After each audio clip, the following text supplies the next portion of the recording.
At first it had been plain stubbornness, disguised as scientific curiosity, that had kept Paul Ellery going. It was different now. He had to know.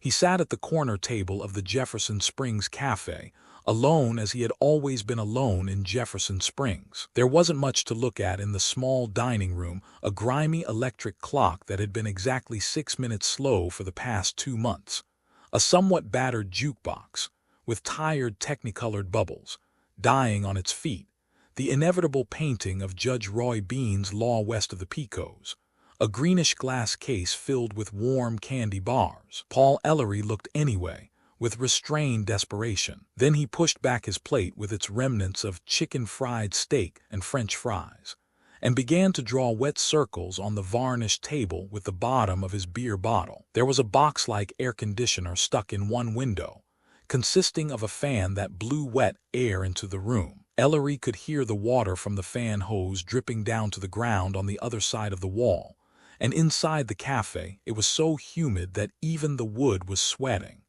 Except for the hum and drip of the air conditioner, there wasn't a sound. It was like sitting in a cave, miles beneath the earth, waiting for an earthquake. Ellery tried to ignore the unwanted little animal that kept shivering up and down his spine on multiple ice-sheathed feet. He tried to remind himself that the animal was imaginary. He tried to tell himself that he had nothing to fear. He tried to look calmer than he felt. It was incredible. The month was August, the day was Thursday. He was in Jefferson Springs, a town of 6,000 inhabitants in the state of Texas, a part usually of the United States of America. It was 8 o'clock in the evening, and it was hot. Some 120 miles to the north was the city of San Antonio, where the Alamo had given way to the Air Force. 60 miles to the south was Eagle Pass, and on across the river was Piedras Negras in Mexico. Everything seemed perfectly ordinary. Indeed, Jefferson Springs could hardly have been a more average town if it had tried. On the surface, there was no cause for alarm. He finished his beer, and it was as hot and sticky as the rest of the cafe. He briefly considered ordering another one, but abandoned the idea. Instead, with great deliberation, he dug his pipe out of his back pocket where he carried it like a .45, and filled it with tobacco from a cloudy plastic pouch. He lit it with a wood stick match, broke the match, and dropped it artistically into the beer bottle. Then he aimed a wobbly smoke ring in the general direction of Judge Roy Bean and watched it battle the current from the air conditioner. "The hell with all of you," he said, silently but inclusively. He was the only customer in the Jefferson Springs Cafe. He had been the only customer, so far as he could tell, for the past 61 days. Cozy. The first week he had been in Jefferson Springs, he had played the jukebox religiously. It had seemed like sound field technique, and it had helped to fill up the emptiness with a semblance of life. As he was somewhat selective in his choice of popular music, however, this hadn't proved precisely a sedative to his nerves. The jukebox in the cafe was typical of those in small Texas towns. There were a number of nasal cowboy standards, including When My Blue Moon Turns to Gold Again and San Antonio Rose. There were several old Bing Crosby records, White Christmas and Don't Fence Me In. There were a number of year-old blues sides, featuring honking one-note saxes and leering pseudo-sexual lyrics leading up to inevitable anticlimaxes. There was a haphazard collection of middle-aged hit parade agonies, notably Doggy in the Window, Until I Waltz Again With You. And finally, slipped in by mistake, there was an old Benny Goodman sextet number, Rose Room. He played that 10 times during the first week, and then gave up. In a way he could not quite understand, the record had violated an unseen pattern. It was not a simple and obvious case of the records being out of place in Jefferson Springs. Rather, it was the fact that music was being played at all, any music. The pattern was a subtle one, but he had been trained to be sensitive to just such cultural harmonies and configurations. Paul Ellery had often remarked elsewhere that he would just as soon eat his food without the collective sobbings of the music industry in the background, to say nothing of an endless babble of human voices earnestly reciting the current clichés. Now that he found himself faced with total silence, however, he found the experience unexpectedly unpleasant. The silence cut him off, isolated him. It put him in the middle of a bright stage, without a script or an orchestra, alone, with the curtain going up. He sat for what seemed to him to be a long time, smoking his pipe. Somehow, only 15 slow minutes crawled by on the greasy electric clock above the doorway. The doorway led to a small alcove, which faced both the kitchen and the dark, deserted beer bar. He listened closely, but could hear nothing. The other door led outside into the town. He was afraid to go out. He shoved back his chair and got to his feet, annoyed with himself. He told himself that there was nothing to fear. He remembered a time many years before when he was just a kid. He had gone to a midnight show with another boy to see Son of Frankenstein. Then he had had to walk home, through the city of Austin. He and the other boy had walked all the way back to back, one walking frontward and the other backward, in order to keep an eye peeled in both directions at once. It wasn't that they believed in such things, of course. It wasn't that they were afraid, It was that way now. What was he afraid of? No one had tried to harm him in Jefferson Springs. After all, it was just a little Texas town, just like 1,000 others drowsing on the highway or tucked away on a back road, wasn't it? Wasn't it? He left a dollar bill and 2 quarters on the damp table and walked out of the cafe. After the gloomy humidity of the dining room, the dry heat outside was a tonic. It wasn't cool yet by a long shot, and the sidewalk was still warm under his feet, but the burning sun had gone down. There was even the ghost of a breeze rustling in from the desert and trying to work its way down the street.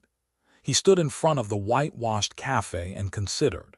He was a big man, standing a shade under 6 feet and pushing 200 pounds. His brown eyes were shrewd and steady. He was dressed in the local uniform khaki shirt and trousers, capped with a warped, wide-brimmed felt hat at one end and cowboy boots at the other. His Ph.D. didn't show, and he didn't look like the kind of a man who had often been frightened. Jefferson Springs waited for him quietly. The cafe was at the northern end of the town, on Main Street. Main Street was split down the middle by the railroad, with its little station and loading platforms. Orange trees were planted on both sides of the tracks. To his right, 2 blocks away, he could see the lights of the Rialto, where a Mitzi Gaynor movie was now in progress. There were a few street lights, a few passing cars moving very slowly, but Jefferson Springs was dark and shadow-crossed. Jefferson Springs. To the casual onlooker, it was nothing. A place to drive through on your way to the city. A place to get gas, if you were lucky enough to find a station open after dark. Paul Ellery knocked the ashes out of his pipe against the curb. He had read many books written by men in search of the unknown, the mysterious. They had looked in the Arctic. They had looked in the jungles of South America.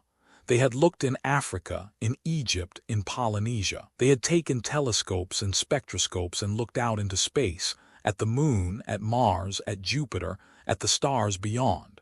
They had invented the electroencephalograph and had looked in the human brain. No one had ever looked in Jefferson Springs. Jefferson Springs was no place to look for the unknown. How known could you get?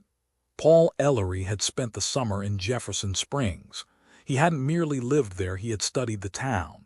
He had made schedules and charts and investigations, because that was his job. He had asked questions and checked up on the answers. He had read the paper, examined the records, interviewed the people. He had looked at Jefferson Springs the way he would at an Eskimo settlement or an African village, and Jefferson Springs didn't add up. Jefferson Springs wasn't what it seemed to be. Jefferson Springs was different, unknown. You could call it that, all right, and more. He looked up and down the street. There was not a single human in sight. He walked around the corner slowly and got into his car, a Ford. He stuck the key in the ignition and just sat there, not knowing where to go. He was beaten, and had he been anyone else he would have admitted the fact and gone his way. Paul Ellery, however, was a stubborn man. "The joint is jumping," he said aloud, staring at the empty town. "I wonder what's going down at the morgue." The stars were coming out above him now. He could smell the fragrance of the orange trees along the railroad tracks. It was a lonely smell and a nostalgic one. It made him think of Anne, less than 200 miles away in Austin. 200 miles, that was 4 hours driving time. If he left now, he could be there a little after midnight. And why not? What was he accomplishing here? But he knew he wouldn't go. He couldn't go, not yet. Not until he knew. He had read a few lines years ago that had intrigued him enough to start him out on a career. He thought of them now, as he had thought of them many times the past 2 months in Jefferson Springs. The fact is, like it or not, that we know more about the Crow Indians than we do about the average citizen of the United States. We know more about Samoan villages than we do about American cities. We know 1,000 times as much about the Eskimos as we do about the people who live in the small towns of the so-called civilized world, who lives there in those unexplored communities we drive through on our way to and from the great cities. What do they do? What do they think? Where do they come from? Where are they going? A shocking handful of small American villages have been scientifically studied by cultural anthropologists and rural sociologists. The sample is so small as to be meaningless. The data are hopelessly inadequate. We know as much about the planet Mars as we do about 99% of our own country. Look at the towns and villages and whistle stops of America. Go into them with your eyes open. Take nothing for granted and study them as objectively as you would a primitive tribe. There is no man on this planet who can predict what you may find. Well, he had found plenty, if he could only put it all together and make some kind of sense out of it. He had found more than the author of those lines had ever dreamed of. He started the motor, cut in the lights, and began to drive aimlessly through the dark streets. He made the long square of Main Street first. Not sure what he was looking for, not even sure he wanted to find it, he drove down past the drugstore, which was open but deserted, past the bank and the dry goods store and the jewelry shop and the Rialto. The Rialto was bright with lights, and he caught a fragment of tinny music and deep, mechanical voices as he drove by. There was a girl sitting in the glass ticket booth, doing her nails. He turned left, bouncing across the railroad tracks, and then left again down the other side of Main Street. It was much the same with minor variations. Another drugstore, this one closed, a humble gas station, an American club that was actually a combination pool hall and domino parlor, the Hot Chili Cafe, a grocery store, a few houses, and the Catholic church. He turned left again at the big, square ice house, jounced across the tracks, and looked over into the Mexican section of town. There was a little more life there, a few scattered lights, a woman laughing somewhere, the faint strumming of a guitar. Paul Ellery pulled up along the curb, put the Ford in neutral and left the motor running. He refilled his pipe and lit it. He didn't want to go back to his hotel room at the Rocking Tea. He just couldn't face another long night of sitting alone and wrestling with the senseless data he had got in Jefferson Springs. He constructed a newspaper headline for his own amusement. Young scientist baffles learned societies, mixes facts in laboratory and gets nothing. He noticed that his hands were sweating, and it wasn't that hot now. He tried to analyze his fear. Partly, it was the result of 2 months of overt and covert hostility from Jefferson Springs. Partly, it was the result of working on a research grant and not coming up with the right dope. Partly, it was the pattern that always just eluded him, the pattern that would make sense of his charts and files and statistics. Mostly, it was a feeling. He had lived in Texas all his life, except for a stretch in the Army and 2 years at the University of Chicago. He knew his state pretty well. It was a diverse state, despite all the stereotypes. The coastal city of Galveston was utterly unlike the capital city of Austin, just as booming Houston was quite different from Abilene or Amarillo or Fort Worth or Laredo. Nevertheless, happily or otherwise, a man knew when he was in Texas. Jefferson Springs didn't belong. It wasn't quite Texas. It wasn't even quite America. In fact, it wasn't quite what was he thinking of. "Cut that out, boy," he said to himself. "You're headed for the funny factory." He made up his mind. He wasn't going back to the hotel, not yet. Somewhere there had to be the clue he needed. Somewhere there had to be an answer. Somewhere, but where? There was one possibility. He cut the car into gear and drove back along Main Street and on out of town. He drove south, along the highway that led eventually to Eagle Pass in Mexico, toward the Nueces River. The land was flat but rolling, and his headlights picked out the dark twistings of mesquite trees and brush. The night was almost cool now, and the breeze slanting in from the window vents was fresh and crisp. The Ford hummed along the empty highway. Ahead of him, the lights stabbed a path through the early darkness. Behind him, the night shadows flowed in again and filled up the hole. Paul Ellery knew, with complete certainty, that there was something terribly wrong with the town of Jefferson Springs. He meant to find out what it was. Roman 2, 5 miles outside of town, he turned off the highway to the left.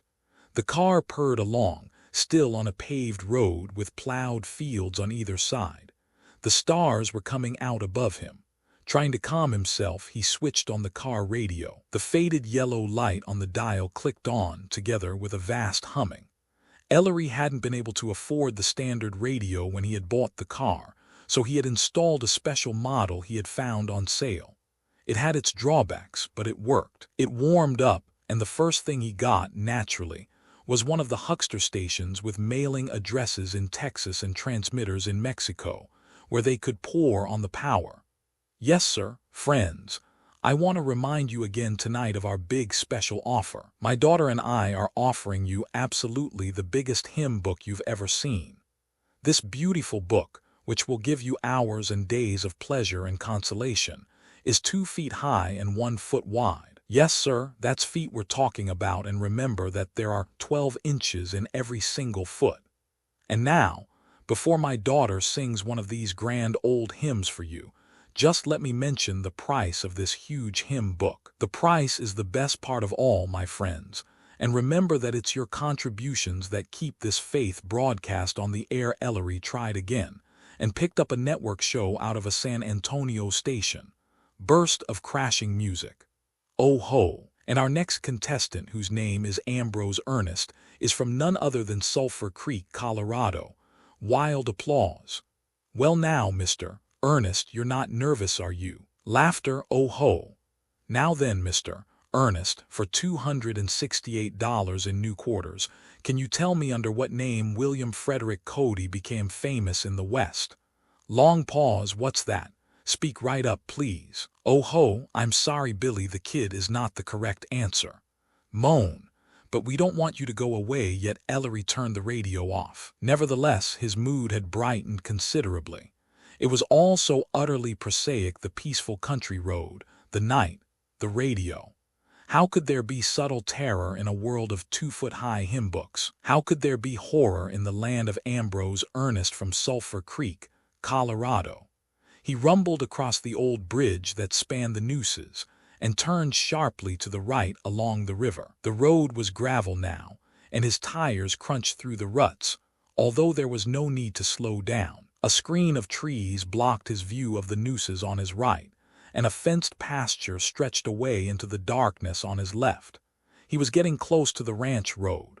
What was there, really, that alarmed him in Jefferson Springs? Paul Ellery told himself that he was neither wildly imaginative nor given to flights of occult speculation. He was an anthropologist working on a community study, and he had had experience both as a teacher and as a research scientist. Apart from his profession, he was skeptical by temperament. He liked facts and was apt to ask embarrassing questions to get them. He had a habit of being right, and a rather poor memory for the few times he had been wrong. This led him to a certain cynical bullheadedness, which wasn't as objectionable as it might have been, because he was saved by a lively sense of humor and a pleasant, unpretentious personality. In any event, he wasn't given to seeing ghosts. Okay, rule out the supernatural, chins up and all that rot. How could he explain the facts? Item 1. When he had first chosen Jefferson Springs as the subject for a community study, and had got a grant from the Norse Fund in New York to carry it out, He had met with nothing but hostility from the inhabitants of the town. When that happened, in ordinary circumstances, an anthropologist with only a few months for research usually picked out another town where he could get quicker returns for the time invested. Ellery, however, had been stubborn. He wasn't to be licked by Jefferson Springs. Item 2.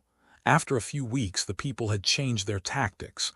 Instead of clamming up, they had talked willingly and volubly. They had told him everything. Unfortunately, hardly a word of what they said rang true. Item 3. There was not one single person in the town of Jefferson Springs who had lived there longer than 15 years. The town had a population of 6,000. Now Jefferson Springs, for all its woebegone appearance to a stranger, was no ghost town. It had been continuously occupied for 132 years. There had been no disasters, no social upheavals, no plagues, no crop failure, no nothing. Item 4. That meant, in a nutshell, that the entire population, 6,000 men, women, and children, had been replaced. What other word was there to use? The original citizens, one by one, had moved out. The last had left only a few years ago. At the same time, different people had moved in. None of them had been there longer than 15 years, and most of them had lived in Jefferson Springs a much shorter time than that. It was a totally new population. Item 5. In view of the average Texan's devotion to his land and his town, in view of the old families who lived in all such small towns, resolutely facing the past, in view of a million things, this unexplained shift in population was impossible. Item 6. But there it was. What do your learned hooks have to say on the subject? Nothing. How sad. Item 7. The culture of Jefferson Springs, as described to him by informants after everyone had decided to talk, was a lovely textbook example of a typical Texas small town. Everything was in precisely the right place and in the right amounts. It was exactly as though you had read that 3 out of 4 men wore chlorophyll bags in their ears, and then you went out into a busy street and there they were. 1, 2, 3 men with chlorophyll bags. One without, doubtless self-conscious. 1, 2, 3 men with chlorophyll bags. One without. As regular as clockwork, and as phony as hell. Item 8. The people of Jefferson Springs just didn't feel right. Paul Ellery was ready to swear that they were not the genuine article. They said the right things at the right times and more or less did the right things at the right times. But it wasn't spontaneous. They were play acting. The stage setting was absolutely authentic and they had all memorized their lines. But the play was a fraud. It was a soap opera with no soap. Item 9. Why? He came to the Thorn Ranch gate and stopped the car. He left his headlights on, got out, and slid the wooden bar back to release the gate. He pushed it back and drove the car through, then rode the gate back shut and fastened it again. The night was very still, except for the frogs down along the nooses, croaking their ancient song and the gentle breeze sighing across the fields. There wasn't a sound. The stars were bright now and diamond hard. There was no moon. He eased the Ford along the dirt ranch road, taking it slow. When he had gone almost a mile, he topped a small rise and looked down on the buildings of the Thorn Ranch ahead of him. They were completely dark, without a light on anywhere. Either everyone was asleep or away, or else they could see in the dark. It was an indication of Ellery's frame of mind that he rather favored the latter view. As a matter of fact, he had noticed that there were far too few lights burning in Jefferson Springs at night. The town was kept dark, and once you got off the main highway, it was exceptional to see a lighted window after 8 or 9 o'clock. What did that mean, if anything? Was it significant? He stopped the car, pulling into the rut by the side of the road. Trying to organize his thoughts, he cut the motor and turned off his lights. Whatever was going on at the Thorn Ranch, he had neither excuse nor authority for prowling around the grounds in the dark. His mission was hardly urgent enough to rout Thorn out of bed, or was it? How could he tell? He would have liked to examine the grounds further, just on the off chance of picking up something useful. But that was a good way to stop a bullet on any ranch, mysterious or not. He was reluctant to turn back. There was no place to go. He sat and listened to the frogs welcoming their familiar music. He watched the stars clean in the smoke-free air. Melvin Thorne was a big, gruff, soft-spoken Texan. Correction, appeared to be. Ellery wasn't taking anything on faith anymore. Nobody, he decided, ever questioned the obvious. Therefore, if you were trying to put a fast one over, the obvious was a good place to start.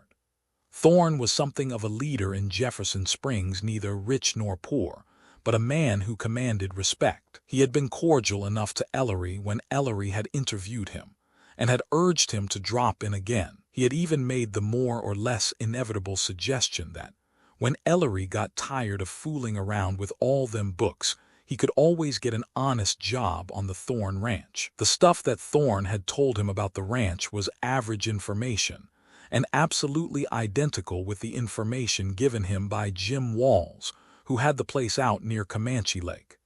As usual, it was too identical. It was a carbon copy. Ellery had decided to try an experiment. He would fake all the data given him by Walls, making it flatly contradict what Thorne had told him of ranching conditions, and then ask Thorne to explain the discrepancies. It wasn't much, but it might be a lead. He sat in the darkness feeling a little foolish. It was all so incongruous, really. That was one thing that made the whole problem so tough. It didn't look like a problem. You had to go back constantly to your notes to make certain it was really there, and not just a figment of imagination or a rationalization for sloppy work. The setting was all wrong for mystery. No dark castles, no murders, no thunder and lightning, no mad scientist, no beautiful girl. Just a soft summer night on a country road. Just a sleepy ranch and frogs by the river. Just earth and air and stars. It was then that he got the feeling. He couldn't place it at first. He sat up straight, suddenly tense. He held the steering wheel tightly in his hands, ready to move. What was wrong? He listened. There was only the breeze and the frogs in the distance. He looked. There was the ranch, dark and deserted.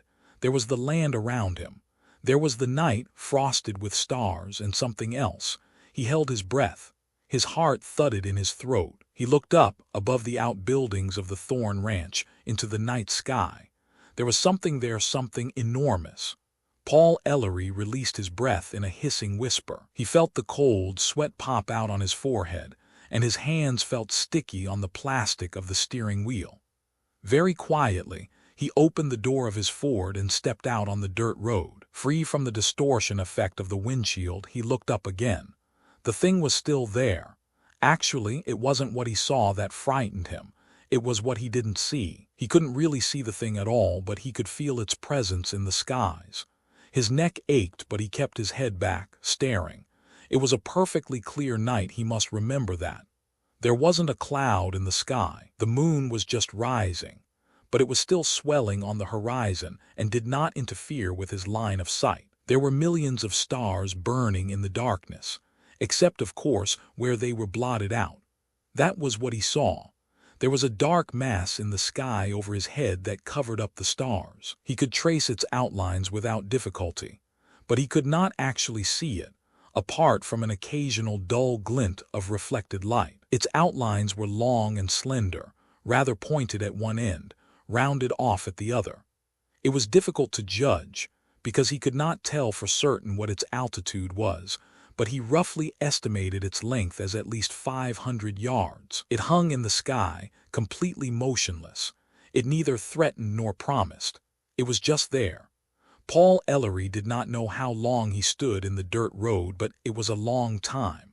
Finally, he was rewarded by a flash of muted flame under the cylindrical shadow. A smaller shadow detached itself from the larger one and started to float down. Unmistakably, it was headed for the Thorne Ranch. Ellery's first impulse was to run. He felt utterly helpless, utterly alone. Worst of all, he felt insignificant, but he stood his ground. This was his chance.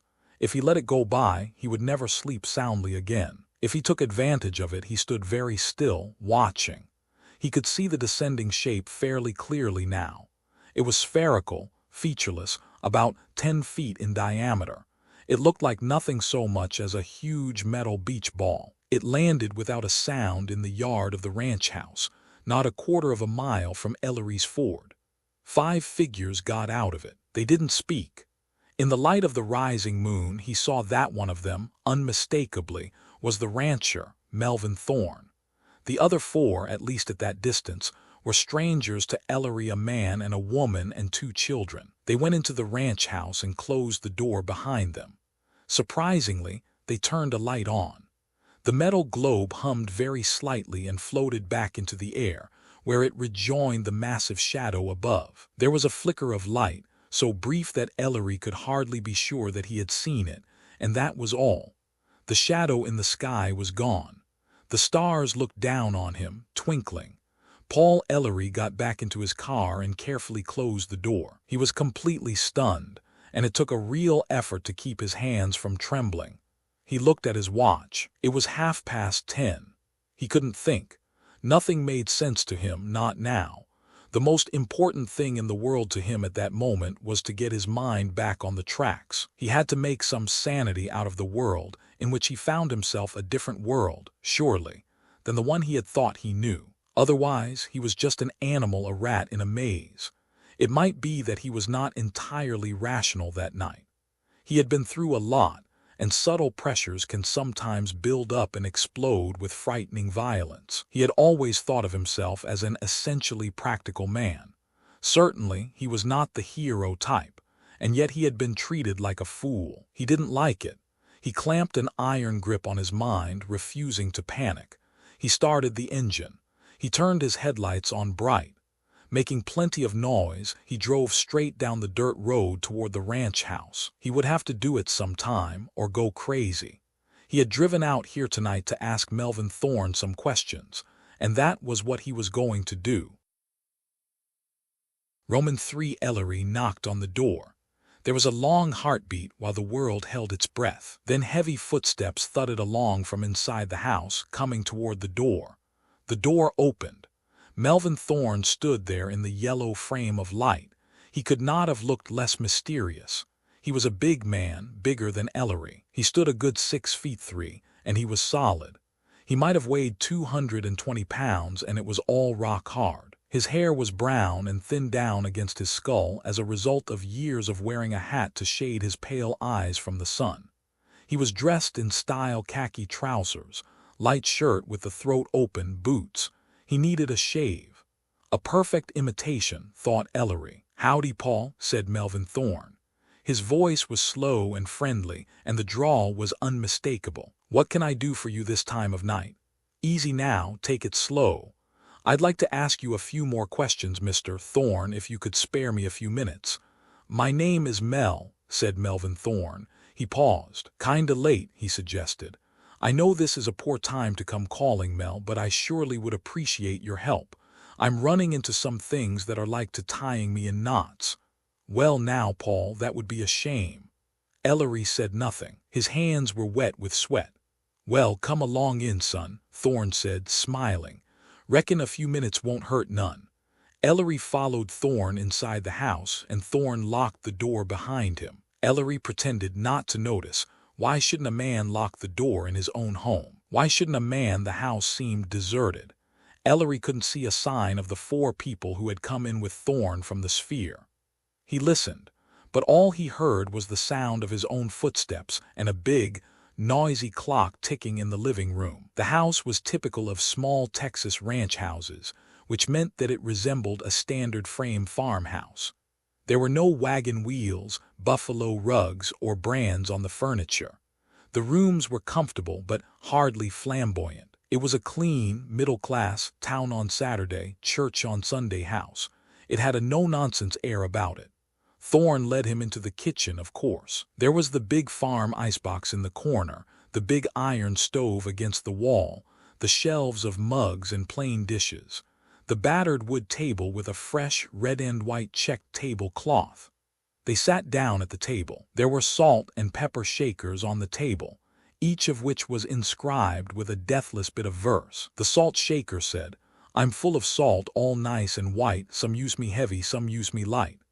The pepper shaker said, "I'm full of pepper, don't shake me a lot, use me sparingly, I'm pretty hot." "Mystery, coffee?" asked Melvin Thorne, Ellery nodded. "Please," he said. Thorne poured from the big black pot on the stove. Where did the coffee come from? Paul Ellery wondered. There hadn't been time to make any fresh.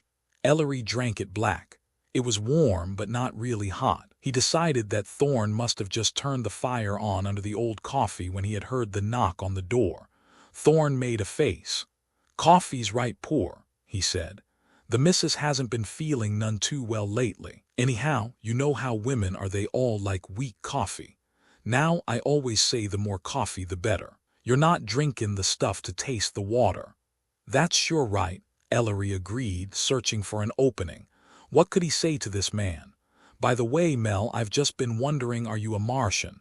That would hardly do." "Well, son," Thorne said, "start fearing in those questions of yours. I can't read your mind, you know." Paul Ellery looked at him sharply, but the other's face was smiling and unsuggestive. It was very quiet in the house. The big clock ticked in the living room, and that was all. 4 people had come inside with Thorne, had come down out of the sky. Where were they? Hiding behind the door, under the bed, in a secret passage. Absurd. It was all absurd. And the ship Ellery licked his lips slowly. He was good and tired of beating around the bush. He was afraid and uncertain and confused for the first time in his life. But he knew he had 2 choices in Jefferson Springs. He could go on with the farce, write up the data he knew to be false and go on his way. Or, if he dared, he could go after the truth, no matter where it led him. He smiled. He knew that he had no choice at all. "Mel," he said, "I need your help." Thorne poured more coffee for himself and refilled Ellery's cup. This time it was steaming hot and a big improvement over the first batch. "Happy to help out, son," Thorne said. "Course, I don't claim to know nothing about all this stuff of yours, but I know Jefferson Springs as well as the next man and better than some."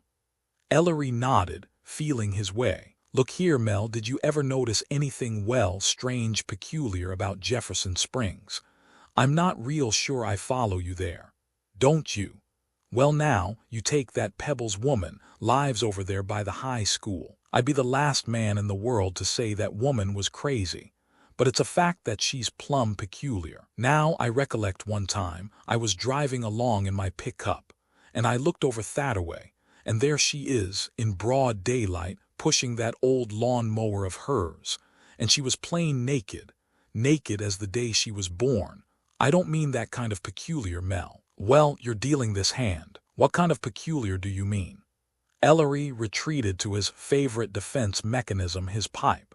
He was smoking too much these days, but it gave him a chance to collect his thoughts and look occupied when he wasn't really doing anything. Anyhow, the most mundane statement took on a certain profundity when it was pushed around the stem of a briar. He lit it, broke the match, and dropped it into his wet saucer. "Here's the kind of peculiar I mean, Mel," he said slowly. "You ever been anywhere where things just didn't feel right, even when you couldn't quite put your finger on what was wrong? I remember one time wasn't far from here either. Up around Sabinal, I was riding a one-eyed white mare down the road one afternoon, just as calm and peaceful as you please. Well, all of a sudden that mare shied away from her blind side so quick she almost jerked me out of the saddle, and the next thing I knew she took off like a bat out of hell. Took me a good 10 minutes to stop that mare." Thorne laughed. "Nothing to it," he said. "She seen a snake or something on her blind side and it scared her. Happens all the time." "Suppose," suggested Paul Ellery, "that there was no snake there. Suppose there was nothing there." Thorne shrugged. "So she was jumpy, son. What's peculiar about that? Don't you never get jumpy?" "Sometimes," Ellery admitted. He looked evenly at the man who sat across the table from him. "I've had a funny feeling about Jefferson Springs almost ever since I got here," he said. "In fact, it's more than a feeling. I'm absolutely positive there's something wrong with this town. Wrong." There was a long silence. "With Jefferson Springs? You've never noticed it, I suppose?" "Can't say as I have. Course, there's Mayor Cartwright. I've heard tell the man's a little slippery, but he's a politician after all. You take that mess in Washington now, I'm not too surprised at anything I might see here at home." Ellery blew an uncertain smoke ring at the salt shaker. Clearly, He wasn't going to trick Thorne into saying anything revealing. The man was refusing to talk about anything important. And he was a good actor, no doubt about that. Already, despite what he had seen, Ellery began to feel unsure of himself. Well, he'd just have to get Blunter hit him over the head with it and see what happened. No one had tried to harm him yet in Jefferson Springs, and until they did he meant to keep digging. He leaned forward. "Cards on the table now, Mel," he said evenly. "I was parked down the road in my Ford when you came home tonight." The silence deepened. Outside, the summer wind whispered across the land. Melvin Thorne didn't bat an eye. "What's that got to do with it?" Ellery took a deep breath. "You came down out of the sky," he said. The words bounced around the prosaic ranch kitchen, trying to find a place to fit. "I don't follow you, son, not at all. What might you be trying to say?" "4 other people were with you," Ellery went on doggedly. "A man, a woman, and 2 children. They came into this house." Melvin Thorne grinned, big and confident and completely at his ease. "Is this a game, Paul, or have you been hitting the old bottle? Come down out of the sky." Ellery kept talking. He felt as though he were on a treadmill and couldn't get off. "You came down in a metal sphere. I saw you. What's it all about?" Ellery felt like a fool, like a complete sap. "Yes, that's the way you're supposed to feel. That's the best defense in the world, the fear of ridicule. You can't be serious. More coffee." "Thanks, I'm serious, damn it, you know I'm serious." Thorne laughed. "Sphere? Ain't no sphere in my yard. Got a old oil drum out in the shed yonder if that'll help any." "Laugh it up, buddy," Ellery thought, getting mad. "Make with the truisms and the phony accent." "Stuff a cold and starve a fever," he said. "Still water runs deep. All that glitters is not gold." Thorne looked at him with concern in his pale eyes. "You're not making very good sense, Paul." "Neither are you. No call to get riled up. I tell you what, if you think there's one of these spheres in my yard, why don't we just go outside and have a look? If you find one, you can keep it and take it home with you." "I didn't say it was in your yard now. I said you came down here in it. I said you came down with 4 other people out of the sky. Don't humor me, Mel. I know what I saw." Thorne shrugged. "Anything you say, son. I might as well tell you the truth since you already know part of it." He smiled. "Fact is, I've been herding my cattle from a flying saucer. Traded in my Jeep and my ridden stock and bought one out of a mail-order catalog. They're right nice, too, exceptin' that I always fall off when I try to do any roppin'." "Cut it out, Mel," Ellery said. "It was your idea, son. I was just trying to give you some more good ideas. I'm mighty grateful." Paul Ellery got to his feet, his fists clenched. He looked the big man in the eye. "I want you to know something, though." Melvin Thorne got to his feet also. "Yes, I want you to know that I don't believe one damn thing I've heard since I walked into this house. I don't believe one damn thing I've heard since I got to Jefferson Springs. I don't believe in Jefferson Springs. I saw you get out of some kind of metal sphere tonight, right out there in your yard, and I saw the ship up above it too. I don't know what the hell is going on around here, but I mean to find out. I don't take kindly to being treated like a 2-year-old. I want you to know I'm not leaving this town until I know the score, if it takes me the rest of my life. And spare me the Texas drawl, what say?" "It stinks." The big man looked at him. "I'd say you got powerful bad manners, son. I don't know what they're teaching in the schools these days, but it sure ain't neighborliness." "Can it?" Ellery said. "You're not fooling anybody." The 2 men stared at each other across the kitchen table. Somewhere far out on the range a coyote cried. Melvin Thorne laughed abruptly. It was a big laugh, a loud laugh. It rebounded around the room, sure and confident and unconcerned. "I like you, Paul," Mel Thorne said. "You ought to give up them books before you go completely loco and come and work for me." Paul Ellery felt tears of helpless rage well up in his eyes. How could you fight an enemy who refused to act like an enemy? How could you deal with a man who refused to meet you on any terms except his own? He measured the man before him carefully. "Steady," said Melvin Thorne calmly. "You better run along home before you do something foolish. You'll feel better in the morning." Paul Ellery was not inexperienced and had been a competent enough athlete in his time. He wasn't in really poor condition, but Mel Thorne could probably tear him apart if he felt so inclined. He knew the type. Socking him on the jaw would be like kicking a tank in a moment of irritation. "Okay, Mel," he said. "Thanks for the coffee." "You're surely welcome," said Melvin Thorne. "Come back any old time." He led him back through the living room to the front door, unlocked it, and saw him out. The door closed behind him and the lock clicked. Paul Ellery looked at his watch. 11:45. Less than 4 hours ago, he had been finishing up his meal in the Jefferson Springs Cafe. He walked over to his Ford and got in. He started up the motor and turned around in the dirt drive. His brain spinning, he started back toward town. It was still a beautiful night, soft and clear and sprinkled with stars. The moon had climbed high above him now, like a great pale eye in the darkness. Everything was so normal it hurt. The frogs were still croaking down along the nooses in splendid unconcern. Maybe that was the answer, be a frog. It was, Paul Ellery thought, like a movie in a nightmare. The people didn't go with the scenery and the dialogue didn't go with the plot. What was the plot? He drove fast and he did not look back. Roman 4 the next day was exactly like the previous 62. Hot. The blazing white sun hung in the sky, almost motionless, as though it too were too hot to move. No cloud braved that furnace, and the heat beat down like boiled, invisible rain. Heat waves shimmered like glass in the still air, and the parched earth took on the consistency of forgotten pottery. Jefferson Springs, from the coolest corner in the thick, square ice house to the baked metal of the top of the water tower, held its breath and waited for evening. In his room at the Rocking Tea, Paul Ellery sweated. His room was an uninspired box-like affair, and the resemblance to an oven was more than fleeting. He sat on the thin, plain bed and nursed a pitcher of ice water from the drugstore 3 doors down.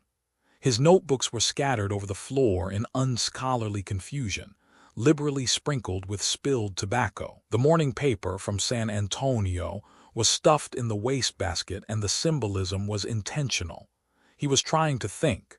The heat didn't help, and neither did the events of the preceding night. But he knew the trouble now, knew it clearly. The whole situation was completely outside human experience. The human mind is so constructed that it works on past experiences. These are the data which it tries to utilize. Human beings store up past experiences, both those of the individual and those of the group, and carry them as integral parts of cultures. When a man runs up against a situation, even a novel one for him, he doesn't really have to deal with it alone. He has at least heard of such situations. He at least has some facts he can bring to bear. He at least has some notion of how to proceed.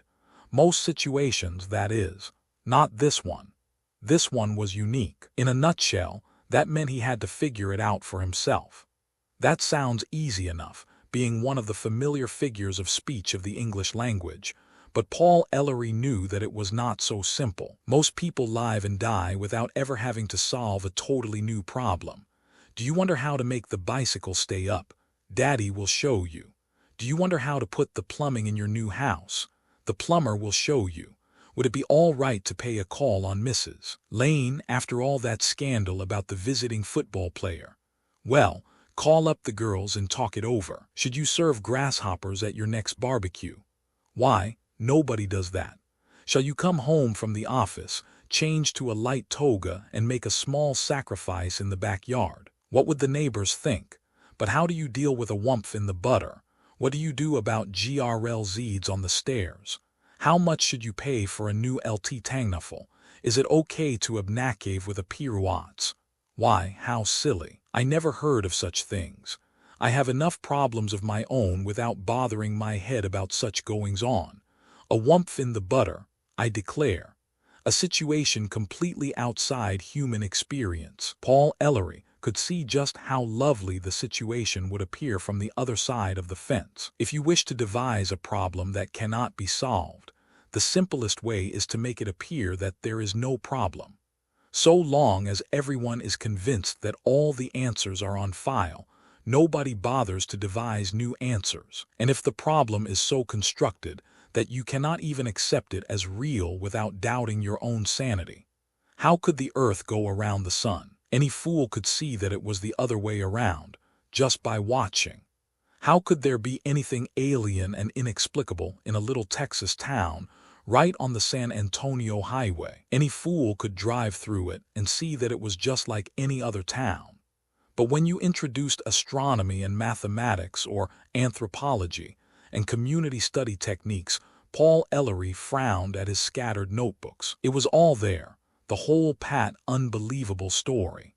There was the expected class structure, ranging from that no-good trash through the various ethnic groups to those big shots who think they're better than anyone else. The pattern was closer to what West reported from Plainville than to Warner's elaborate class divisions from Yankee City, but that was in line with the size of the communities involved. There was the expected emphasis on the high-GH school as an upward mobility mechanism. Clyde Cluckhone and others had long ago pointed out that education had tended to supplant the frontier as a pet way to get along in the world, and this seemed to be as true in Jefferson Springs as elsewhere. Americans expected their children to get a better deal than they had, and the high school was usually the ladder that led upstairs. There were the expected racial stereotypes about Negroes and Mexicans, and it was depressing to see that so little had changed since Powdermaker had written her after freedom in 1939. There was the expected rural-urban ecology, the expected small-town kin ties, the expected suspicion of those crooks in Washington. But somehow, it didn't fit together into a coherent whole, or more precisely, it fitted together too well. The neighborhood maps, the statistics, the symbol systems, the values, they added up to a perfect, ideal type that simply could not exist in reality. Social science was one devil of a long way from being that precise in its predictions. No one had ever found an ideal folk society as conceptualized by Redfield, and no one could expect to find a community as typical in every way as Jefferson Springs. Still, he had found one. There were no ragged edges, no individual peculiarities, no human unpredictability. It was, in a word, fake data. It was a false face. The entire population of Jefferson Springs had been replaced within the last 15 years. Even a superficial look at courthouse records, supplemented with names and dates from Austin, had told him that much. The town had been taken over. The old residents had moved out under what kind of pressure? Okay, say it. Are you afraid of the words? This little town is in contact with something out in space. Thorne knows, they all know. The cowboy hats and the boots and the Texas drawls and the inane weekly paper meant nothing. They were clothes worn to a costume party. Whose party? Toward evening, when the intolerable heat eased off to become merely acutely uncomfortable, he left the hotel and endured another meal at the Jefferson Springs Cafe. Whatever the things were he was up against, he reflected, they had certainly learned the secret of Texas cooking. Fry it in too much grease, add day-old French fries, allow to cool, serve on soiled plate. When he had finished, he went back to his hotel. There were two men in his room. They were pleasant enough in appearance, quite unsinister, young and casually dressed in sport clothes. They might have wandered in from a yacht club. One of them smoked a pipe. Ellery had never seen either one of them before. "Hello, Ellery," said the man with the pipe, as though Ellery had just dropped in for a visit. "I hope we haven't alarmed you by waiting for you here. You've scared me to death." "So what?" "The fact is, Ellery, that we'd like to talk to you, if you're not too busy investigating us." He gestured at the notebooks with his pipe. "Interesting reading." "Thanks," said Ellery. He stuck his hands in his pockets. "Make yourselves at home, gentlemen. My time is your time." The men hesitated. "We'd rather hoped you'd come with us," offered the one without the pipe finally. "We think we can save you some time if you're interested." "I'm interested." Ellery looked them over carefully. "Where are we going?" The pipe smoker smiled. "To the ship," he said. "I believe you caught a glimpse of it last night, isn't that correct? I'm sure you'll find it interesting." Paul Ellery lit a cigarette. He smoked them whenever his pipe got too foul even for him. He felt as though he were caught up on a treadmill, pushed and pulled by forces over which he had no control. And yet, the choice was his. The two men had asked him if he wanted to come along, and seemingly that was what they meant. They had not told him that he must go with them. Strangely, much of his fear had left him. He didn't know whether it was because he was getting used to the situation, or because the situation was too implausible to be feared. You can't fear the totally unknown. What you fear is something within your experience that you cannot fully understand, but have reason to believe is dangerous. These people were X factors unknowns. Obviously, they were not melodrama villains, twisting their black mustaches while they fed the babies to the meat grinders. They seemed reasonable enough. If Jefferson Springs had wished to harm him, there had been many chances, and if these people had really come from a ship in space, they were probably more intelligent than he was, or at least had far superior knowledge. If they were out to get him, they could deliver the goods at their own convenience, if not the ship up there under the stars. "Would you object if I carried a gun?" asked Ellery. "You gentlemen are strangers to me, you know." The man with the pipe shrugged cheerfully. "You'll be perfectly safe with us," he assured him, "but by all means take a gun along if it makes you feel better." Humor the native, Paul Ellery thought wryly. If he wants to take his spear, let him take it. Well, it would make him feel better. He walked over to the dresser and took his .38 from the middle drawer, where he kept it hidden under his shirts. As a man who had to do a lot of moving around, Ellery kept the revolver with him as a precaution. He checked the cartridges, smiled at the two men who were watching him, and dropped a spare box of ammunition in his pocket. Then he stuck the gun in his belt and changed his shirt to a short-sleeved seersucker, replete with designs of palm trees and improbable dancing girls. He left the shirt-tail out, which at least served to make the .38 a little less conspicuous. "Lead on, Macduff," said Paul Ellery. The man with the pipe nudged his companion. "That's him," he said in perfect seriousness. "That's Shakespeare, remember. Misquoted, I believe, from Macbeth." Ellery stared at the man but said nothing. He switched out the light and followed the two men out of the hotel. The air was pleasant now, dry and warm but invigorating after the blistering sunlight. They got into a perfectly ordinary black Buick and drove out of town. The two strangers sat in the front seat, leaving Ellery alone in the back. He could have shot them both without any difficulty, but of course he had no reason to yet. The Buick went the other way from the Thorn Ranch, out the San Antonio Highway for 7 or 8 miles, and then veered off to the right along a dirt road. They went 2 miles on that. Ellery checked the speedometer over the driver's shoulder and then purred to a stop. Ellery spotted it instantly. The big 10-foot globe, looking like a giant metal beach ball, swayed lightly in the middle of a plowed field. They left the Buick by the side of the road, wriggled under a barbed wire fence, and walked across the field to the gray Sphe. A sliding panel lifted at their approach and white light spilled out. They stepped inside and the panel closed. There was a sensation of lifting, very much the same as riding in a smooth elevator. The ulterior of the globe was unremarkable. It was sunply, a hollow sphere, with a flat floor section built in, furnished with a soft gray wall-to-wall carpet and 2 comfortable green couches.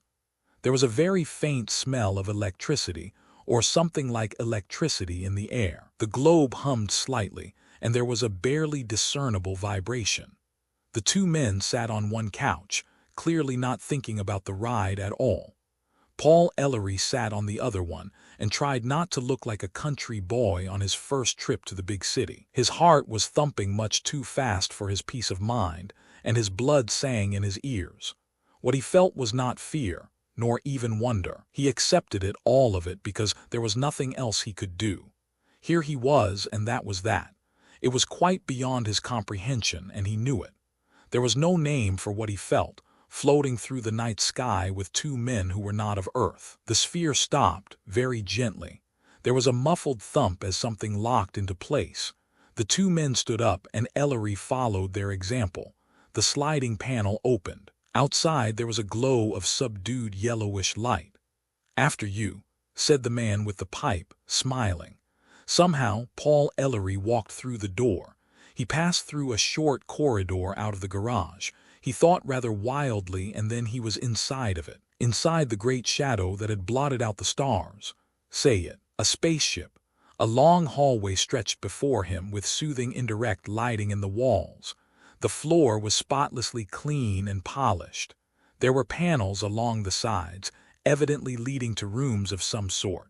What could be in those rooms? How many secrets did this ship hold? Secrets as yet unguessed at by the men of Earth. Where had this ship been built, and when, and what ports had it seen as it cruised the greatest sea of all? The hallway ahead was deserted and silent. They don't want to scare me, he thought. Caution, do not frighten the aborigine. Just walk straight ahead, said one of the men behind him. You have nothing to fear, I assure you. Paul Ellery walked straight ahead. Superficially, it was not unlike walking along an air-conditioned corridor in some modern skyscraper. Almost, you could imagine that you could stroll over to a window and look out, and there would be the familiar towers and gray, honking streets of a large city. Except that there weren't any windows. Except that you were hanging in the air, far above the cities of Earth. Except that the 38 in your belt suddenly seemed an amusing toy, nothing more. Div claws. S equals S2. He walked for what seemed to be a long time, with the footsteps of the two men clicking behind him in the hallway. Actually, by his watch, it took him a little over 1 minute. But it was a long minute. At the end of the corridor, there was a heavy door, set flush with the wall. There was no knob on it. Just go right on in, said the man with the pipe. The door will open and let you through. We'll be back for you a little later. The two men turned and walked down the corridor and disappeared into a branching passage. Paul Ellery was alone. Here goes nothing, he said, not giving himself time to hesitate. He stepped forward and the big door swung open without a sound. He walked inside. A little red-faced fat man was waiting for him. Ellery, he exclaimed, extending a stubby hand and getting up from behind a large and untidy desk. Damn glad to see you been really looking forward to making your acquaintance. Say, haven't you been the stubborn devil, though? I like that, I admire that. Have a drink? Paul Ellery got his own hand out in time to have it pumped up and down with enough enthusiasm to make him worry about his shoulder socket. He could not have been more surprised if he had encountered an alligator in a spacesuit. This jovial little fat man simply didn't fill the bill as a mysterious alien. He was about as mysterious as Lassie. What the hell? Said the fat man, hands on his hips. Don't stare at me like that, Ellery. This isn't a zoo, old man, and I have always flattered myself on a roughly humanoid appearance. Sorry, Paul Ellery managed to say. I didn't mean to stare. It's just, well, you sort of caught me off base, that's all. The fat man frowned with what seemed to be genuine petulance. What do you want me to do, confounded act inscrutable or something? Or something, Ellery admitted. The fat man laughed. Well, anyhow, he said, my name here is John. Frightfully original, hey? And now that we've been formally introduced, how about that drink? Permit me to assure you that it is not mere hospitality that speaks. I, the amazing monster from beyond the stars, am thirsty. Paul Ellery hesitated. This was all coming at him so fast that he hardly knew how to react to it. The behavior pattern just didn't exist. It was just last night that he had stood on the dirt road on the Thorn Ranch, looking up, but he felt himself relaxing. John seemed an amiable enough old buzzard. At least he wasn't a second-hand Texan, and that was a relief. Careful, he may be a trick. What kind of a drink? He asked cautiously. The man called John laughed again. What kind of a drink? Why, there's only one possibility, of course. I'll let you in on it because I'm really not John at all. My name is Buster, and I'm an undercover man from the FBI. Incredibly, the little fat man began to pace the floor, making wild theatrical passes at the air and frowning hideously. The drink, ah yes, the drink. You want to know about the drink? Ellery caught himself gaping again. Was the man a lunatic? What was the phrase, a mad scientist? Oh no, that would be the last straw. Call the attendant, doctor. I'm ready. The drink, announced John, rubbing his small hands together with great relish. is none other than a magic potion which will make you our willing slave in our diabolical scheme to turn the earth into roast beef." Ellery laughed out loud, unable to control himself. It sounded a little hysterical. John abandoned his pose and pretended disgust, but it was evident that he had enjoyed playing his brief role. "Damn it all, Paul," he said. "You're a rational man. You've got to get hold of yourself and calm down. We're banking on your intelligence, old man. Pray don't disappoint us. There's nothing up my sleeve, and I'm not going to turn into a spider and feed you to my young. You chaps, if you don't mind my saying so, have the most monstrous stories about us. There's a whole literature down here that's positively stuffed with invading monsters, ghouls, and a frightfully dull army of dim-witted supermen who dash about through the air thinking at each other, and throwing things about with mental force. Whatever that is, you read science fiction, of course." "Well, no," Ellery admitted. "I haven't had much time for that sort of thing." John clucked sadly. "Deplorable, the worser sort, that is." "Well, no matter. When I say a drink, I mean a drink in your terms, of course. I rather like your scotch, do you?" "Yes," said Ellery. "Yes, I do, and I could use some." He sat down in a chair in front of the large, messy desk. He couldn't pretend to himself that he knew what the score was, but at least he could try not to make a fool of himself.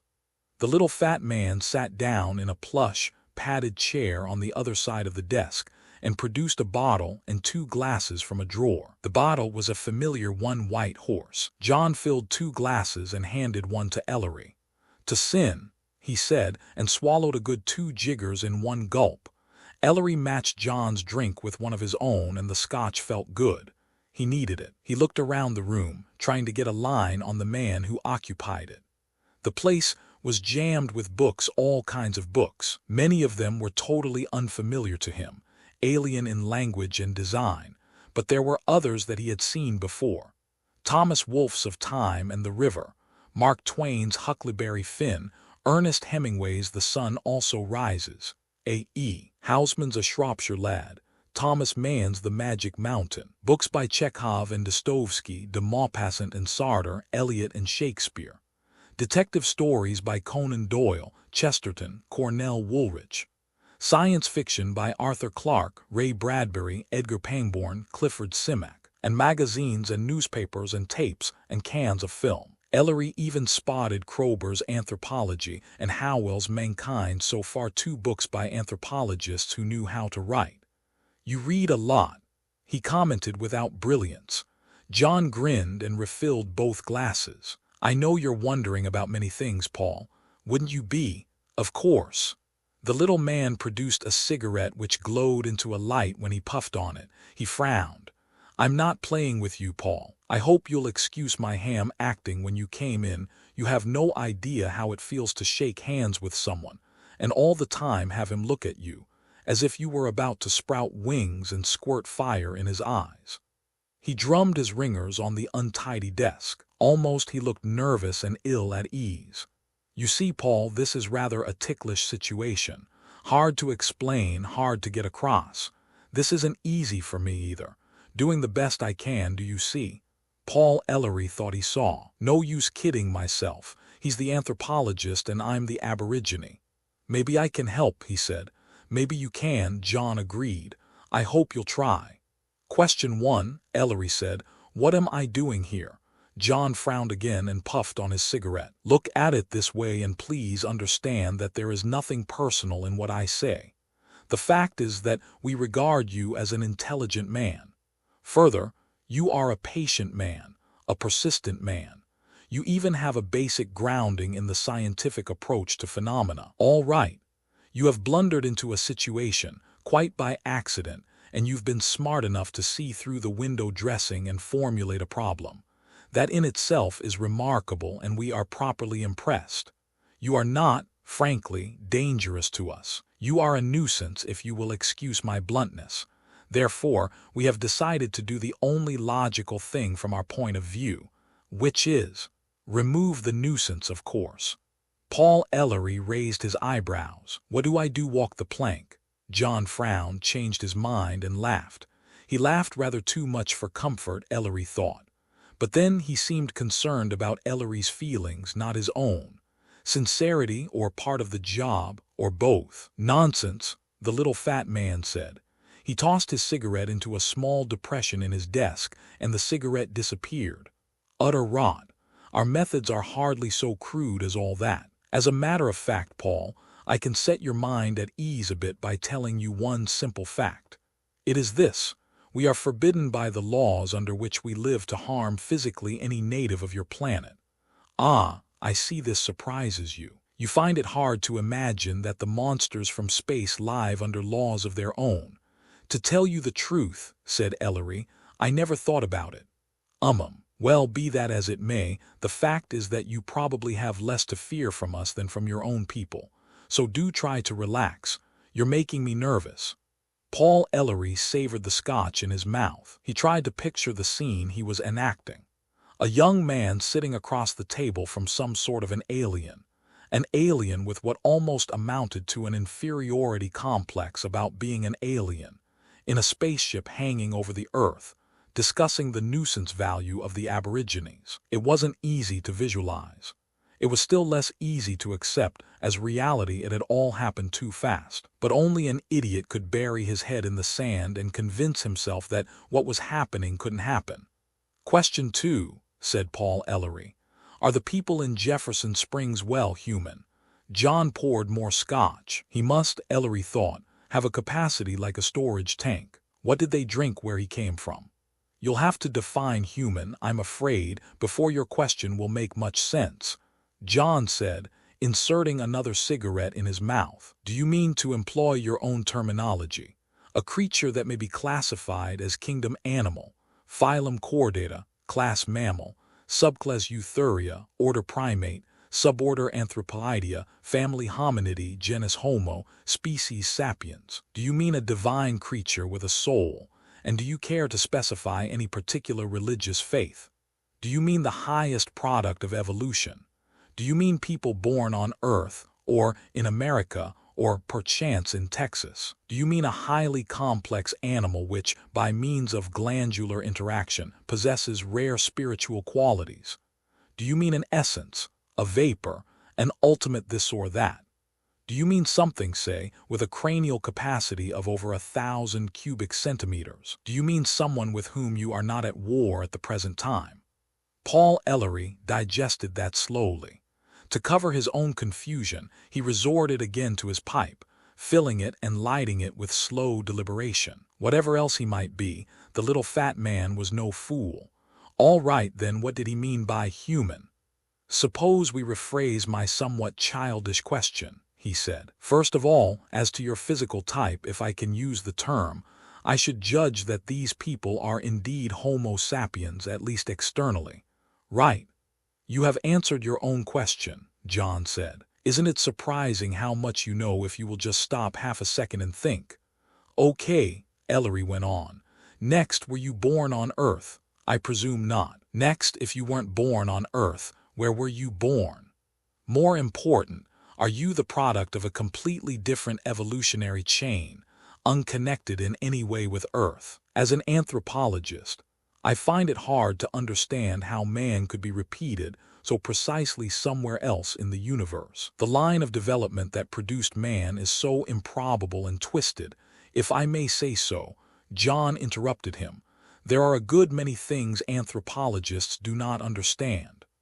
"I would be the last to deny that," Ellery admitted. He felt relaxed now, almost at his ease. It was like a bull session in college, except that college was a spaceship, high above the sleeping Earth. "No offense, Paul," the fat man assured him. "Anthropologists are no worse than other natives of your planet. In fact, they are less certain than others, which means they are almost on the road to average intelligence. But we digress, my friend. The scotch has loosened your tongue and it has made me arrogant. It hasn't made you answer my question, however." Well, it's no secret. The galaxy has spawned man many times, although its motive for doing so, if I may anthropomorphize a bit, seems obscure. In fact, man is a rather common animal. All it seems to require is a planet that closely resembles your own, and planets are a dime a dozen, you know, and a son of the proper type. And man, by one road or another, becomes disgustingly inevitable. One of man's attributes, by the way, is that, until a certain rather low level of development, he always is quite certain that his own planet is the only fortunate one in the universe, being blessed with his presence. Ellery downed his scotch and puffed on his pipe. "Let's try another question then," he said. "The gentleman you sent for me mentioned saving me some time. I was given to understand you had some concrete proposal you were going to make to me. What were they talking about?" John refilled both glasses and then got to his feet. He began pacing up and down behind his desk. Ellery got the distinct impression that the little fat man really had been enjoying their talk, just as he had enjoyed acting out the role of one of Frankenstein's afterthoughts when Ellery had first come in. Now he was working again, and none too happy about it. "Why, it's quite simple, Paul," he said, jamming his hands into the pockets of his loose-fitting gray tunic. "You are, to put it candidly, an investigator who has been annoying our people. Now, suppose our positions were reversed. Suppose that you found an investigator who went around bothering your people, one without official immunity, let us say. What would you do with him? Try to get rid of him, I suppose," Ellery said. "Precisely. And how would you get rid of the investigator? Well, you could lock him up if he had performed any criminal act, or you could make things so hot for him he would have to go away and leave you alone. Or failing all else, you might try to buy him off." "Logical enough," John admitted, still pacing up and down. "Logical, but rather crude. I might almost say primitive, nothing personal, you understand." "Naturally," said Ellery. "Yes," said John. "We think we have a much more efficient method for getting unwanted investigators out of our hair." "Which is?" "Simplicity itself, old man. We simply take the problem that the investigator is trying to solve and solve it for him. After that, we present him with the solution, with our compliments. Then, you see, the investigator finds himself in the untenable position of having nothing left to investigate. He has got the answers he was looking for, and presuming that he is an honest investigator, he can leave us in peace." Ellery stared at the little man. "You mean you brought me up here to tell me what I've been trying to find out? That's the general idea." John walked back to his desk and sat down.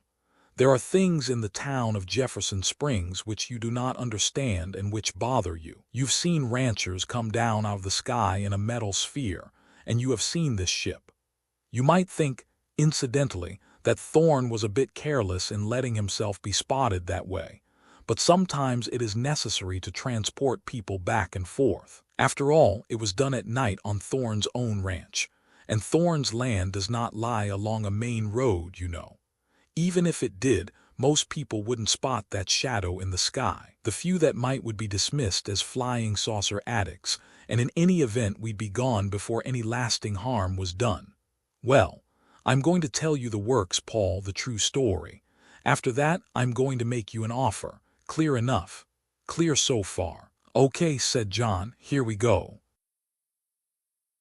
The story the fat man told was a strange mixture of the familiar and the unique. It was man, another race of man, perhaps, but man for all of that, writing the old stories on new paper with new machines.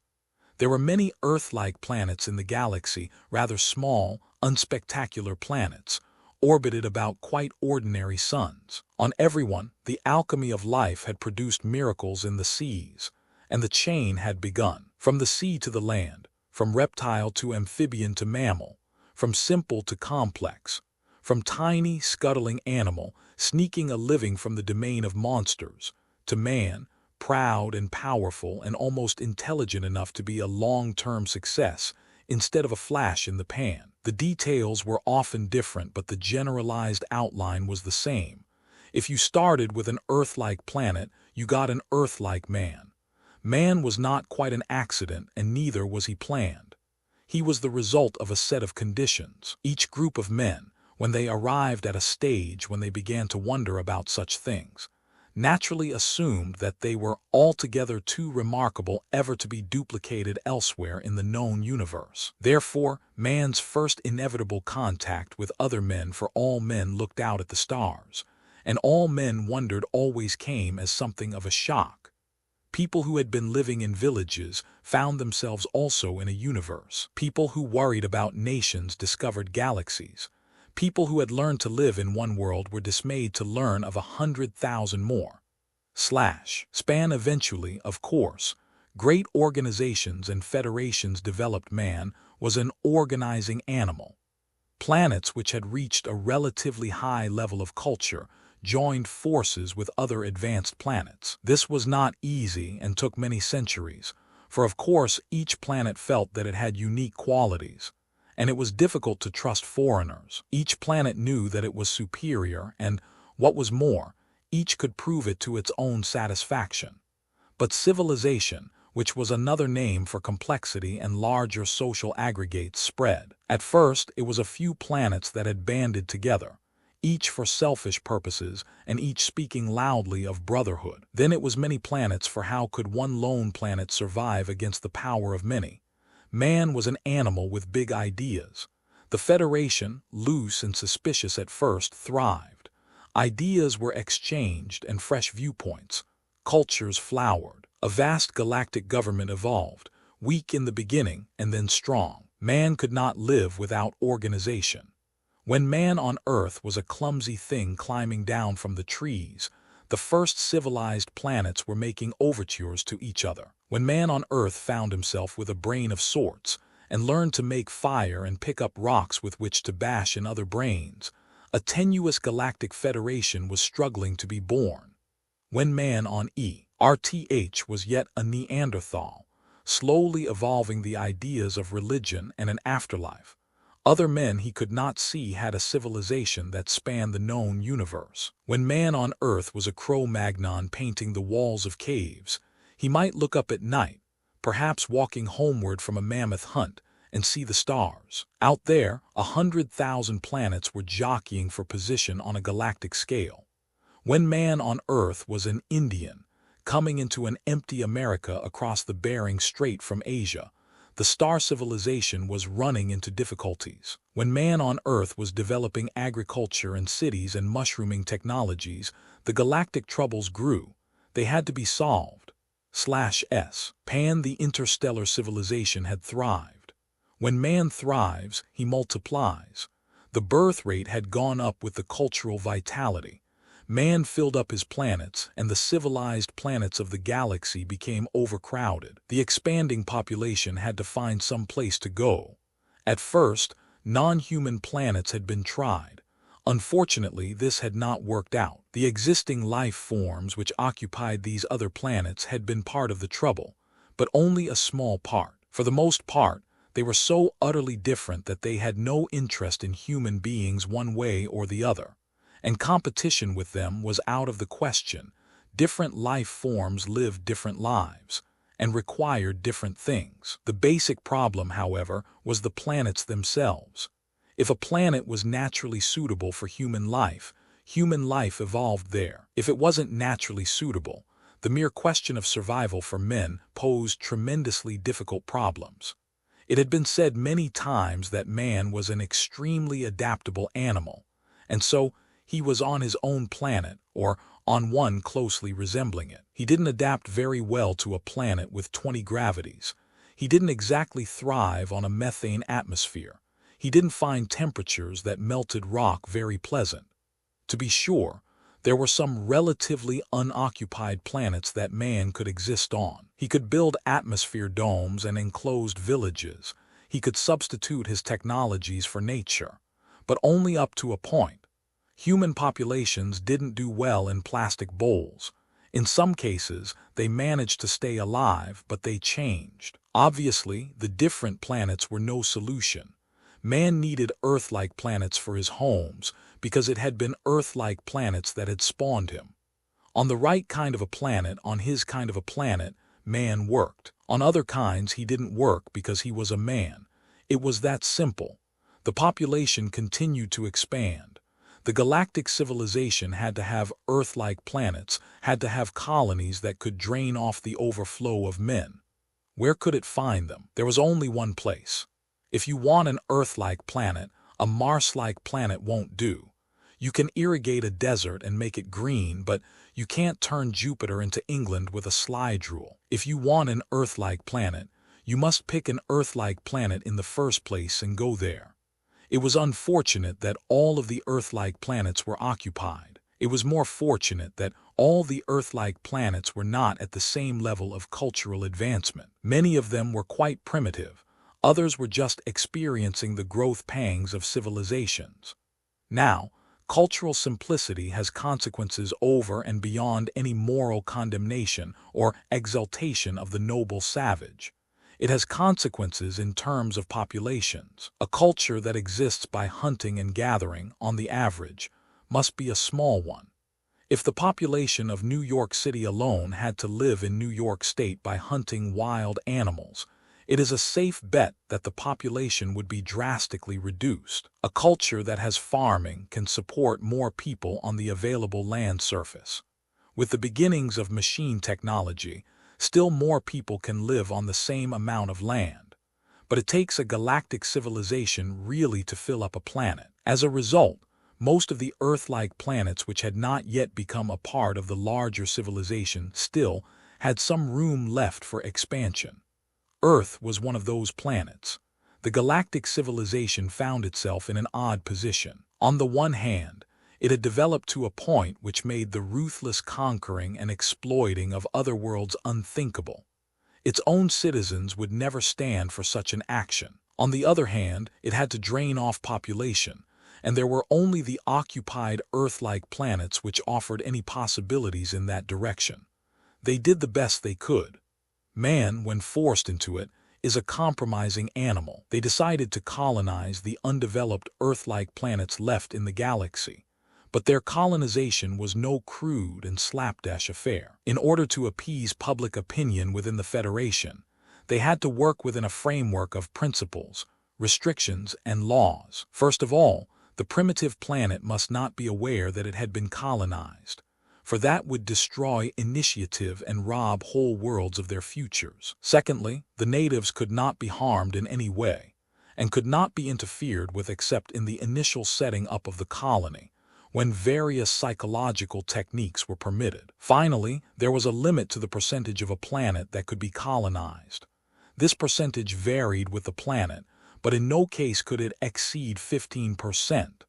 Earth was one of the primitive planets selected. There was nothing intentionally cruel about this idea, although it had its imperfections and unforeseen consequences. It was just an emergency solution to a pressing problem, and it postponed, at least, the necessity for long-term, sweeping reorganization and restriction. It was a practical program for thousands of years, in most cases, and as for the future, well, perhaps they would have other solutions then. They were not proud of their solution, but they were stuck with it. Ironically enough, there was a precise parallel on Earth itself, if on a more limited scale. On many parts of the planet, expanding Western civilization had reached out and enfolded more primitive cultures. In some cases, it had simply exterminated the natives.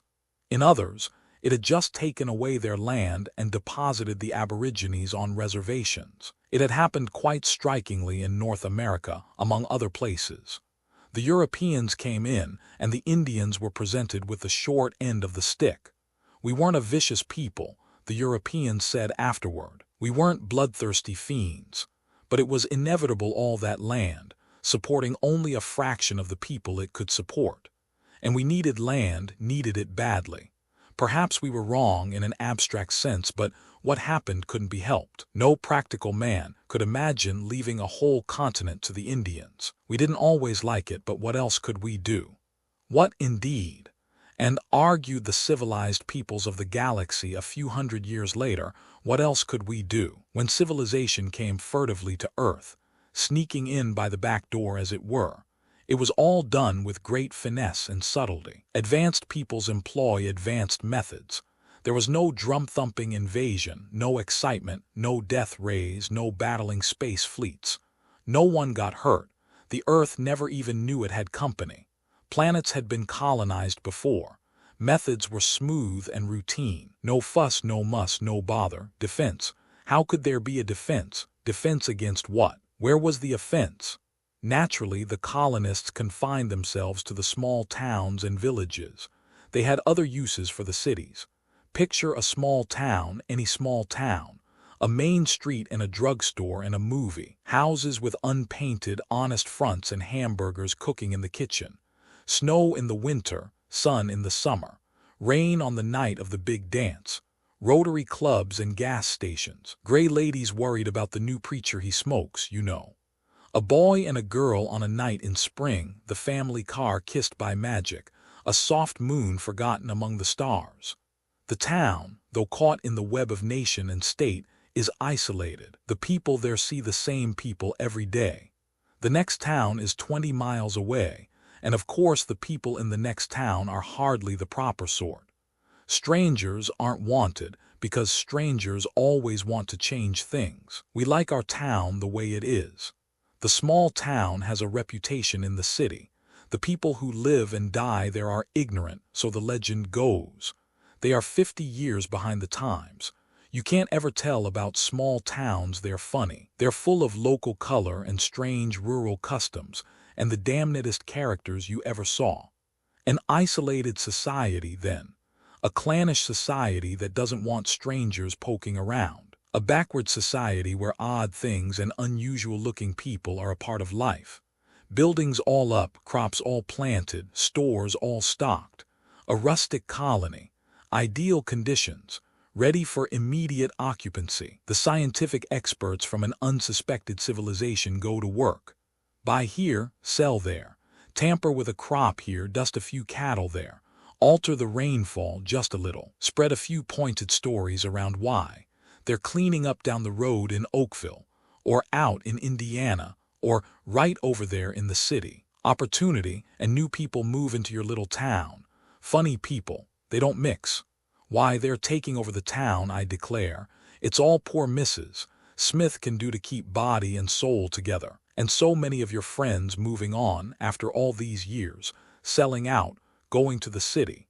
It's just not the same in your town anymore. And you've heard of such wonderful chances somewhere else. The Wilsons went there, remember.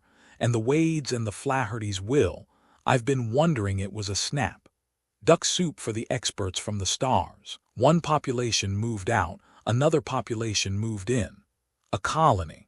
Of course, it was unfortunately true that if you moved the natives off their land you had to be sure they had somewhere to go. 15% of a planet was a lot of real estate. There had to be, in a sense, reservations for the natives. Earth was ideal. Earth already had its reservations, ready and waiting. They were called cities. Where did the unabsorbed small-town people go when they left home? Where had they always gone? Into the cities, of course. The cities of Earth became preserves for the Aborigines.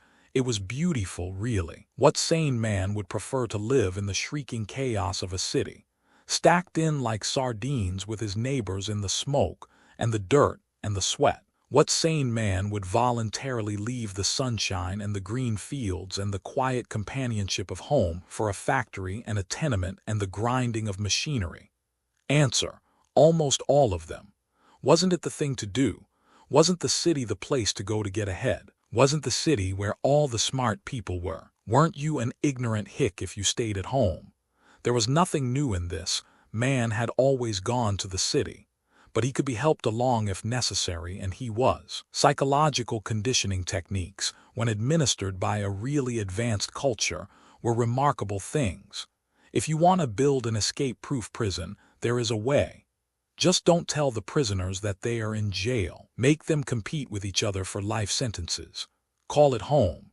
There was one colossal irony in what was happening on the Earth, and it afforded the colonists with no end of amusement. The technicians of Earth were busily engaged in trying to build a spaceship of their own, one of the first primitive types, of course, with chemical fuels. With this spaceship of theirs, if it ever got off the drawing boards, they hoped to transport colonies of natives to other planets. They were bravely hoping one day to go out and conquer, and populate the galaxy, a galaxy that was already so overcrowded that it had overflowed to Earth. Naturally, they would find that the other planets of their solar system were quite unsuited for colonies of any sort, and they were still many centuries away from a workable interstellar drive. Still, it was amusing.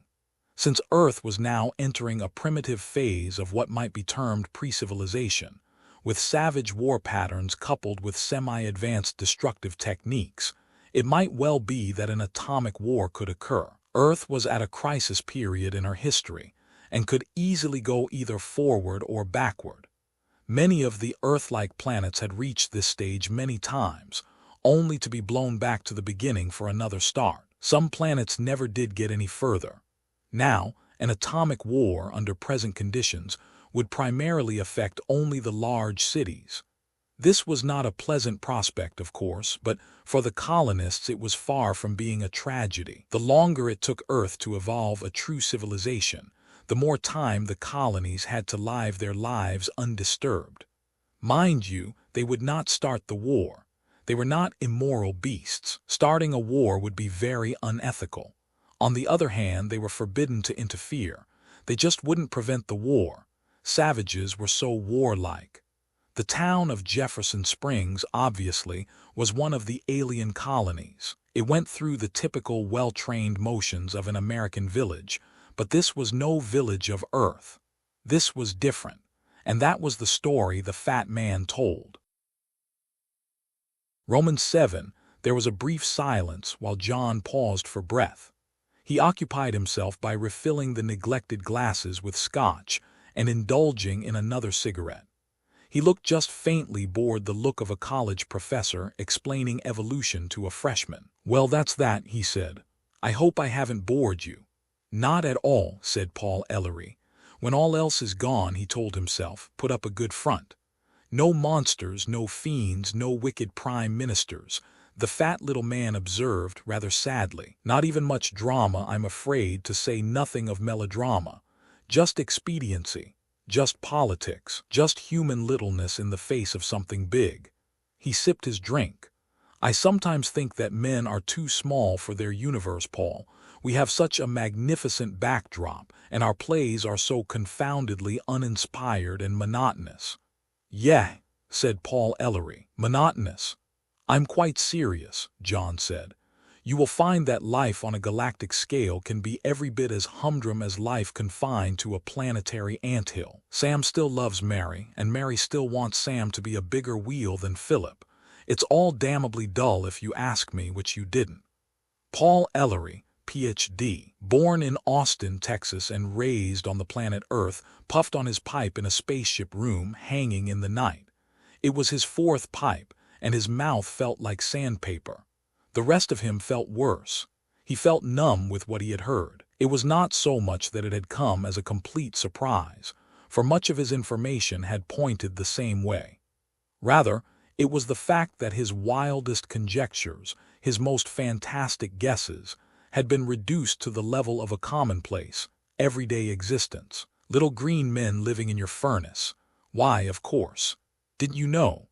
John's matter-of-fact attitude toward the whole thing had made him feel oddly distant from the whole problem. It was like an intellectual exercise, a bedtime story in Bedlam, a motion picture about another world. It wasn't easy to remember that he was an aborigine. Ph.D. He had never been unduly proud of it, but it was disconcerting to have it calmly reduced to the level of witch doctor, third class. "Some of his herbs really work, you know, but all that mumbo-jumbo is just too much for me." He couldn't doubt the story he had heard. It fitted the evidence too well, and the quiet ship that surrounded him squelched any qualms he might have had with complete authority. There was no reason for John to lie to him. He had heard the truth and he knew it. He had one question, however. "Look, John," he said slowly, "you kept talking about the inevitability of these colonies. You kept speaking of the necessity for what you did, and you used some examples from our own history to justify your viewpoint. But isn't there a basic difference? After all, this outfit of yours is a galactic civilization. It's big business. Wouldn't birth control have solved your whole population problem very neatly?" John smiled. "No, it wouldn't," he said. "Why? Surely your people are sophisticated enough." "That's not the point, Paul. Look here, you have birth control available and widely practiced right in the United States. Isn't that right? And has the population gone up or down since the introduction of birth control techniques? Up, Ellery had to admit. But I still think, no, my friend. It isn't that simple. Many other factors are involved. For one thing, the Galactic Federation is not a dictatorial setup, and it takes a dictatorship to impose that sort of a rigid restriction on people. You will find that as people advance, they insist on a certain amount of individual freedom. They will submit voluntarily to some things, but not to others. Birth control is practiced to some extent, just as it is in the United States, and you will observe that the birth rate in Jefferson Springs is actually lower than in most American towns. That isn't enough, however, it's a phony solution.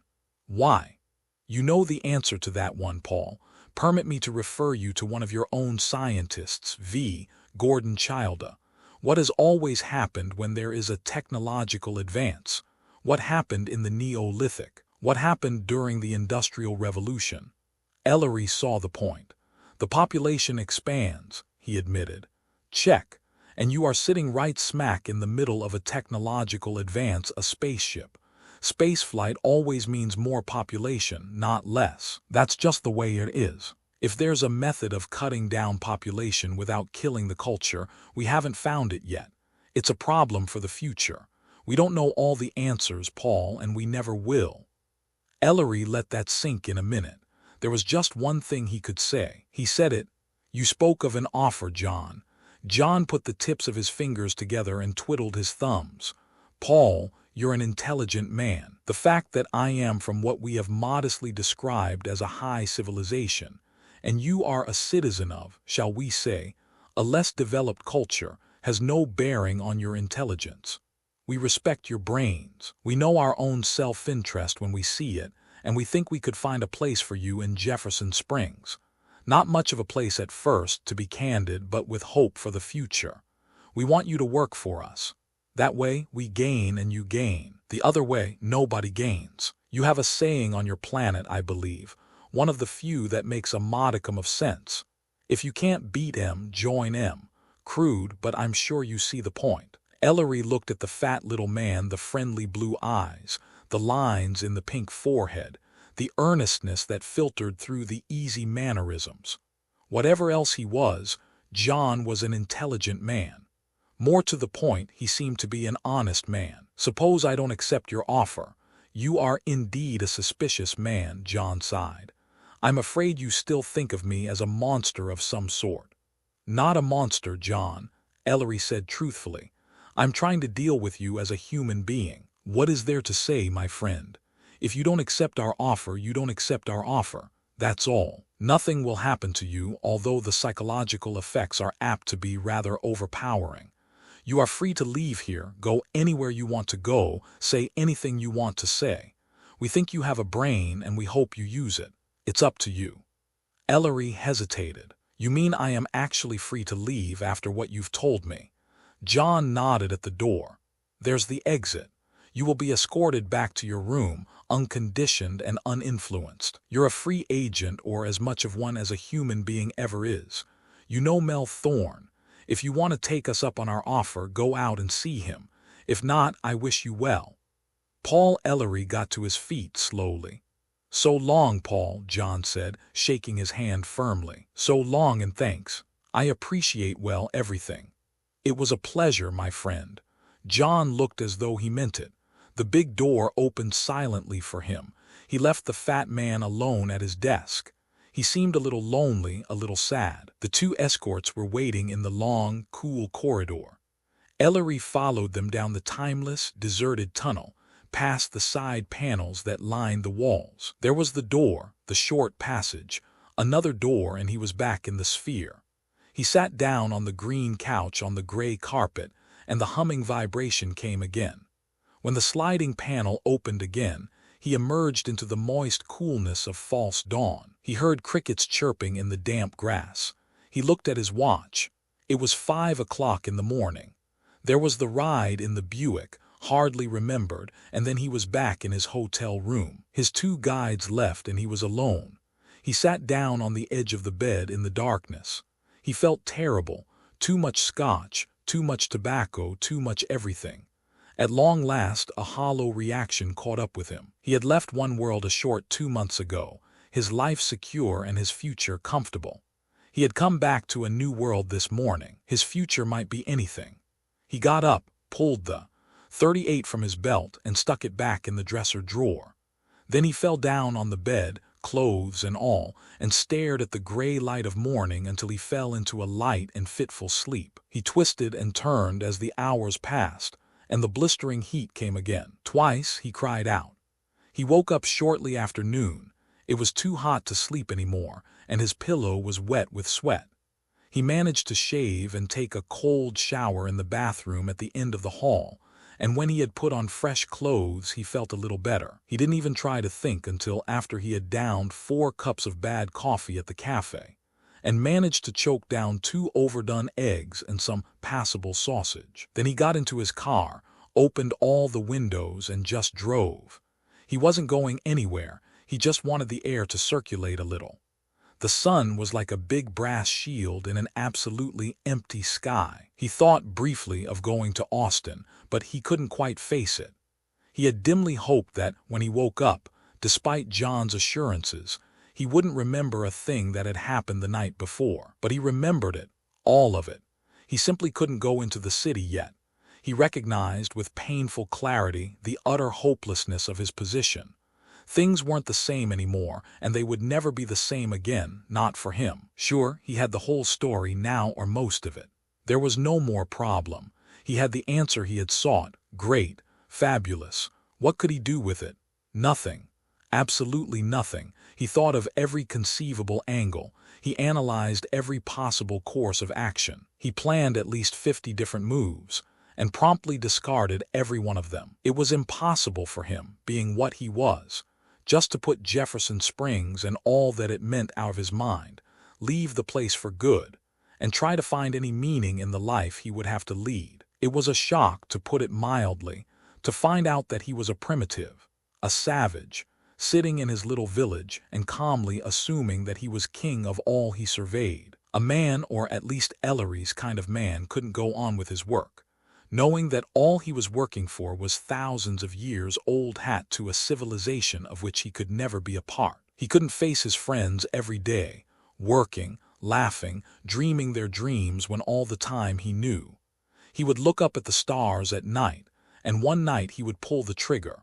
He could not write up what he had discovered in a technical paper. The idea was laughable. Some evidence pertaining to an alien colony in Texas, with suggestions about a galactic civilization. No reputable journal would touch such an article for $1 million, and if it were published, what difference would it make? Who would believe it? Even if the world's most famous scientist seriously advanced such a theory, he would be quietly carted off to an insane asylum. And Paul Ellery was not the world's most famous scientist. There were several 100,000 or so ahead of him. He could not go to the newspapers or to the police. What could he say? He could hear himself. Look, do you know the town of Jefferson Springs? It's been taken over by aliens, people from out of space. That's right, space. You know.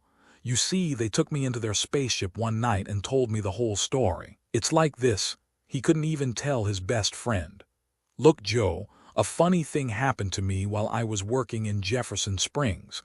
I know this sounds nuts, but it was hopeless. It was hopeless precisely because the colonists really were far more advanced than the cultures of Earth. The whole problem that the colony posed, a problem in philosophy and psychology and ethics as well as in survival, was virtually inconceivable as a serious situation to a planet at Earth's development stage. It was precisely analogous to a Neanderthal shouting into his cave that he had just split the atom. Hopeless, too, because there was no Earth.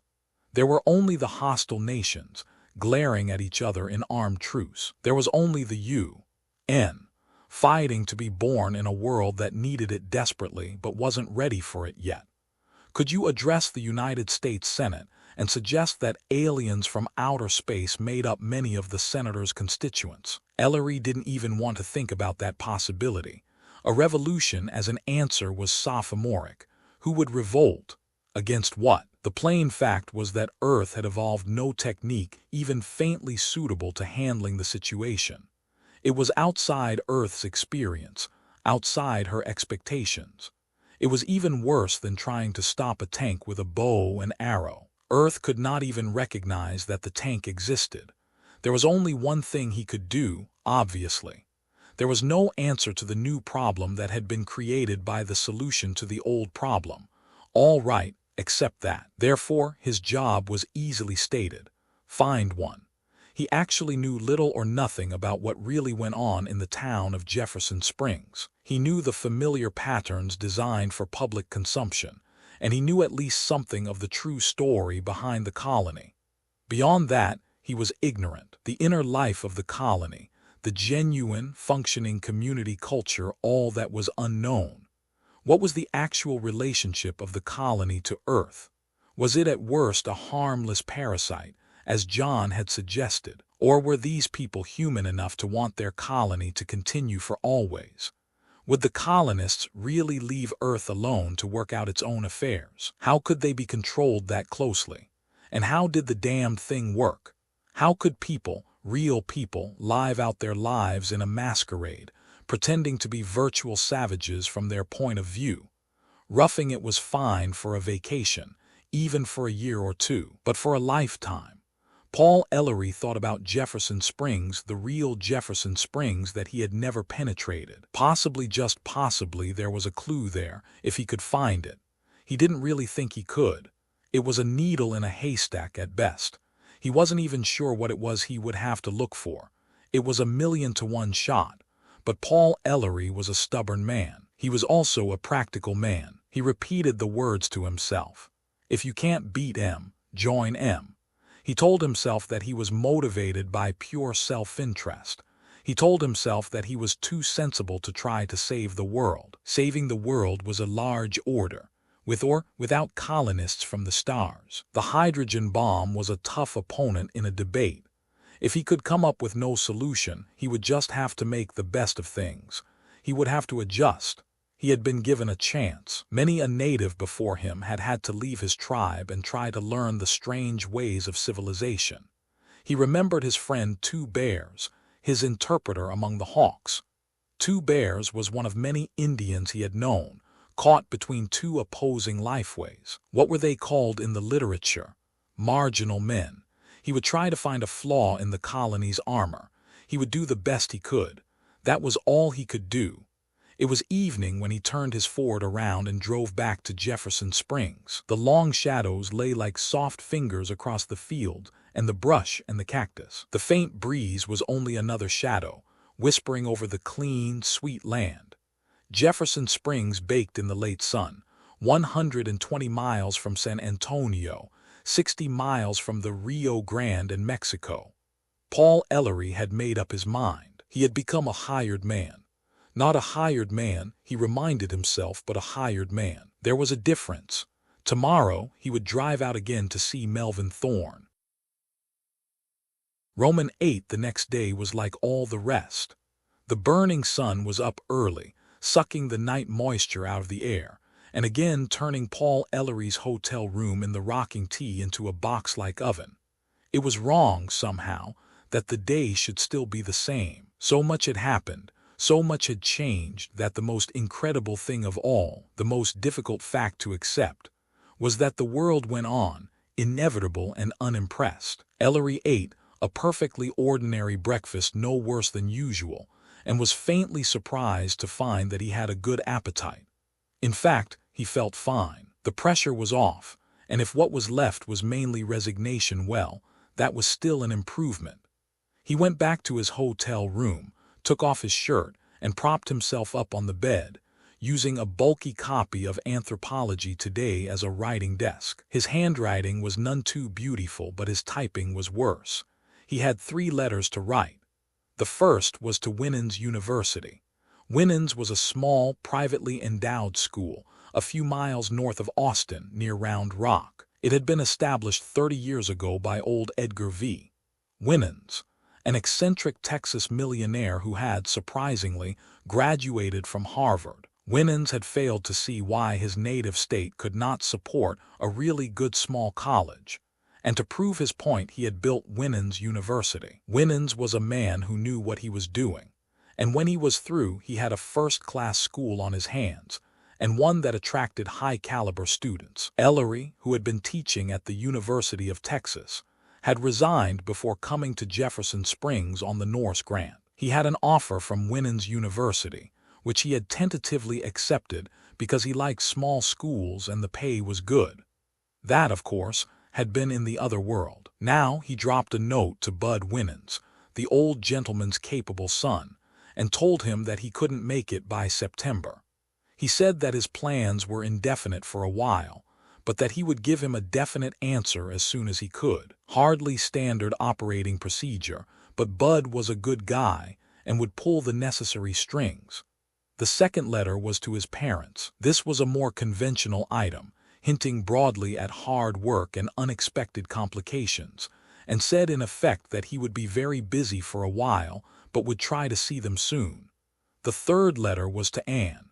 This one required more skill. He had to prevent her from getting lonesome and coming to see him, and on the other hand, he had to keep in her good graces in case he should decide to see her. This wasn't too difficult, being a type of letter that all young men learn to write to their girls, although Ellery had a sneaking suspicion that Anne was never fooled a bit. He thought of Anne, only a short distance away in Austin, and felt a strong desire to go to her, be with her. But he rejected the idea almost before it was born. Nice, yes, but the answer to his problem wasn't in Austin. He took his camera off the dresser and loaded it. It was a most unspectacular box brownie. Ellery wasn't certain what he intended to do with it, but he figured that a few pictures here and there wouldn't hurt anything. He dropped the letters in the slot at the ramshackle post office, across the street near the Rialto. Now showing at the Rialto, rocket ship XM. Ellery guessed that that one would be well attended. Coincidence, or did all the colonists have an odd sense of humor? He got into his Ford, stopped and bought gas at the Humble station, and tried to tell himself that the station attendant was an alien colonist. It didn't work. The overalls, the clumsy shoes, the red bandana hanging out of a back pocket, the man was just too damned ordinary. He had to keep telling himself, "This is not real. This is an alien colony. This is not real." The words were not real either. He drove off, back out of town and out across the Nooses Bridge to the Thorn Rank. He did his best to choke off both his mood and his train of thought. The treadmill thinking that kept rolling off, "This can't be real, but it is real, but it doesn't look real," wasn't helping a bit. He had to keep his mind clear. For himself, of course. He came first. He drove along through the familiar country, along the familiar gravel road, and turned off at the dirt road that led to the ranch house. He looked up, half expecting to see a great ship swimming in the air, but the pale blue sky was empty. There was only the sun, relentlessly pressing the attack. He pulled into the ranch driveway and parked. No pictures yet, he decided. He got out and knocked on the door. He heard footsteps, but they were not those of Thorne's clumping boots. His wife, maybe. The door opened. It wasn't his wife. "Hello," said the girl, smiling. "Are you Paul Ellery?" "I used to be," Ellery said. "Please come in, Paul. I'm Cynthia. I'll call Mel." Ellery followed her into the house, caught off base again. The girl was a surprise. She was a blonde with her hair piled up on top of her head, careless of her looks because she had them to spare. She wore a man's white shirt with the sleeves rolled up and gray shorts. Her feet were bare. "Sit down, Paul," she said. Ellery sat down. He was in the living room this time, on a brown couch. The big clock ticked monotonously in the heat. "Mel's out in the barn," Cynthia said. Her voice was soft, but it had a definite Texas slur in it. "Don't go away." She left, and Ellery heard her call. She had a good pair of lungs, among other things. Ellery tried to add her into the equation. Mistress, new colonist from the ship, bait, friend of the family. Vampire? Cynthia came back. "My God, it's hot here," she said. That, Ellery reflected, was a statement with at least two hidden jokers in it. Who or what her God might be, he had not the foggiest notion. And the way she said "here," suggested strongly that she had just arrived from elsewhere. However, if nothing else, the sentence neatly destroyed the picture of her as a femme fatale he had been building up in his mind. "It is hot," he said wittily. Then, ashamed of himself, he tried to do better. "Do you live here?" "Not much of an improvement." "Yes," she said, sitting down next to him on the couch. "In town," she added. "I teach home economics in the high school." Ellery let that digest a minute and discovered that her eyes were the standard blue. "Age, early 20s probably." "That's nice," he said. "For the students, I mean." She smiled. "Thank you, Paul," she said demurely. The back door slammed and there were more footsteps, clumping ones this time. Melvin Thorne walked into the room, big and solid and sweating. He held his hat in his hand and he was wearing tight, faded blue jeans and a dirty khaki shirt. The cowboy boots were scuffed. "Howdy, Paul," he drawled. "Mighty glad to see you again." "Oh no," thought Ellery a little wildly, not the dialect again. "Hello, Mel, how are you?" "Fine, mighty fine." The big man paused. "Cynthia, you get the hell out of here." He said it in exactly the tone of voice he would have used to say, "Cynthia, please pour me another cup of coffee." Cynthia raised her neat eyebrows but made no objection. She stood up looking very cool and slim next to Thorne. "See you later, Paul," she said and left the room. "You want to watch out for that one, son," Melvin Thorne said. "She's trouble. Come on into the kitchen where we can talk." They went back into the kitchen and sat down at the battered wood table with the red and white checked tablecloth. The salt and pepper shakers still carried their inane legends, "Unashamed." Before Thorne had a chance to say anything, his wife padded into the kitchen. She was dumpy, white-haired, scrubbed. She had nice brown eyes. "Pour us some coffee, Martha," Melvin Thorne said. Martha obliged, pouring from the big black pot on the stove into 2 mugs that had seen better days. She didn't bother about sugar or cream. She eyed Ellery for a moment and then put a strong hand on his shoulder. "You'll be Mr. Ellery," she said. "You look like a nice young man and I hope you like it here with us." "Thank you, Mrs. Thorne," Ellery said. "Thanks a lot." Again he looked at Mr. and Mrs. Melvin Thorne. Could these people really be alien, and what did that mean? If they had evolved on a planet that circled another sun, was that so horrible? What was the difference? Why is there a threat to Earth at all? A threat to me? Why shouldn't they live here the same as anybody else? But he remembered, even there in that cozy kitchen, he remembered all those primitive peoples who had come face to face with the white man. The white man had evolved on the same planet they had, and was indistinguishable from them except for a few minor traits. Where were those primitive peoples now? These aliens, or whatever they were, said that they had no desire to conquer the Earth. As far as Ellery could tell, that was true, but more of them were coming all the time looking for living space. They were not machines. They had their weaknesses the same as other people. Someday, that meant trouble. Paul Ellery wondered, had any colonized planet ever climbed out of savagery, or were they helped to stay where they were? He thought, too, of the hydrogen bombs and all that they represented. The civilized aliens could prevent those bombs from ever going off, could wipe war from the Earth forever. But they wouldn't. Here, if anywhere, they would not interfere. What chance did Earth have on its own? Paul Ellery clenched his fists. Well, here was one way out for him. "I guess John told you the story," he said. "I heard from old John, that's right," Melvin Thorne said, drinking his coffee. "Reckon you've decided to tie up with us, that right?" "That's right," Ellery said. He swallowed his coffee, more out of politeness than desire. Gulping hot coffee in the middle of the day in summer was one Texas custom he had never made his own. "He told me you'd tell me what I needed to know." "Mighty glad to help, Paul," Thorne said slowly. "Though there ain't an all-fired lot to tell." Melvin Thorne was still employing his Texas drawl, and Ellery suddenly realized that it wasn't faked at all. This was the only English the man knew. He had been trained for this particular culture for how long? Ellery began to appreciate something of the stake that Thorne and the rest had in staying in Jefferson Springs.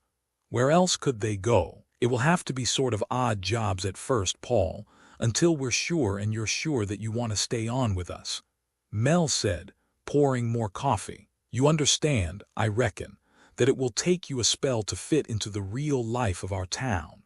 You've got a lot to learn, just like I had a lot to learn before I came down here and set me up a ranch. I think the paper would be a good place for you to start, since you like reading and all that stuff anyhow. We'll keep you at that a spell, and then give you a shot at something else. It won't be very exciting at first, Paul, but we think we've got a nice little town here and we're proud of it. Ellery listened in growing wonderment. Thorne was just the same as he had been before. Evidently, he really was more or less what he appeared to be on the surface. Personality type screening. Right man for the right job. Somehow he hadn't expected an alien from an advanced civilization to be of no better than average intelligence. But why not? It was the civilization that was advanced, not the citizen. The fact that Joe Blow lives in the same culture as Albert Einstein does not mean that Joe Blow can't be a grade Q moron. And Mel Thorne seemed to be what? A Texas Babbitt from another planet. It was a vaguely frightening thought. "I'll do my best, Mel," he said. "I'm sure you will, son. And later on, if you get along okay, they may send you back for the full treatment." "Back? That's right, back, you know. But for right now it'll have to be the newspaper." "Well," Ellery said, "it could be worse. They used to have a standard joke in college that all the guys with a Ph.D. wound up digging ditches." Melvin Thorne laughed a big, booming, noisy laugh. "That's a good one, son," he said. "I always said that their book learnin' was a waste of time." Ellery sighed. The man meant it. It was no act. "Well, I'll try to rise above it," he said. Mrs. Thorne came back into the kitchen, smiled vacantly, and padded out again. "One thing we can do for you right at the start," Mel told him, "and that's get you out of that Rocking Tea Hotel. That place is just to scare the tourists off." He laughed. Ellery laughed with him, unamused. "You just go on into that little white house across from the high school," Thorne said. "Ain't nobody living there, so that's your house now. You'll find the key in the mailbox." "Thanks again," Ellery said. His mind set up a pleasant equation. House plus high school equals Cynthia. "And keep an eye out for Cynthia, son," Thorne said. "She's trouble, like I said. She teaches high school, you know." "I know," Ellery said. "I'll wear my armor." Thorne said doubtfully. "Well, that's about it, Paul. I want you to feel free to come out here and see me any old time. And remember this, son, you're not a prisoner here. This is your home if you want it. You're free to leave whenever you want to. We're right proud of what we've done in Jefferson Springs. We've worked hard for what we've got. Just remember, it ain't half as funny to you as it was to us when we first came here." Ellery caught just a glimpse then of Jefferson Springs the way the colonists saw it. An alien town on a strange and distant world. A tiny spot torn out of a hostile wilderness. A fragile container into which they poured their lives and their loves and their hopes. An adventure on another world, as surely as though it had been men from Earth journeying to the stars. "Thanks, Mel," he said. "Don't mention it, son." Paul Ellery went back through the living room and out the door. He didn't see Cynthia. He gunned his Ford down the dirt road. The brilliant sunshine touched the blue sky with gold, and the heat was heavy with the rich smell of the river and the cypress trees. He breathed deeply of summer and tried not to think. Roman 9, his first day on the weekly newspaper, was singular enough for any man. The watchguard office, located across from the community hall, was a long, narrow, and magnificently drab shed. It was so palpably ancient that Ellery half expected to find that all the writing was done by hooded scribes with goosequill pens. Instead, it was done by Abner Jeremiah Stubbs. Mr. Stubbs was tall, stooped, and thin. He was pleasantly grotesque. His hair was a precise nothing color, and it was kept out of his eyes by a faded green eye shade. He dressed in a black suit. His shapeless coat was hung on a hook on the door, and he worked in a shiny vest. He had a big gold watch, and Ellery knew without checking that it was scrupulously accurate. Abner spoke in funereal tones when he spoke at all. Everything he said came out sounding like, "Ah, the pity of it all, the vast pity of it all." To Ellery he said, "Typewriters in the next room, telephones there too. List of stories on the pad, makeup. Only the kind that goes on girls' faces, Ellery confided. Mr. Stubbs nodded wearily. Another day, another burden. You'll learn, get ink in your blood. Ellery nodded. Mr. Stubbs leaned back in his swivel chair and gazed blankly at the wall. So Ellery decided that the interview was over. He went into his office, if it could be dignified by that name, and risked the wrath of ageless gods by wrestling up a window that acted as if it had been shut since the flood. The flood hadn't washed it any too clean, either. The heat was stifling. Outside the window, a single forlorn oak tree drooped in the sun and tried to remember what rain looked like. Ellery sat at a small, unpainted table and contemplated a typewriter that must have been older than he was. He had, of course, studied the paper intensively in his work in Jefferson Springs. Every item in it for months before he had arrived in the town had been classified and filed. The news items had given him information on kinship connections, meetings, parties. They had furnished valuable interview leads. The editorials of Mr. Stubbs had yielded insights into the value system of Jefferson Springs. Ellery knew the paper. He had never been much of a writer, but he felt supremely confident that he could attain the required stylistic excellence. The paper was called the Jefferson Springs Watchguard. Its slogan, "Our fight for the right is eternal as the plains." Not much of a slogan, he reflected, but better than some he had seen. There was one town in East Texas with a paper called the Jimplicute. Join industry, manufacturing, planting, labor, energy, capital in, unity together everlasting. He studied the scrawled pad for 30 minutes and then stuck a yellow sheet in the typewriter. In 3 hours, he wrote 4 stories, and between the battered typewriter and his own unskilled fingers, he managed to produce a mess worthy of any seasoned reporter. Casting inexperience to the winds, he composed 4 headlines to go with the stories. He was happily ignorant of word counts and allied trivia, but he caught the tone of the Watchguard to perfection. Mildew is common problem of summer. Little Jody Davis improved after being kicked in face by horse. A 4-H camper writes home to mom. Leo. NS Club banquet is very enjoyable event.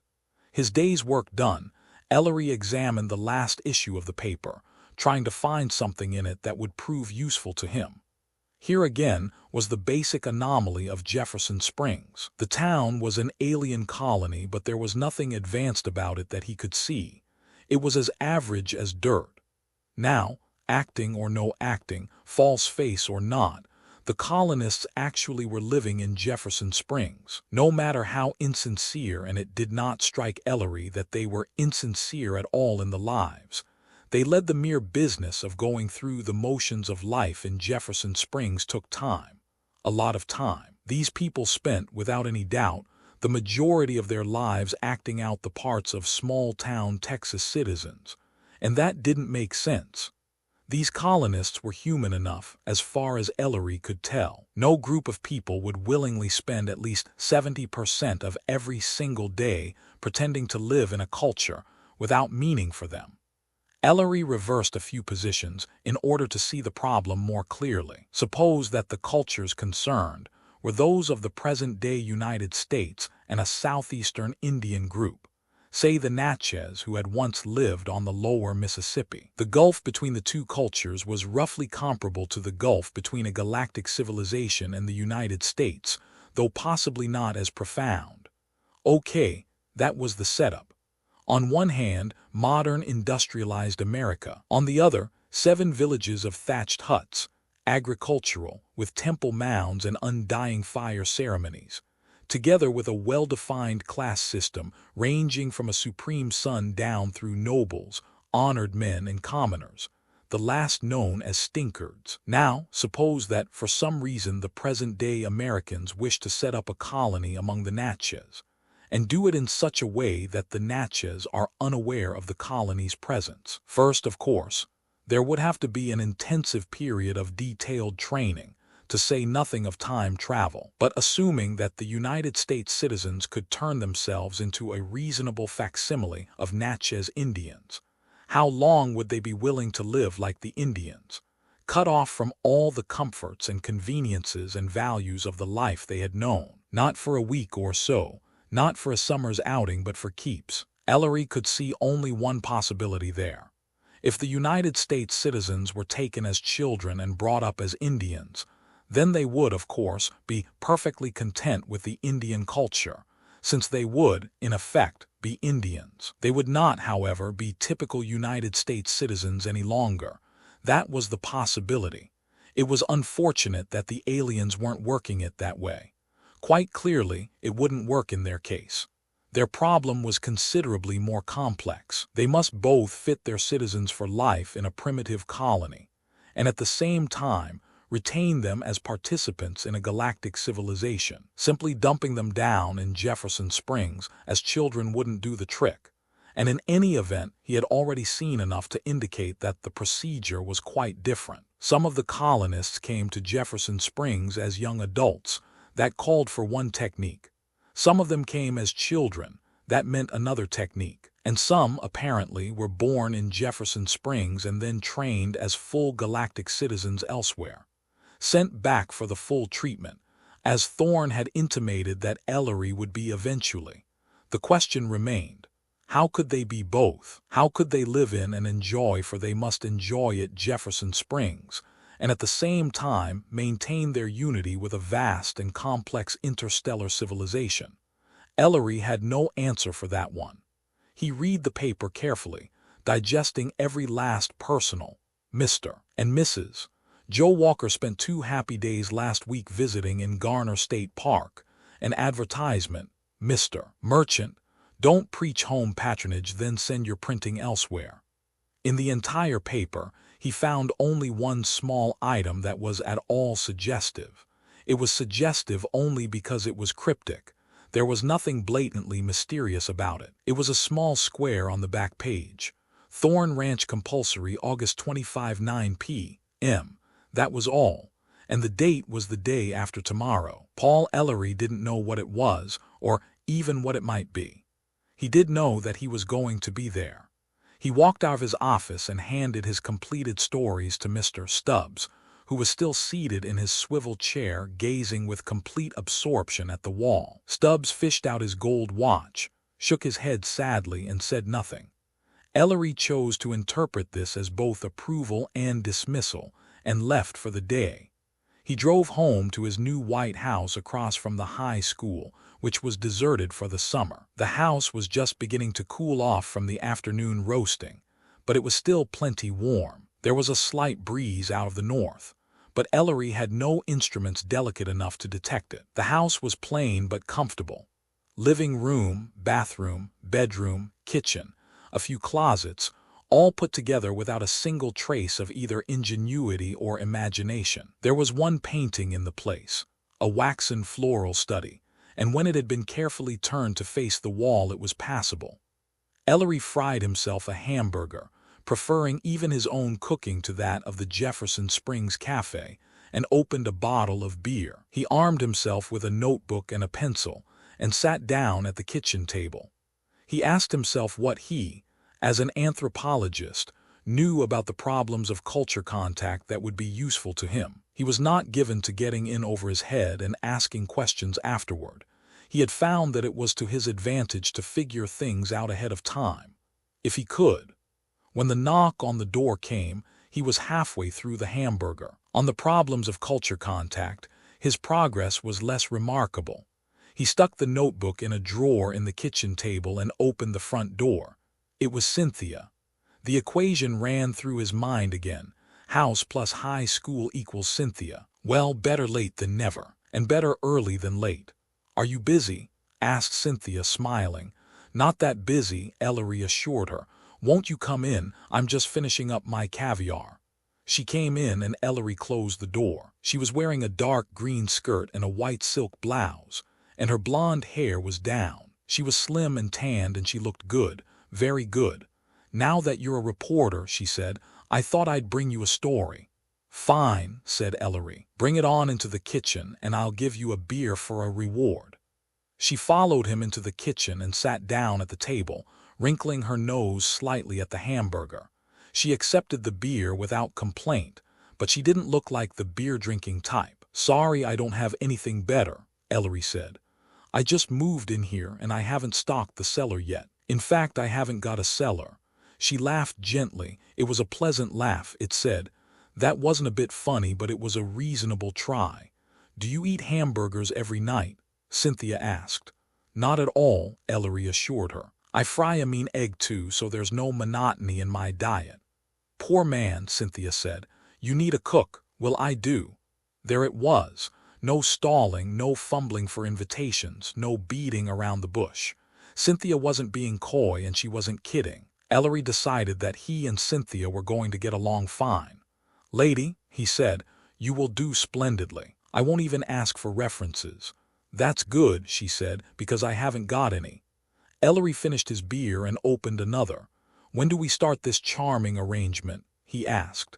Cynthia smiled her man-killer smile. "Let's make it tomorrow night," she suggested. "I'll bring the groceries and see if I can impress you." "With or without groceries," Ellery assured her, "you will impress me." "Good," said Cynthia. She crossed her legs pleasantly. "Let's not forget about the story, Paul." Ellery, who had done just that, nodded. He went into the living room and got an empty notebook. "Let's have it," he said, sitting down again. "I'll phone Stubbs and have him stop the presses." "No hurry," Cynthia said. "It's about the high school. It opens on the 3rd of September, and all new students will have to have a birth certificate, smallpox vaccination, and diphtheria immunization." Ellery stared at her. She wasn't fooling, so he wrote it down.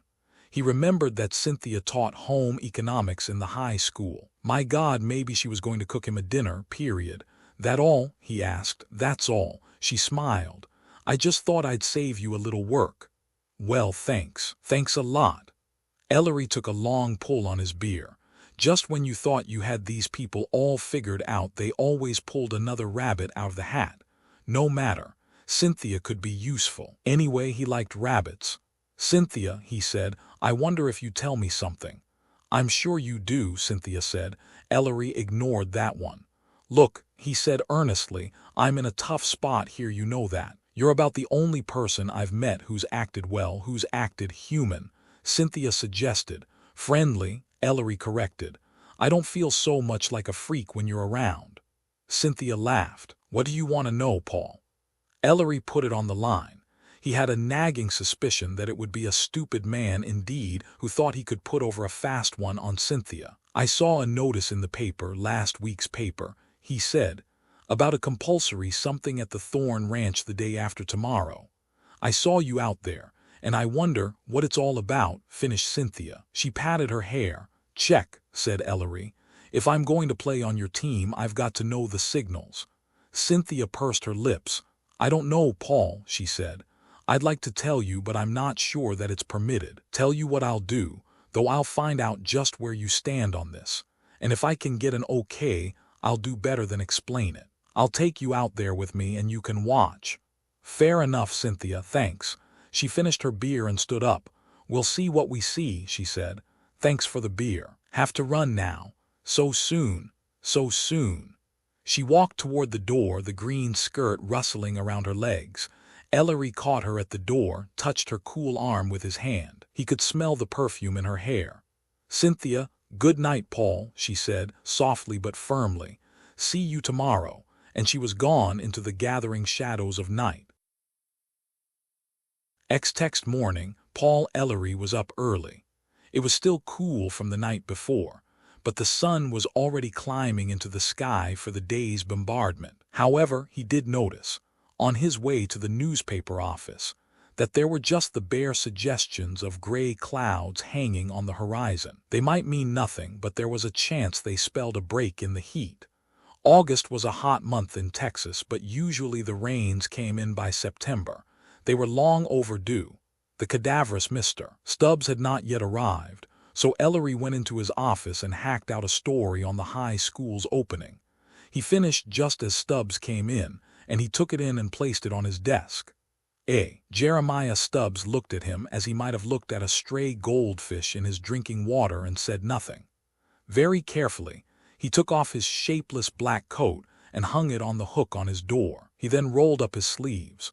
freeing his white, skinny arms for action, and donned his green eye shade. His work for the day presumably finished, he lowered himself wearily into his swivel chair behind the editor's desk and resumed his fascinated contemplation of the empty wall. "If you don't have anything urgent that needs doing," Ellery said, "I'm going out to look for some news."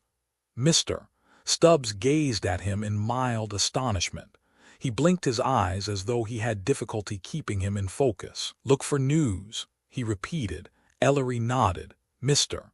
Stubbs concentrated mightily and one corner of his upper lip twitched. The unaccustomed smile almost fractured his jaw. "Only one real story in this town, Sonny," he said, "and that's the one we can't print." Ellery waited respectfully, but that was all there was. "Mr." Stubbs spoke mainly in silences, and it was up to his listener to figure out the drift of his inaudible conversations. Having no real evidence either way, Ellery again chose to interpret the silence as approval, and so he left. In truth, there was very little that needed to be done on the Jefferson Springs watch guard, and Paul Ellery found it hard to take the job too seriously. There must be something more than this. And yet, weren't there still the tiresome little jobs filled by colorless people, even in interstellar civilizations? Surely not everybody spent his time cruising around in spaceships. If Earth joined the Galactic League, wouldn't someone still have to work in the gas station, clerk in the grocery store, take tickets at the movie? Ellery drove home, without the vaguest intention of looking for any news. He had his own work to do. He noticed hopefully that the gray clouds were massed more thickly on the horizon. It might rain. At home, he sat down at the kitchen table and sipped his coffee. Everything was happening so fast that it was getting away from him. He didn't like the prospect of getting swept along by the current. He wanted to steer a little. What did he, as an anthropologist, know that might help him in the life he found himself living? The cards were all stacked against him in Jefferson Springs, no matter how much the dealer smiled. If he wanted a wild card in his hand, he would have to pull it out of his own sleeve. If he wanted to win, or only to break even, the first step was finding the right question to ask. After that, he had to be able to recognize the answer when he saw it. Well, this was clearly a problem in culture contact, and that had a name: acculturation. Unhappily, however, the problem wasn't really an acculturation problem. Of the two cultures, more than two, this thing wasn't limited to the United States. One was unaware of the contact, and in a very real sense they weren't in contact. Still, he was in an accultural situation. He was a savage, rubbing his nose in civilization. The principles of acculturation must apply to him as well as to all the other primitive peoples who had found themselves in the same boat. Could he make the jump, blowgun to atom bomb, cave to skyscraper? What were the choices open to him? He sweated it out. There had been a great deal of work done on problems of acculturation, but very little of it seemed applicable to the fix he was in. Facts were more insistent than theories. His thoughts constantly returned to Two Bears, his old interpreter. He had done his first field work among the Hawk Indians of Montana, and he had made many friends there. The Hawks were a former Plains tribe, with the customary bison hunting economy, and they had never taken too kindly to agriculture.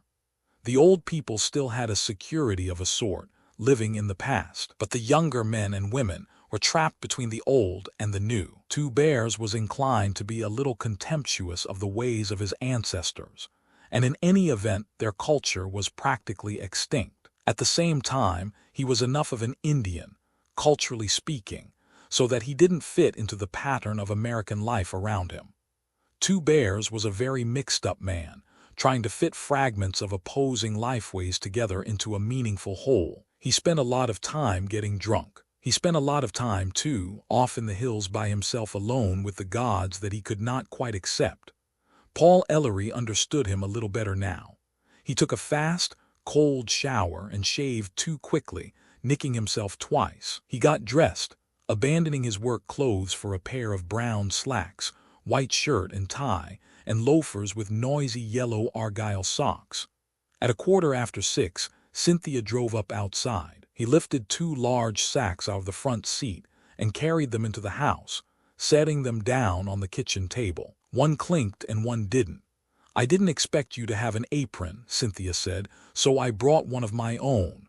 She took a plastic apron out of her purse and tied it around her hips. "Now you get out of here and I'll start supper."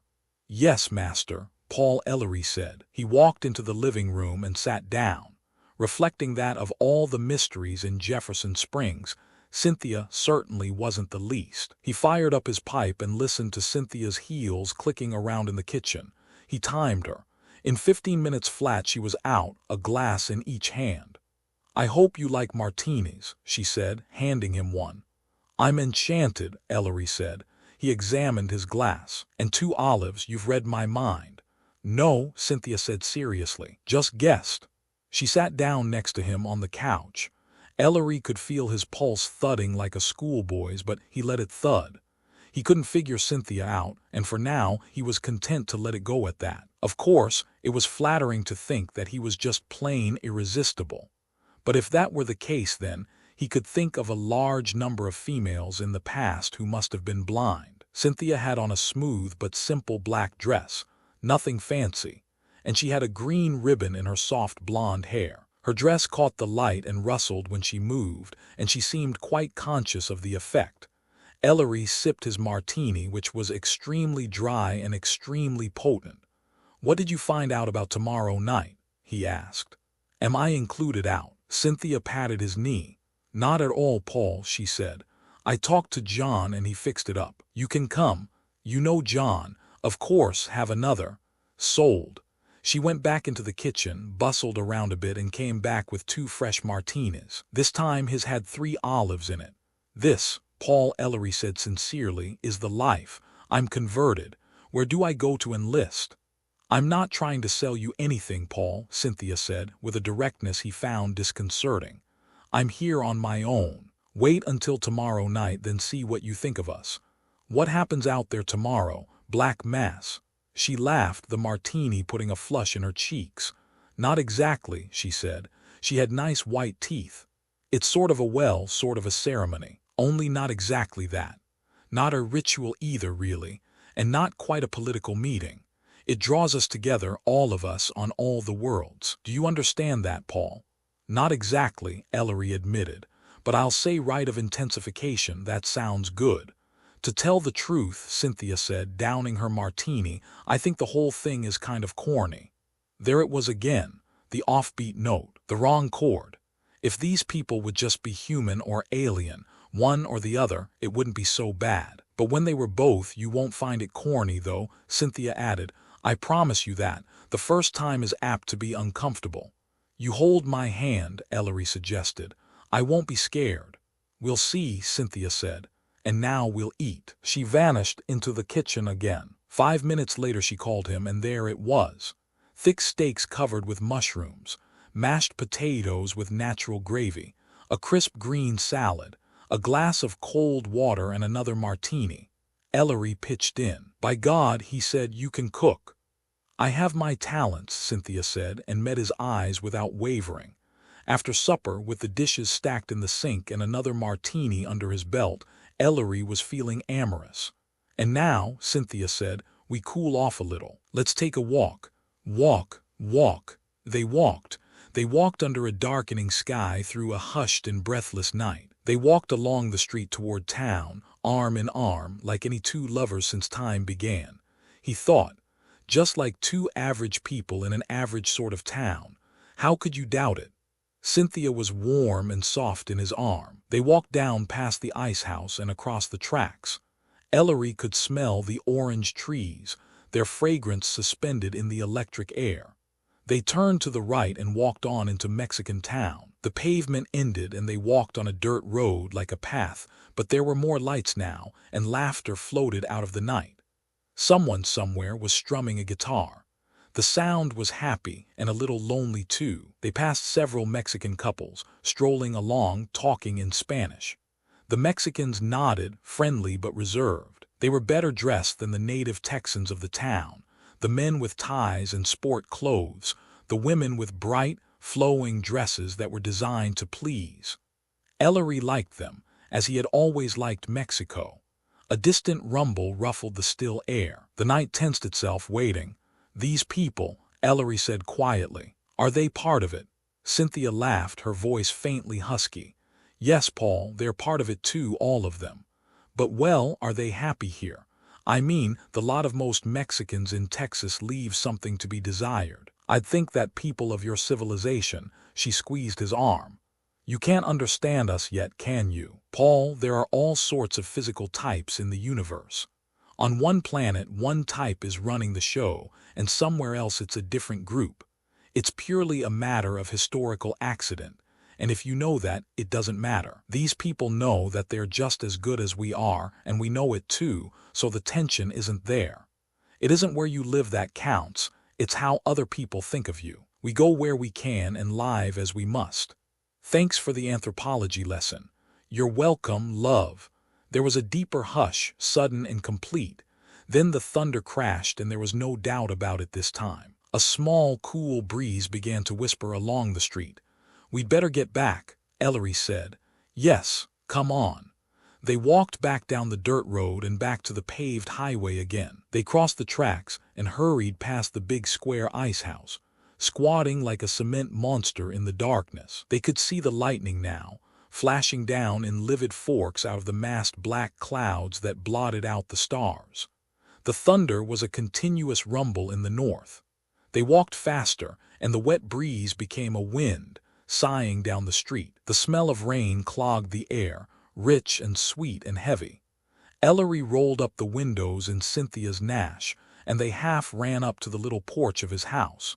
They just made it. There was a flash of lightning that charged the air, quick and close, and turning the night into pale silver. Then the thunder that crashed down, splitting the skies. A gathering, a hush, a pause, and then the rain. Sheets of it, smashing down in big fat drops. Buckets and tubs and rivers of it, gushing into the dry gray street. The street glistened, and little brooks gurgled down the gutters. Ellery caught his breath, his arm holding Cynthia close. The lightning flashed and flickered, and the thunder rolled. The storm roared in from the desert wastes, and the wind and the rain washed through the streets of Jefferson Springs. They went inside and closed the door behind them. The storm pattered and surged on the roof, and the air was released and fresh. Ellery flicked on the light. Cynthia smiled at him, and Ellery could feel the tightness in his stomach, the blood in his veins. She reached up slowly and untied the green ribbon in her hair. She shook her hair gently, and it caressed her shoulders. He could smell its subtle perfume. She came to him and loosened his necktie, her hands cool and sure. "Well," she whispered softly, "what are you waiting for, Paul?" Roman 11 next morning. It was still raining, a gentle rain now, that pattered against the window panes and splashed into little puddles off the roof. Thunder muttered furtively, far away and lonely, rumbling around on the horizon, looking for a way back to town.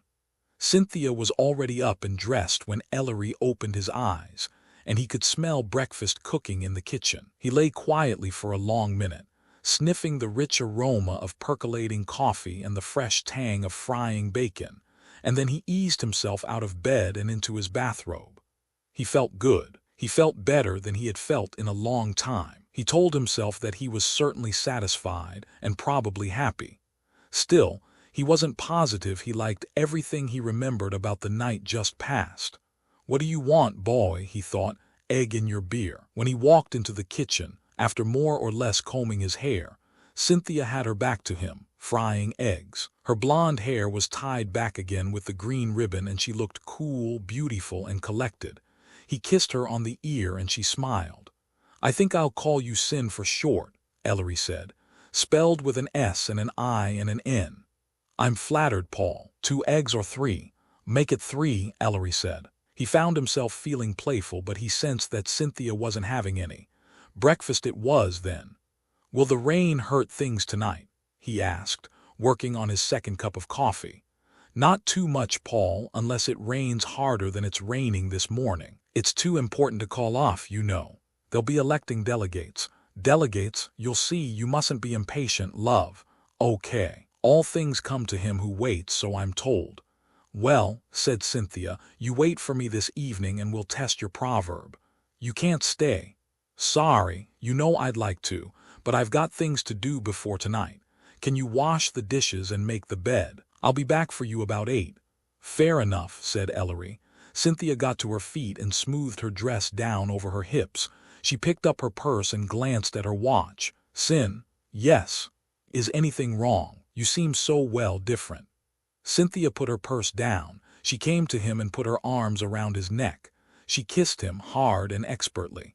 Her body was cool as silk, and Ellery began to tremble. She let him go and smiled, her white teeth very sharp. "See you at 8, love. Don't forget about me." Ellery laughed a little hoarsely and she was gone. Ellery stood at the door and watched her drive away. The blue Nash turned left at the high school and vanished into the gray mist. The gray day darkened and became night, and still the drizzle came. There was more rain in the sky, more real rain, but it was holding off. Waiting, Ellery found himself afraid again and stuck the .38 in his pants pocket. He hoped it wouldn't show under the raincoat. Exactly at 8 o'clock, Cynthia came back. He had hoped that she would come in, but she honked the horn for him and he went out. The street was glistening under the car's headlights. "All set?" she asked. "All set," he said. He wished that it were true. The Nash purred off through the drizzle, its windshield wipers ticking and shushing against the tiny, hesitant rain spray. Cynthia looked inviting as ever, in brown slacks and a gray sweater, with a raincoat tossed over her shoulders. But she seemed distant and preoccupied, so Ellery didn't try to talk. It was hard to believe that just 16 hours ago, well, the hell with it. Ellery watched the yellow headlights cut wetly through the town, licking at the empty glass windows and the pale gasoline pumps, and then they were on the highway, the tires hissing through the dampness. Before he was really ready, they were at the Thorn Ranch. They got out. There were already at least 100 cars parked around the ranch yard, glistening dully in the drizzle, but otherwise the ranch looked normal enough. There weren't even any lights on inside. The cars in the yard might have been sitting in a parking lot outside a fair or a stock show or a football game.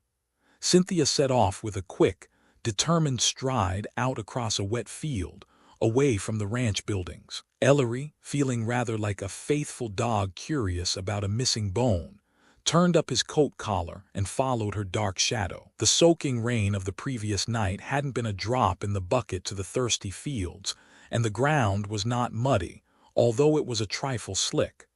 The thunder rumbled distantly, promising to do better. They worked their way along toward a bend in the river, and Ellery could sense other figures moving along with them through the night. They topped a slight rise, too small to qualify as a hill, and at first there was nothing.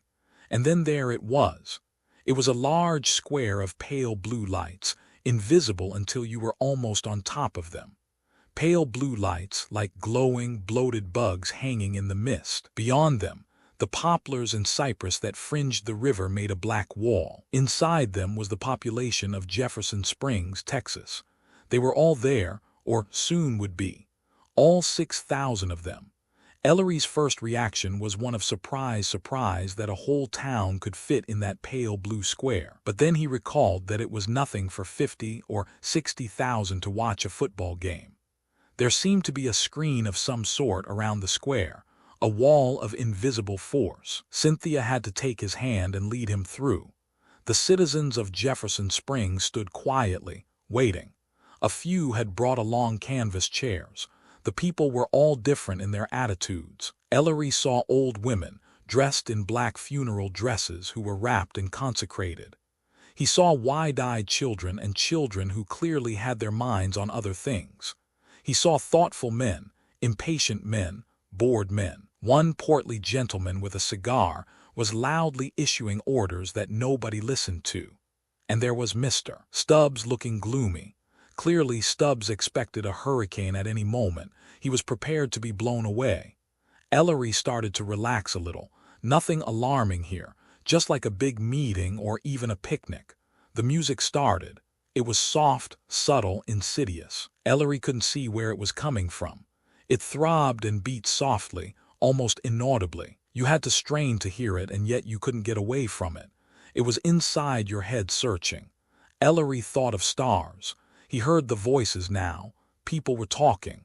They weren't talking English, they were speaking their own language. It had tones and buzzes and clicks. Ellery shivered. He wished that it hadn't been quite so dark. The pale blue lights tricked the eyes. He wished that it would start to rain. Really rain. He would like to hear rain now.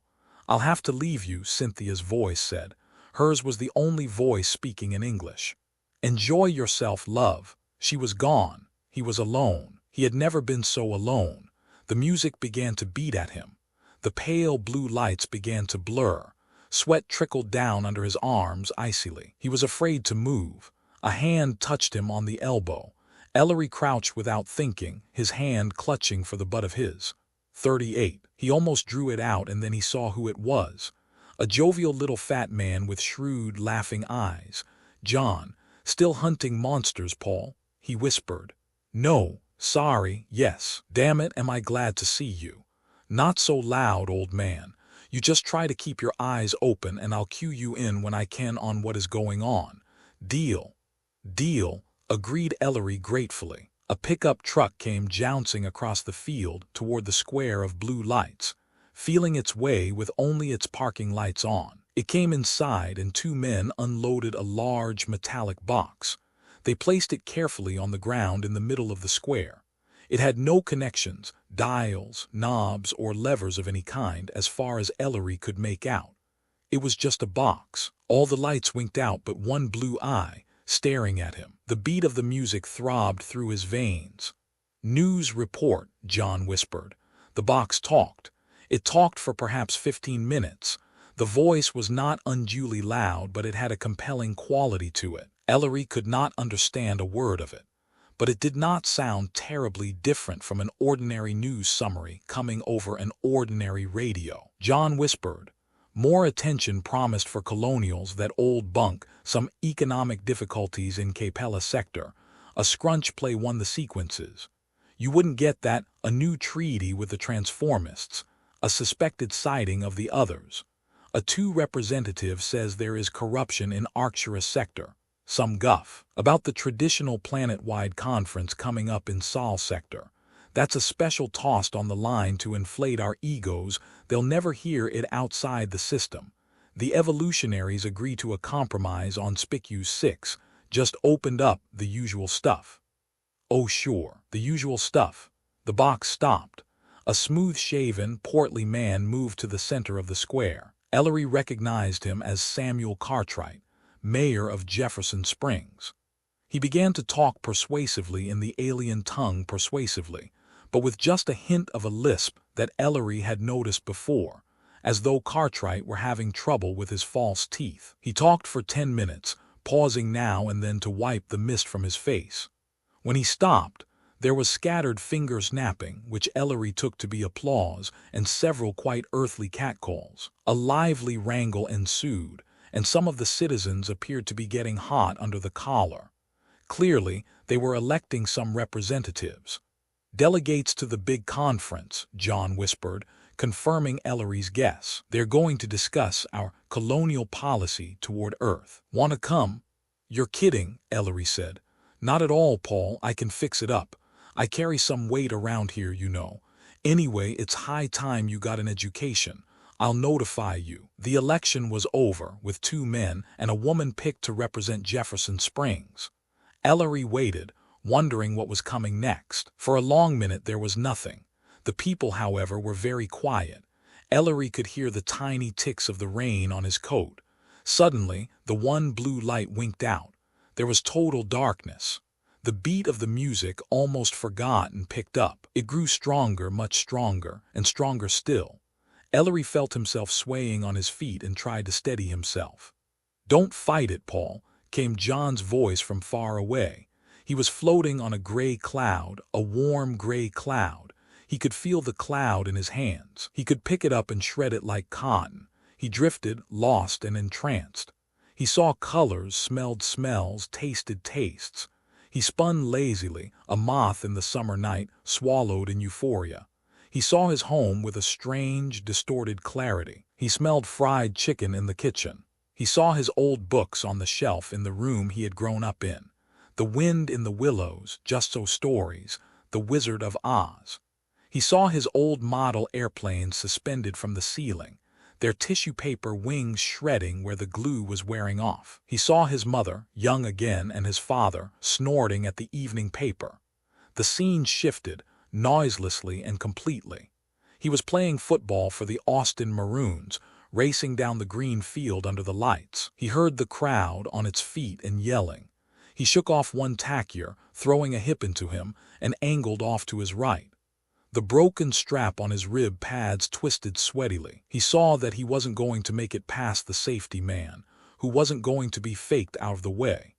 He set himself to run over him, fighting for the extra yard, and then there was a smack as the safety man went down in a heap, blocked but by his end. He cut for the goal stripe. He was going all the way again. The scene shifted. He caught his breath. There was a planet, a blue and green and brown planet, hanging like a jewel in black velvet. It was his planet. His vision flickered and the scene expanded fantastically. His field of sight was enormous, vast beyond imagination, and yet the whole thing was crystal clear. There were many suns and many planets. Together, they formed a titanic design that he could barely grasp. Between the worlds, almost invisible, were spun gossamer silver threads tying them together. Atoms of worlds, something else. Something down in the corner, down dark in the corner. Something vague, amorphous. He wanted to scream. Perhaps he did. He whirled, twisted, spun, dizziness and mist. It was over. He blinked his eyes and saw that John was holding him up. The blue light snapped back on. The spray of rain cooled his forehead. "All right. I think so. It's a little strange at first. You didn't get it all, old man. Designed to reinforce, do you see, rather than to dramatize. You've got to supply most of the images. And you won't see what the others see until you go to a center and get the full treatment. You should have picked up the drift, though. Nostalgia for home, the relation of the one to the many, the unity of civilized life, that sort of thing. Quite unimaginative, really." Ellery listened to John's clipped, matter-of-fact voice, and was more than ever grateful to him for being on hand.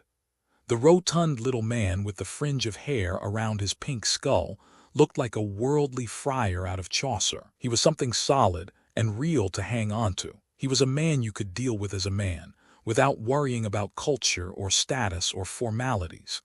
In a word, Ellery thought, John was one hell of a good guy. An old woman, gray-haired and earnest, stood up in the glow of the blue lights and intoned some syllables, letting them collapse from her thin lips in monotonous cadences. There was considerable shuffling of feet among the audience. "Poem," said John. "Very bad." The old woman sat down. The blue lights brightened almost imperceptibly. The music switched its key. It sounded proud and a little sad. It swelled up in stirring sweeps, suggesting ancient kings and magnificent temples and acts of bravery long forgotten. "You'll get more of this," John whispered. "It's the first landing here, the first colonists." The music pounded, then faded to a low murmur. The blue lights dimmed and then began to brighten again, very slowly and steadily. The people chanted, their voices filling the great night silences. Ellery saw Earth through alien eyes, wonderful, mystery, ooze, frightening, compelling. He saw a hidden ship in the night, a globe that floated down in a deserted field, a handful of colonists turned loose near a waiting car, the men and women alone in a strange world, ready to carve a life for themselves out of a primitive planet. The colonists walked to the car, got inside. They were well trained and they knew what to do, how to move in. They were part of a superlatively well-organized immigration. They knew every step they had to make. Still, they were afraid. This was a new world for them, a new home, a chance for their children. They were pioneers in an occupied land. The car started. They drove toward town, a square of lights far away but clear in the clean, cool air. They were dressed like the natives. They looked like the natives. They talked like the natives. They were ready and their eyes shone with a hard determination. They must not fail. They would not fail. The car purred on down the highway through a strange and marvelous land. The music stopped. The chant died. Ellery opened his eyes. He saw them all around him, the people of Jefferson Springs, ghostly in the pale blue light and the drizzle of the rain. The people of Jefferson Springs, the colonists proud, confident, superior. And somehow, a million miles away, Ellery felt sick and tired. He was not a part of them. He was not one of them. He was just nothing. Nobody. He looked at Cynthia on the other side of the square. Blonde hair, blue eyes, brown slacks, gray sweater, a raincoat tossed over her shoulders.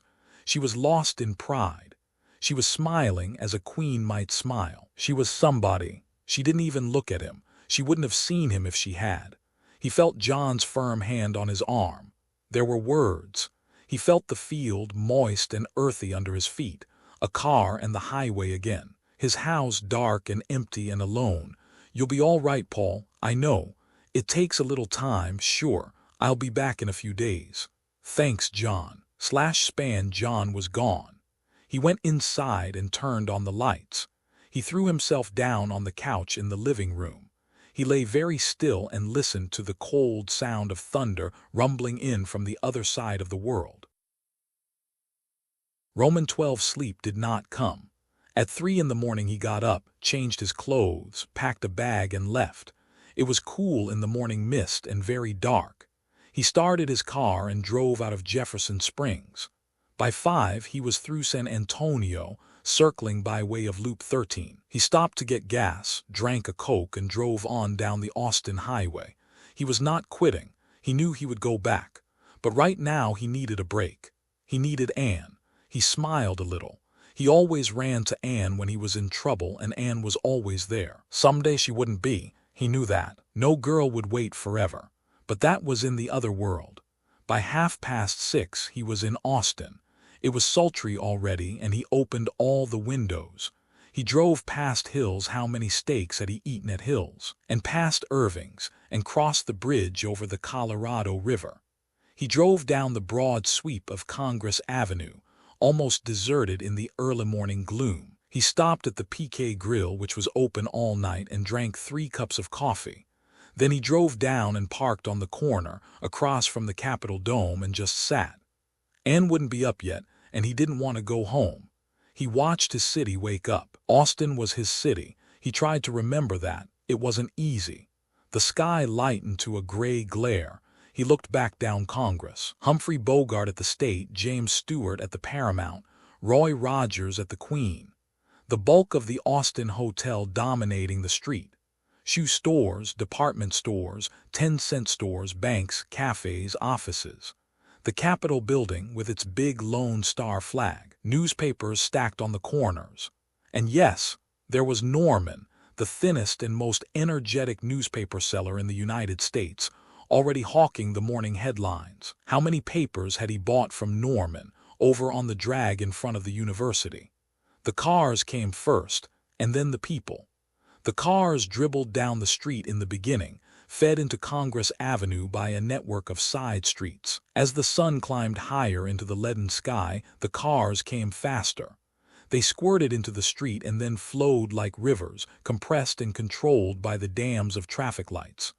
The horns honked, the brakes screeched, the gears ground. Hot rods and motorcycles charged up and down the street with a clatter and a bang. And vacant-eyed female drivers consistently managed to turn right from the left lanes. By 8 o'clock, the first ambulance had moaned through the street, scattering the cars like toys. Somewhere, energetically, a cop blew a whistle. The people seeped out of the walls. At first, there had been only a scattered few. A neatly dressed man with a cane, who was undoubtedly never late to his office. A pale woman gazing into store windows. A tired young man in need of a shave who had come hurriedly out of a hotel via the side entrance. Then, as though the few had divided like cells to become many, the sidewalks were jammed. Big ones, little ones, fat ones, thin ones. A blind man sitting hopefully with his box of pencils. A girl and her mother getting new clothes for school. The lights clicked through their memorized routine, and human beings and cars took turns testing the pavement. The heat hit like a bombardment. It was an unseasonal, humid heat. The hot air was caught between the cement and the gray clouds. Whatever god was responsible for such matters fumbled around for the rain trigger and couldn't find it. Ellery felt choked and his hands were shaking. His hair felt sticky. His eyes burned. He felt like hell. It wasn't all the heat. He looked at his city and didn't recognize it. The city had changed. It had been comfortable and soft and familiar. It was now distressing, hard, and alien. It was a reservation for savages. It had changed, if only in his mind. And he had changed, too. He wasn't the same Paul Ellery who had left Austin to spend the summer justifying a research grant. He didn't quite know what to make of Paul Ellery #2. He did know one thing. He wasn't very comfortable to live with. He started the car and drove slowly out past the University of Texas, a collection of vaguely Spanish structures dominated and presided over by a white skyscraper, with a Greek temple perched in perpetual surprise on top of it, and on to the greenish apartment house on King Street where Anne lived. He went up the outside stairs and rang the bell. There was a short pause and the door opened. It wasn't Anne. "Palsy," exclaimed Peg, Anne's eternal roommate. "My dear, you look like the wrath of God. I mean, you really do." "Thank you, Dale Carnegie," Ellery said. "Is Anne around?" "But of course, come on in for heaven's sakes, I'll call her." "Fine," said Ellery. He walked inside and slumped in the chair by the phonograph. "Now you be careful of my etchings," Peg said. "They smear dreadfully. No more rug weaving." "Oh, heavens no, I gave that up months ago." "Palsy, it's so good to see you." "It's good to see you too, Peg," Ellery said, and he meant it. Peg disappeared to attempt the Herculean feat of waking Anne up, and Ellery reflected that he had always liked Peg and didn't quite know why. She was a dizzy blonde, not devastating but well-informed, and she had an arty personality that in anyone else he would have detested cordially. But Peg never took herself any more seriously than she deserved, and she was one of those curious and wonderful people who were always just around when you particularly needed a friend. You had to take Peg on her own terms, but she wore well. Ellery took in the well-remembered apartment with real affection, and felt himself beginning to relax a little. There were books all over the place, and they were stacked in untidy piles that indicated they were being read instead of exhibited. But the place was clean, comfortable, and quiet. It was subtly feminine, with unexpected frills and flowers popping out here and there, but its sex wasn't flaunted. It was an apartment resigned to being a girl and enjoying it, but still given to playing tomboy now and then. There was a swish and Anne was in his arms. She whispered. "I've been lonesome." "Me too," said Ellery. He looked at her, holding her at arm's length. Her dark hair was mussed and she didn't have any makeup on. Only her clear gray-green eyes hinted that she could be beautiful when she wanted to. She had on a shapeless blue bathrobe, and from underneath it peeked a sleazy pink silk nightgown. Anne's pet vice was an addiction to secret-agent nightgowns and harem pajamas, and Ellery had never objected yet. "You look good," he said. "You look wonderful." "You don't, Elle. I love you, but you look shot. Want some breakfast?" "I could use some." Anne went into the kitchen, taking Ellery with her. She brewed up sausages and poached eggs and toast and coffee. Suspecting a hangover, she made a quart of orange juice and made him drink most of it. He did feel better when he finished, and his nervousness turned into weariness. "Now, you lazy man," she said, kissing him lightly, "you're going to bed. I've got to work this afternoon, and tonight we're going out. I refuse to go out with somnambulists. I'll wake you up when I get home." She put him to bed firmly. She kissed him again, picked up clothes from various places, and disappeared into the bathroom to get dressed. Ellery stretched, feeling tired and delighted. He heard Anne come out of the bathroom after a while, and he heard her phone somebody named Ralph and break her date for that night. He heard the door open and she sneaked in and kissed his nose. "Good night or good day or something," she whispered. "Nice to have you back in the house of ill repute." "Night, hon," he said. "I think I love you." "What again? It must have been something you ate." And she was gone. Peg had kept discreetly out of the way, and he didn't know whether or not she was still in the apartment. He yawned hugely. Jefferson Springs seemed far, far away. He slept. Hours later he awoke when Anne shook his shoulder. "Rise and shine, handsome," she said. "You're taking me out to supper tonight, or didn't you know?" "I didn't know," Ellery mumbled. "I thought perhaps your magic touch in the kitchen." "No thanks, pal. I get tired. You know it's one of my little idiosyncrasies. If I'm supposed to be charming, gay, and lovable tonight, then you're supposed to dig down in the vault and buy me some eats." "I'll pay," Ellery said. "Don't beat me anymore." They changed clothes and went out to Living's, where they disposed of 2 charcoal broiled fillets. Then they drove out to Lake Austin and stopped at the Flamingo.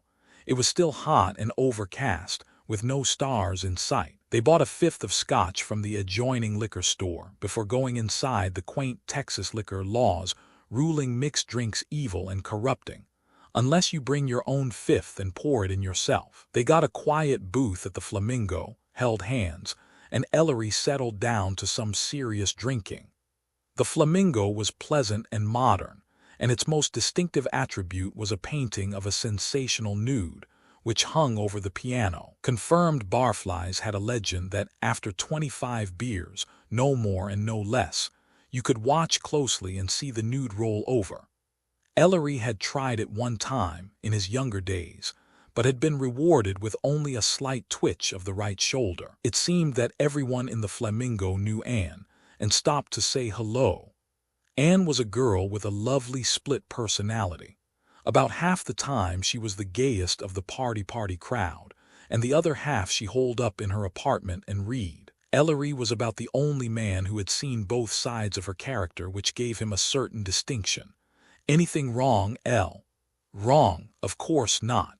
You're the worst liar I know. I must remember that. What is it work going badly? Bored with me again? Just ornery?" "Ornery, I guess. Let's pretend it isn't there, okay?" "Okay. Laugh and be merry, for tomorrow we will have hangovers." She was merry too, at least on the outside. She took Ellery in hand, made him dance, and poured scotch into him. It was a therapy that had worked before, and tonight it was almost successful, except that Ellery got too high. He took to monopolizing the jukebox, feeding it with handfuls of quarters. He started out with good swing, showing marked favoritism to records cut prior to the bop mania, and then, with more scotch, proceeded to sloppy ballads that would have sickened him if he had been sober. "I love you, Annie," he said along about midnight. "I really love you. You're the finest, sweetest—" There, Anne said, patting his hand. "You always love me when you're drunk. You love everybody when you're drunk." Ellery downed another drink, hurrying to get it in before the midnight curfew. "I don't know about that," he said slowly. "I just don't know about that." He was feeling very wise and lucid. "It's my theory that drink reveals a man's character. You see, Annie, when I get drunk I do love everybody. I love everybody, you see." "That's wonderful," Anne said. "You do see. You see, if everybody loved everybody when everybody was drunk, you see, why then everybody, I see," Anne said as Ellery trailed off into uncharted vistas of the mind. Finally, Ellery surged to his feet. "We go," he announced. "Goody," said Anne. She carefully picked up her purse and tipped the waitress. Ellery set himself in motion toward the door. He was confident that he had never walked with more dignity. Anne artfully removed a forgotten paper napkin from his belt to add to the illusion. He paused once before the jukebox and listened with great concentration. "Terrific," he announced, after due deliberation, and then at the top of his lungs he added, "Oh, play that thing." Anne steered him to the car, and shortly they were home. Ellery mounted the stairs, singing lustily, and carried Anne over the threshold into her own apartment. He dropped her on the floor, missing the chair with great precision, and then carefully dived at the couch and made it. He didn't move. His eyes were open but decidedly glassy. Peg came out of the bedroom, rubbing her eyes. "Oh, brother, do I have to put both of you to bed?" Anne picked herself up off the floor, laughing. "Nope, just lend a hand with Junior here." "Well," said Peg, "at least I don't get tossed out of my bed tonight." "Hush," said Anne.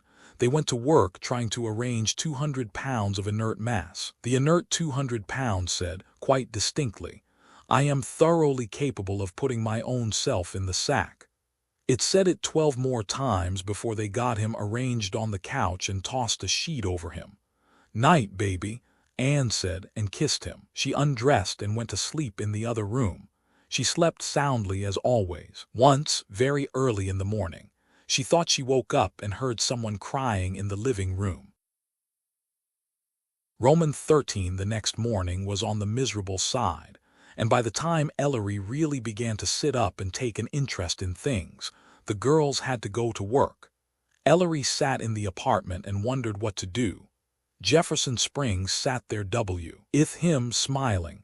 Last night he had managed to shut out Jefferson Springs. He had stuffed it down into a back corner in his mind and poured alcohol in on top of it. It had worked, too, except for the dreams. "Damn it," he said. "Damn me." He wished fervently that he could forget all about Jefferson Springs and forget everything that had happened there. He wished that he could simply unpack his bag where he was and never go back. He could go on and live a life, some kind of a life, and tell himself that it was none of his business. He didn't have to go on being a scientist. Science was not a religion to him. He could just relax and persuade himself that a few facts didn't really matter. He would just say to himself, "I once knew a town less than 200 miles from my home, a town where people lived who thought of me as a savage. I once knew such a town, but the hell with it." He liked the idea.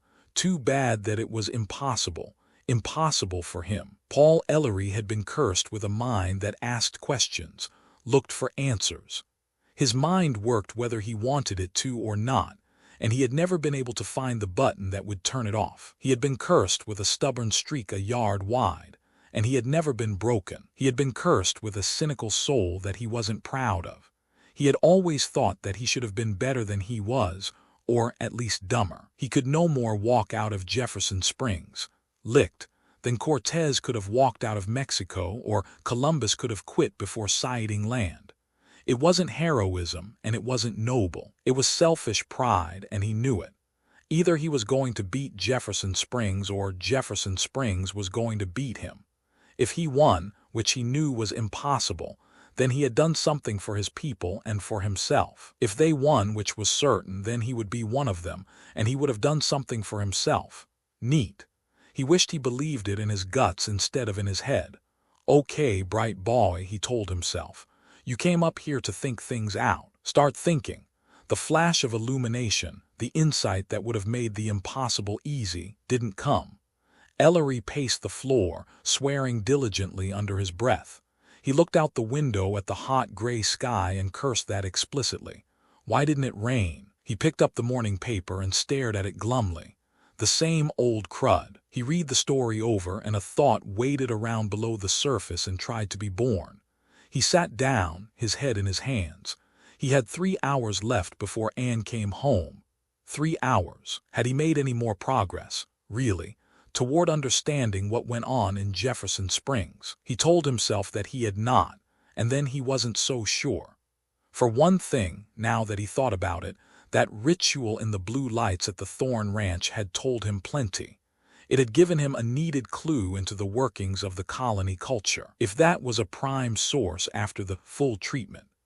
And if the citizens of the colony spent all or most of the rest of their time in living the lives of small-town Texans, then there was only one possible technique they could be following. If all human beings in all their variety had to start with an almost identical skeleton, well, leave that for the moment.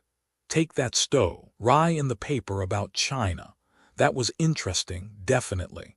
What was the attitude of the United States toward China? That depended. Which China did he mean, the one on the island or the one in China? Did he mean the official policy of the United States government? Which administration, past, present, or future? Did he mean the individual states? Which ones? Did he mean the man in the street? Which man, what street? That was interesting. That was another clue. So how about the alien culture? What was he up against there, and how could he come to terms with it? What was the attitude of the whole alien civilization toward its colonial policy? John had hinted of friction there, hadn't he? Wasn't that what the big conference was going to be about? What did they think of savages who climbed up the ladder? Had John told him the whole truth about Jefferson Springs? Questions. Always questions. Find the right question and you get the right answer. Questions. How about the aliens, the people? Were they all identical robots, thinking alike, speaking alike, looking alike? The little fat man high above the earth, reading bad science fiction with a persecution complex. Mel Thorne running his ranch in the sun. Jeremiah Stubbs, sitting on the one story he could never send out to the A.P. Wire, Cynthia. And how about the billions of others out there beyond his imagination? No conflicts, no disagreements, no factions. Nothing that he could use, nothing that he could turn to his own advantage. Well, leave that for the moment, but don't forget it. Of course, the whole problem posed by Jefferson Springs was a problem in acculturation, a problem created by the contact of cultures. One culture was extremely advanced, so advanced that he could hardly do better than to catch tantalizing, unsatisfying hints as to its true nature. The other culture was his own, or had been. There was the catch he had thought of before. There was no acculturation problem for the two cultures involved, since one of them wasn't even aware that the other existed. But there was acculturation for him. He knew. He thought again of two bears. What happened to men caught between two cultures? What happened to a savage when civilization reared its metallic head? Well, he could be killed, of course, either literally or spiritually. He might try his luck with a spear against a tank, or he might watch his people die and smile. He might make himself useful to the civilized men, might even go to school and become one of them. He might run away if there was any place to go. What else might he do? Was there anything? Maybe, just maybe. In spite of himself, Paul Ellery felt a growing excitement. He was a man again. He would go back. This time he knew what he was looking for. By the time Anne and Peg came home, Ellery had shaved and taken a shower and put on clean clothes. He even managed to stick a smile on his face that was almost as good as the genuine article. Said Peg, kicking off her shoes and rubbing her ankles. He's alive again. I like you so much better that way, Palsy. I mean, I really do. Ellery kissed each girl impartially. I'll make some coffee, he said. You all sit down and radiate. My, said Anne, obeying orders. What are we supposed to radiate gamma rays? She looked trim and provocative in a white blouse and dark skirt with a red silk handkerchief around her throat. Ellery kissed her again for good measure. You radiate beauty, of course, he told her. Maybe a bath would help, but right now you do the best you can. Wait until you see that different, mysterious me, she said. I come on after 5, or at least that's what it said in the Glamour magazine. Right now I do stink a little. You feeling better, hon? Wait and see, he said cryptically and went out to make the coffee. He proved it to her, taking the rest of the night for the demonstration. They didn't do anything spectacular, but when they were right, they didn't have to do anything at all. They had something to eat at Dirty Bill's drive-in, and then they just drove, outside of Austin, out in the hills. There was beauty around Austin, an unsuspected beauty that waited patiently for someone to come out and look at it. It was not a sensational, color postcard kind of beauty. It was a beauty that asked for a pair of seeing eyes. There was a long, comfortable lake, made by a dam across the Colorado. There were low hills blanketed in sweet-smelling cedar. There was empty farmland rolling away into the shadows. They drank it in and neither talked of it. Then he drove Anne home. Paul, said Anne, will you ever come back for me? I don't know, Ellery said, hating himself. I hope so. I want to, Anne, remember that. I wish I knew what had happened to you down there. You're different, Elle. It's not just another woman this time. No, maybe I'm growing up. Don't grow away from me, Paul. We're not so young anymore and it's lonely sometimes. You need me too. Yes, no one else would put up with me. Could I come and see you? No, baby, I don't want you down there. Don't make me explain. I'm only human, Paul. That's enough. Don't say any more. Don't talk. It was 3 o'clock when he took her home. Come back to me, Elle. I can help whatever it is. I've always helped you, haven't I, Paul? Always, he said. You're my girl. You'll come back, Paul. Please say you'll come back. I'll try, Annie. That's all I can say. Okay, hon. Sorry, I love you so much. Night. Good night, Annie. He drove away, trying to ignore the knot in his stomach. He stopped at the university and walked across the gray campus, deserted in the early morning hours. He walked to steady himself, to clear his head. And he walked to remember. The cold, gray buildings that he knew so well were like a living past. He knew them all from Wagoner Hall, where he had taken his first course in anthropology, to the tower that housed the library. He even knew buildings that were no longer there, like Old B Hall, now just a plot of grass.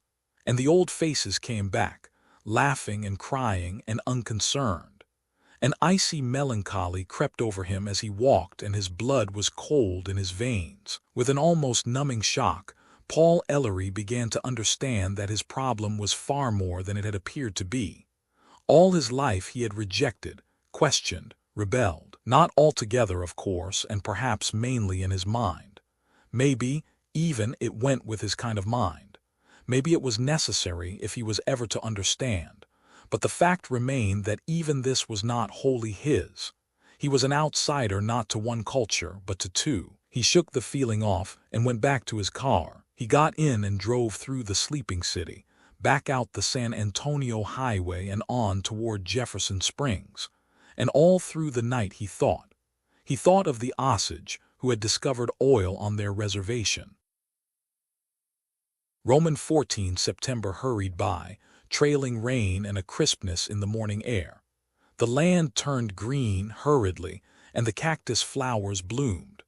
The hot afternoon sun blazed down recklessly, not knowing what month it was, and tried to suck the moisture from the ground. But the rains had come and the rivers flowed, and then, quite suddenly, it was October. John sent the same two men to escort Ellery to the ship. One of them was still smoking a pipe, and Ellery got the distinct impression that it had not gone out since he had last seen him. They came for him while he was at work. "We must be quick," the man with the pipe said. "The delegates are already aboard, and we have a lot of territory to cover before the conference." "On my way," Ellery said, yanking a sheet from his typewriter and handing it to Mr. Stubbs. "Here's the story on the Garden Club." Jeremiah Stubbs did not look up. He slowly extracted his big gold watch from its nest and examined it with marked distaste. He adjusted his green eye shade and hooked his fingers in his black vest. "Young cub," he said gloomily. "When I was your age," Ellery slapped him on the back, startling him to such an extent that he actually tilted his swivel chair a full inch from its usual position. "I'll bet you were a demon," Ellery assured him. And then to the two men, "Let's go." Time twisted back on itself and played a remembered scene again. There was the black Buick and the country road, and then there was the 10-foot globe. He sat on the same green couch on the same gray carpet, and there was the same faint smell of electricity in the air. The globe lifted through the golden sunlight, carrying him very high this time, and then the panel slid open and there was a glare of gentle yellow light. He was back in the giant spaceship, floating over the earth, back down the long polished corridor, and even as he walked he felt a new vibration in the ship. It was subdued, but it carried a hint of power that was beyond his comprehension. For the first time, he was on the ship while it was in flight. He knew a fleeting moment of terror. He pictured the massive silver tube of the ship standing on her tail and pointing her nose up and out, flashing into the abyss of space, leaving the earth far behind her, a dot in the infinite.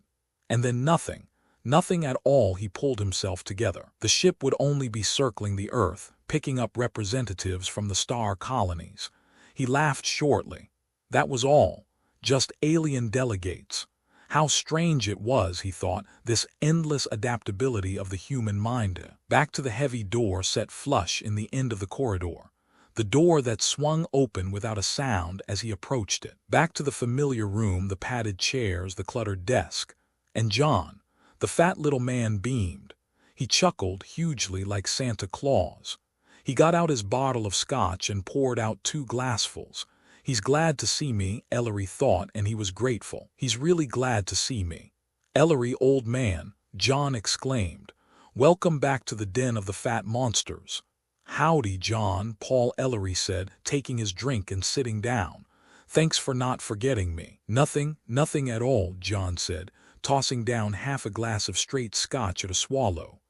"Ah, the delicate glow of hot machine oil. I've missed you, Paul. You have no idea how deadly dull it is to have to sneak around and be mysterious all the time.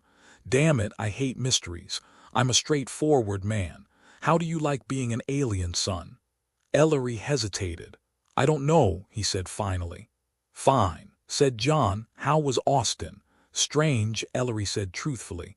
Strange and rather wonderful. How the devil did you know I was in Austin? John shrugged, his bald dome gleaming above its fringe of hair. Elementary, my dear Paul. Nothing omniscient about it at all.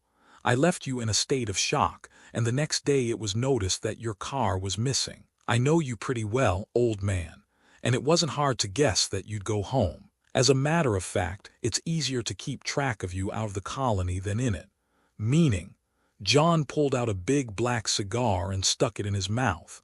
Follow your instincts, Paul. At its somewhat primitive level, your science doesn't much believe in instincts anymore, but you follow 'em anyhow. You're hinting at something, John boy. What? John ignored the question. I want you to see the ship before the yak starts, and I want you to meet with Roe. He's been in the same situation you're in, and you two should have a lot in common. They started to walk, with John leading the way. Ellery could feel the ship sliding to stops and then easing into motion again, picking up passengers around the earth. They walked until Ellery's legs ached. John plunged on like a plump, eager puppy, and he never seemed to tire. Ellery once had estimated the length of the ship at 500 yards, but he decided now that he would have to revise his estimate upward. Way upward. What he saw was astonishing enough, astonishing in its vastness and in its cool, comfortable efficiency. But what he could only sense was more astonishing still. A million engineering problems solved and hidden under his feet. Problems as yet unformulated in the world he had known. A million answers to questions that might never be asked. There were computers and planet-wide survey graphs. There were acres of files on unbelievable subjects. There were libraries and compact weapons that could wipe out a world at a touch of a button. There were hospitals and galactic communications equipment, bewildering in its complexity. But he saw only the simple stuff, the toys. And there were men and women, more alert and intense than those he had known in Jefferson Springs, technicians and engineers, and men who had long ago made a science out of anthropology and psychology and sociology, and then had gone on to something else.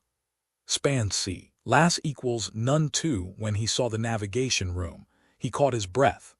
Three-dimensional mock-ups of galactic sectors, with stars and planets and moons and asteroids moving frigidly in magnetic fields, a universe stuck in a glass cage. And when two of the technicians computed a driveline, a triangular segment of star systems blurred eerily, so that the eye could not follow it, and the 3 dimensions that Paul Ellery had lived with turned into something else. He not only knew now that this ship could go a long, long way, he felt it. Don't forget, Paul, John said, watching his eyes when they were alone together for a brief moment. They're just people. Take a jackass and give him an automobile and he's still a jackass. Just people. What was he trying to say? This conference, Ellery said, it's about colonial policy, right? Check. Maybe that's too much of an inflated term, though. This is just one planet, son. Peanuts. Strictly peanuts. I've been wondering, Ellery said slowly. I'm not sure I understand your part in all this. What are your views about Earth? John looked him right in the eye and didn't smile. Me? Why, I'm absolutely non-political. I have no views. I leave thinking to the smart men. Oh, said Paul Ellery. Damn liar, he thought. And now, John said, you get to meet with Roe. Come along. Ellery moved his legs again and wondered when the numbness would go away. Who's with Roe? Well, he used to be a writer, quite a popular one, as a matter of fact. He got to poking around in a little town in Maine about 6 years ago, and we made him the same offer that was made to you. He took us up on it, and he's been to the center, so now he's one of us. You can probably learn a lot from Withrow. Ellery was intrigued. Maybe here at last was someone who could be closer to him than either of the two cultures. A man who had been in the same boat that he was in. Maybe I need a friend, he thought. I need one the worst way. They found Withrow in a scanning cube studying. Ellery sized him up. He was a thin, confident man with iron-gray hair, perhaps 40 years old. He had cold, flinty eyes. He nodded at John and introduced himself to Ellery. "Paul," he said, extending a businesslike hand, "I've heard a lot about you. I'm Hamilton with Roe. I hope very much that I can be of some help to you. I know how confusing things can seem at first." He smiled. "I'm sure we'll get along," Paul Ellery said. "Mr. Withrow has consented to do us a favor," John said, "since you can't understand our language as yet. Hamilton has kindly offered to stay with you during the conference and let you know what is going on. I'll be busy elsewhere being a non-political person." "That's mighty nice of you," Ellery said. "Not at all," said Hamilton Withrow. John left them, presumably to go back to his office. "Strange man," observed Withrow. "John, he seems like a pretty good guy." Withrow shrugged and didn't pursue the subject. "You know, Paul," he said, "I was in exactly your position once. I know the difficulties you're going through. If I may say so, all your doubts will vanish utterly after a short time at the center. Your old life, and I mean no offense by this, will seem an amusing childhood, and your old friends just fondly remembered children. We must learn to take the long view, Paul, the long view. I appreciate your advice, Mr. Withrow. Please, my name is Hamilton, or even Ham if you prefer." He laughed. Ellery laughed dutifully. The hours passed and the great ship swam around the earth, scooping up her passengers like fish from a shallow sea. In what was really a remarkably short time, Hamilton Withrow led Ellery to the conference room, where things were starting. It was a long, low room, staggering in its immensity. It was filled to overflowing with the strangest people Ellery had ever seen. There were Chinese, English, American, French. There were Africans, Danes, Brazilians, Poles, Swedes, Japanese. There were Filipinos, Swiss, Australians, Russians. There were Negroids, whites, Mongoloids. There were rich men, poor men, men in business suits and men who were half naked. Women with rings through their noses, women with rings in their lips, women with rings on their fingers. But the strangeness was more than their diversity. The strangeness was in their similarity.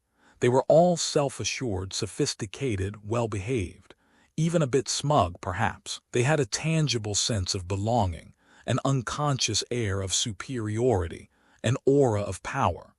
The people were human, all right. If a man could apply strictly objective criteria, they were undoubtedly the most human people on earth. But they were not human beings as Paul Ellery had known them. They were somehow different, somehow alien. Almost they were the Cro-Magnons as seen by the Neanderthals. "Look at them," Withrow exclaimed, his cold eyes shining. "Aren't they splendid?"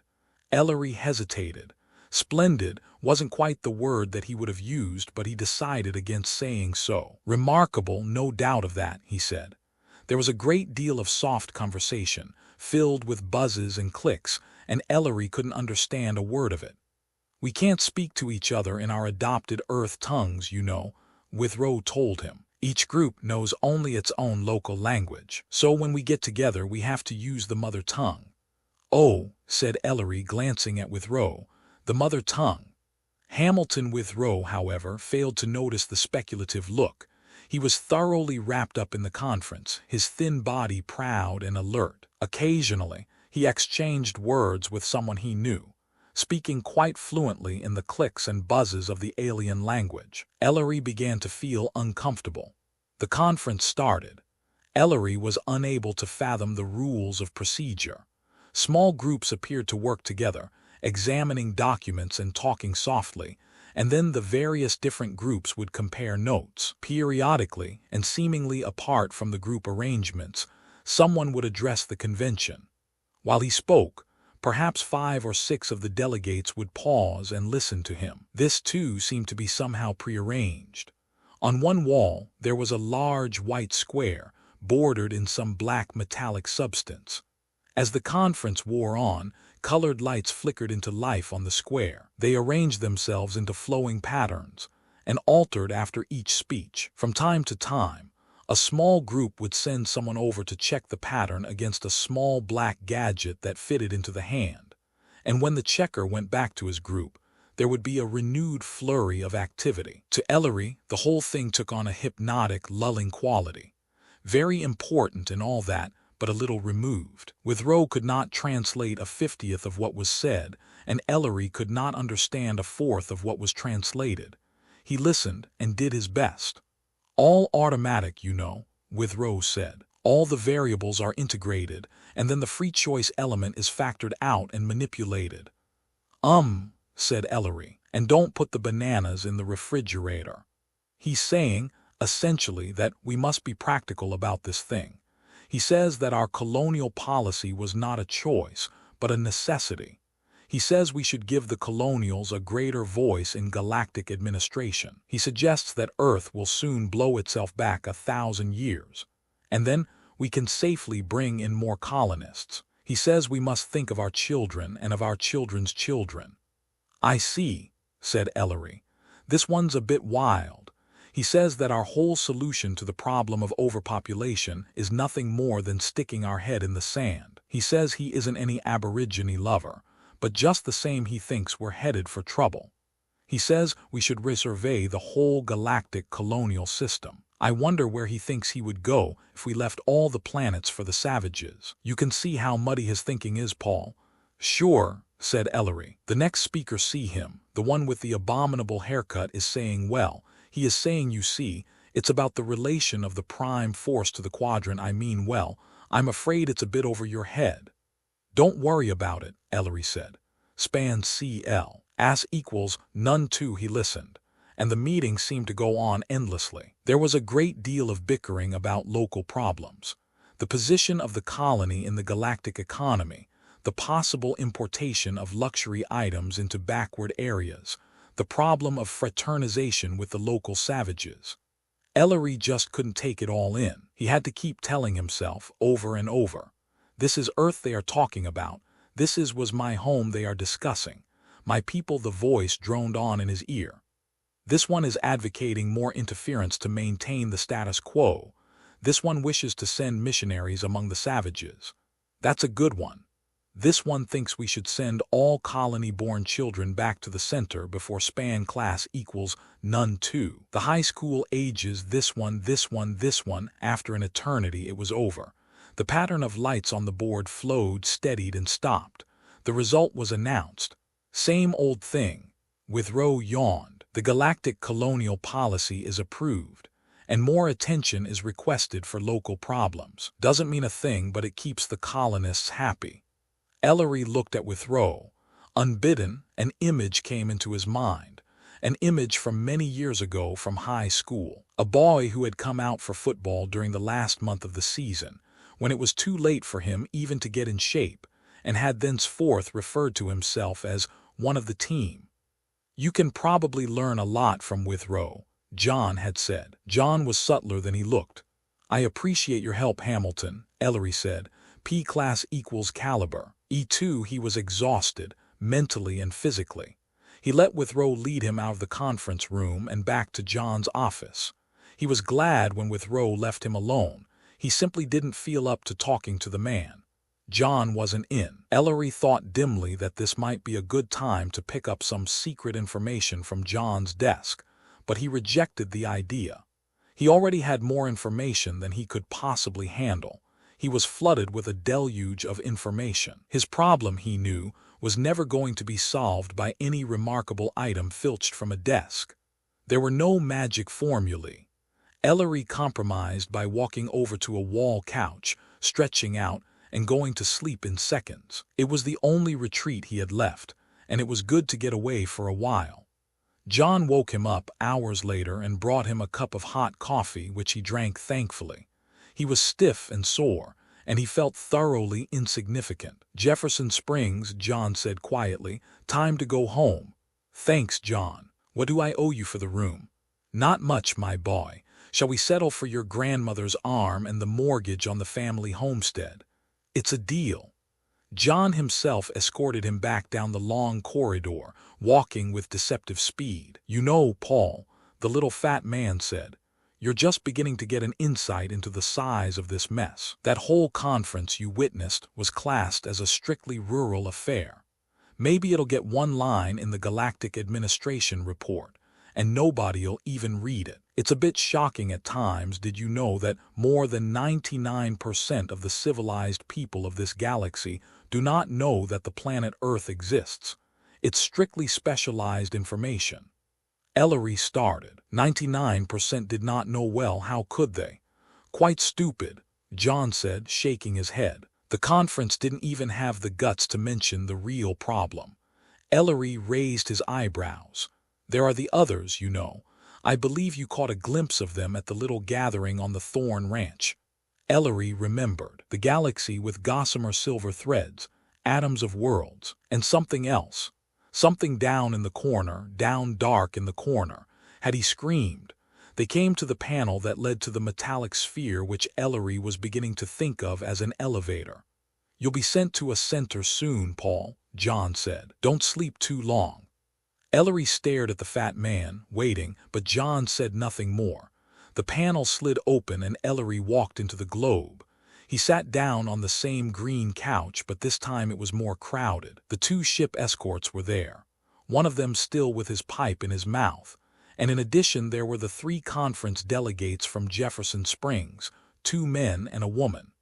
The men wore boots and big hats, and the woman wore a black dress and a shawl. They sat next to him and made small talk, but the atmosphere was strained.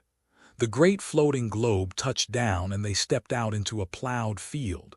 It was night, and the blackness was frosted with stars. There was a cold moon, coating the earth with silver. Ellery wasn't sure what night it was. They got into the black Buick, and the car jolted over the dirt road, and then purred down the highway toward Jefferson Springs. Ellery sat in the back seat, crowded in with the 3 colonists. He didn't look at them and he avoided their eyes. Too big, he thought. Too big to fight. He felt himself growing tense as the little town came closer. He sensed the vast bulk of the spaceship, lost in the stars over his head. He felt very small. He couldn't beat them. Being what he was, he couldn't ignore them. After seeing Withrow, he wasn't even sure he could join them and stay sane. He thought about Anne and wondered what she was doing. He tried to think about Indians who had found oil on reservations. He was very tired, and the big black Buick rushed on, into the shadows and the night and the pale splashes from an empty moon. P-class equals caliber. 2. Roman 15 Autumn flowed softly by, easing its way toward winter. The land lost its brief flush of green and stood nakedly before the wind, but there would be no real freeze until January. Paul Ellery kept digging, looking for the chink in the armor of Jefferson Springs. He knew that he was not learning fast enough, and he knew that it would not be long until they shipped him off to the center for the full treatment. After that, he wouldn't care. He saw Cynthia, occasionally, using her to fight the empty loneliness he felt in the town that was not his own. Once, out walking on a country road, he spotted a piece of worked flint half-buried in the dry, hard-packed earth. He picked it up and looked at it. It was a crudely made, pointed artifact about 5 inches long, bearing the characteristic flake scars of human workmanship. It was too long for an arrow point. It might have been a spear point, a dart point, or a stone knife. Probably not Comanche or Apache. Ellery wasn't certain, not being an archaeologist. But the flint had probably been used by one of the nameless hunting and gathering Indian groups that had been common throughout Texas before the beginnings of the written historical records. Another way of life vanished in the dust. He stood in the chill wind and shivered. The humble, long-overlooked bit of flint called forth a host of memories. He remembered the kick he had got out of his first anthropology courses. He remembered the long, all-night discussions, and the books that had seemed to open up wonderful, uncharted vistas of the mind, the excitement of Malinowski, the sweep and daring of White, the vision of Linton dedicating a work of social science to the next generation. He remembered his young confidence, his certainty that he had a key that would unlock doors that others could not see. And he remembered the subsequent plodding of graduate school, the hot digs, the quizzes on bone fragments, the wrestling with German. Fun, all of it. But what had happened to the excitement and the hope and the promise for the future? When had it turned into uncertainty and caution and even fear? When had the kick in his work gone out the window? Was it the apathy of his students? Was it the preoccupation with trivia of many of the scientists? Was it the discovery that social science had many questions but few answers? Was it the flowering hell of the hydrogen bomb that reduced what he was trying to do to hopeless insignificance? Was it a climate of cultural hysteria in which a scientist could not work? Or had he failed himself somewhere along the line? Span C. Las equals none 2. He stood for a long time, the old artifact in his hand, and then walked back to town under the thin, pale sun. He kept trying, and one day he found something. It was late in the afternoon of a warm day. He stepped into the American Club for a beer. There was a little bell on the screen door, and it jingled as he walked through. The front room was furnished with 4 faded green pool tables and a few crooked wire stools.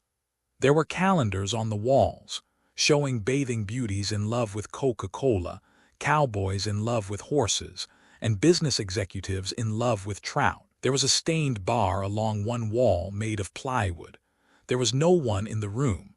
There were voices coming from the back room, behind a thin wood partition. Voices and the click of dominoes. He moved quietly over to the wall and stood with his ear pressed against it. He kept his eyes open. He could hear the voices clearly. "I don't care what you say, damn it. The administration is gonna throw us to the wolves." Administration. That would be the galactic government. What are we supposed to do, just sit on our tails and let 'em take our homes away from us? You listen here to what I'm telling you, boys, me. I say we ought to do more, a hell of a lot more. So maybe the preventers are illegal, so what? They're working for us, and they're the only ones who give a good goddamn about us. Preventers. He had come across references to them before, an organization that believed in preventing a colonized planet from ever reaching civilized status, as opposed to the evolutionaries who felt that colonized planets must be left alone to progress as best they could, without interference. You take yourself too blamed serious. They'll blow their rat holes sky high without any help from us. Let the preventers stick their necks out if they are a mind to. Me, I ain't forgetting that ship up yonder, and don't you forget it neither. You remember what happened to that colony down south, don't ya? Polio, they said. They're a pack of damn evolutionists in one sector, if you want my opinion. I ask you, what do them jokers know about practical problems? Take it easy there, you're not yelling into a tornado. What are ya scared of, the FBI? Laughter. Yeah, hey, the hell with it. Bill, what say to a couple more beers? The sound of a chair scraping the floor. Footsteps. Ellery hurried across the room and out through the screen door. He had forgotten the little bell, and it tinkled as the door swung. He walked down the sidewalk, then crossed the street and entered a narrow alley. He stopped by a garbage can and listened. Nothing. He kept moving back on Main Street down the block to his car. He got in, backed into the street, and drove past the club. There was no excitement there. No one was in the front room. Either he hadn't been seen or else they didn't care. He went home to get dressed for a date with Cynthia. While he dressed, he thought over what he had heard. The pieces were beginning to fall into place a little. If only he had more time. Evidently, the aliens had not been able to eliminate an old problem in the field of government. There was a marked conflict between basic administrative policy, set by the galactic administration, and the colonies actually living in the field. The basic policy was fair and even altruistic. The great spaceship was there to see that the hands-off policy was followed to the letter. Unfortunately, the ship couldn't be everywhere at once, and some colonists didn't think too highly of basic policy. They were human enough to think of themselves first and ethical questions later, if at all. If the preventers could only prod the native planets into atomic wars that would blast the city reservations, then the colonies were safe from eventual interference. Probably, the administration could handle the preventers. Ellery was sure that John and the rest knew all about them, and were quite competent to deal with the problem. For Ellery, the important fact was simply that the colonists were divided in their sentiments. That could be helpful. Cynthia picked him up at 8. He climbed into her blue nash and gave her a kiss. "Hi, love," she said, in a dancing mood, more or less. "But I'm getting old for that sort of thing." "You're not old, Paul." "I feel old," he said, and meant it. "We'll see if we can't rejuvenate you. You're the doctor." They pulled up in front of the community hall, which was a drab, barn-like structure rearing up out of a lot of bare ground and a few earnestly struggling blades of grass. Her arm in Ellery's, Cynthia swished up the cement walk, cool and aloof in an off-the-shoulder dress of green taffeta. Ellery didn't mind dancing, and the community hall struck him as genuinely quaint, but walking into a building full of colonists still made him nervous. It was not fear so much as it was awkwardness and a sense of uncertainty, much as he had felt as a child when he had been cajoled into performing in a grammar school play before an audience of adults. He recalled all too vividly, dropped his spear and tripped on his toga. He hoped that the inevitable punch was spiked, but he knew that it wouldn't be. They made their entrance. Cynthia took the frankly admiring glances of the men in stride, accepting them as her due, and she returned the critical looks from the older females with icy disdain. She held Ellery's arm tightly, possessively. It seemed to take forever, but eventually the buzz of conversation picked up again and filled up the sudden hush. The inside of the community hall easily fulfilled the promise of its unglittering exterior. Primarily, it was empty space.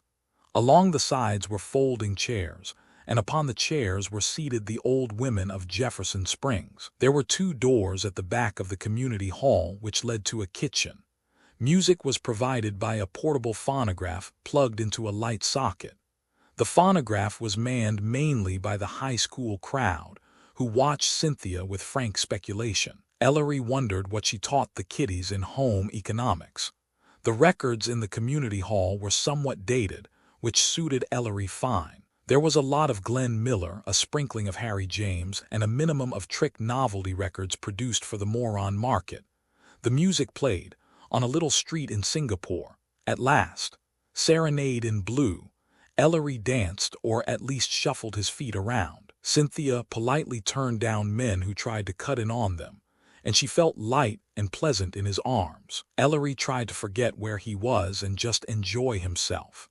All things considered, he did rather well. The community hall simply wasn't very alien, and the girl in his arms was a beautiful young woman. Along about 11 o'clock, after too much sweet and fruity punch, one of the boys decided to liven things up a bit. He seemed to be a standard Jefferson Springs product, with huge, rawboned hands dangling out of a too tight and unfamiliar blue suit.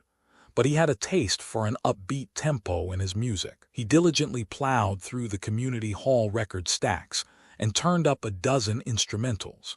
He risked the wrath of the football coach, who wasn't visible at the moment, by lighting a cigarette with airy unconcern. Then he proceeded to play the records, one by one.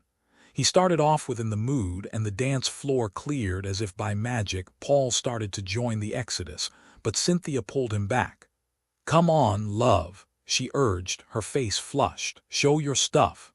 Ellery did his best, reluctantly at first, but warming to his task as he danced. He had never been the best fast dancer in the world, jitterbugging being an art that he had mastered solely to save himself embarrassment. And it had been a long time since he had really had to work up a sweat on the dance floor. Watching the few remaining dancers out of the corner of his eye, however, he began to feel better about the whole thing. Unsensational though he was better than they were. They were going through the motions easily enough, but they weren't letting themselves go. They seemed slightly uneasy, like a group of wrestlers dancing the minuet. So, he thought, there's one thing I know more about than they do. The music went from no-name jive, with its hackneyed but effective tenor sax solo, to Harry James's old 2 o'clock jump. Span Paul, Ellery, and Cynthia were alone on the dance floor. Ellery began to show off. He twirled Cynthia around like a top, and she loved the chance to show off her legs. Ellery really got with it, closing his eyes in pseudo-ecstasy and contorting himself. Cynthia kept up with him, but by God, he was the star of this show. He strutted half the length of the floor, and then the record stopped. He laughed, his heart thumping merrily. Then he heard the applause. It came at him from all sides, waves of it. Jefferson Springs was impressed. Even Cynthia was clapping. Paul Ellery stopped laughing. The applause ended and there was a sudden silence. Conversation started up a little too quickly and someone went over to the phonograph and put on a slow record. Ellery stood very still. "Oh, Paul," exclaimed Cynthia, breathing hard. "You were positively unique." "Shut up," said Ellery. "Why, what's wrong, Paul?" She was smiling. "Shut up." His voice was louder than he had intended. Some of the old ladies were looking at him. "Span class equals none two," he heard a whisper. "Savage." Blindly, Paul Ellery pushed his way outside, out of the building, into the cool night air. He stood alone, leaning against the wall. His sweat chilled and he clenched his fists. "Fool. I did it right there in the middle of them. I did it and I was proud of myself. An exhibition of primitive dancing. She made me do it. Damn her soul, she knew what she was doing. She tricked me, showed me off like a smart animal." Paul Ellery saw red. He looked around him in the starlight and found 2 rocks, one for each hand. He gripped them tightly. He started for the door where Cynthia stood framed in yellow light. He moved through a red haze step by step, and then he stopped. The whisper stuck, stinging his ears. "Savage." He dropped the rocks, listening to them thud when they hit the ground. He stood still, trying to control himself. He stood there for a long time until he was sure that he was calm. He was going to show them something about savages. He didn't have his pipe, so he settled for a cigarette. He lit it with a steady hand and blew a smoke ring up into the still air. He breathed deeply. Then, quite casually, he strolled back into the community hall. There were 3 men watching him closely, but he didn't even look at them. He went straight to Cynthia and took her hand. She tensed, first in fear and then in surprise. Paul Ellery smiled pleasantly. "Come on, dear," he said softly. "Let's go home." Her blue eyes widened. "So soon?" His smile widened. "Not afraid of me, are you, Cyn?" She hesitated. "Of course not." "Then let's go."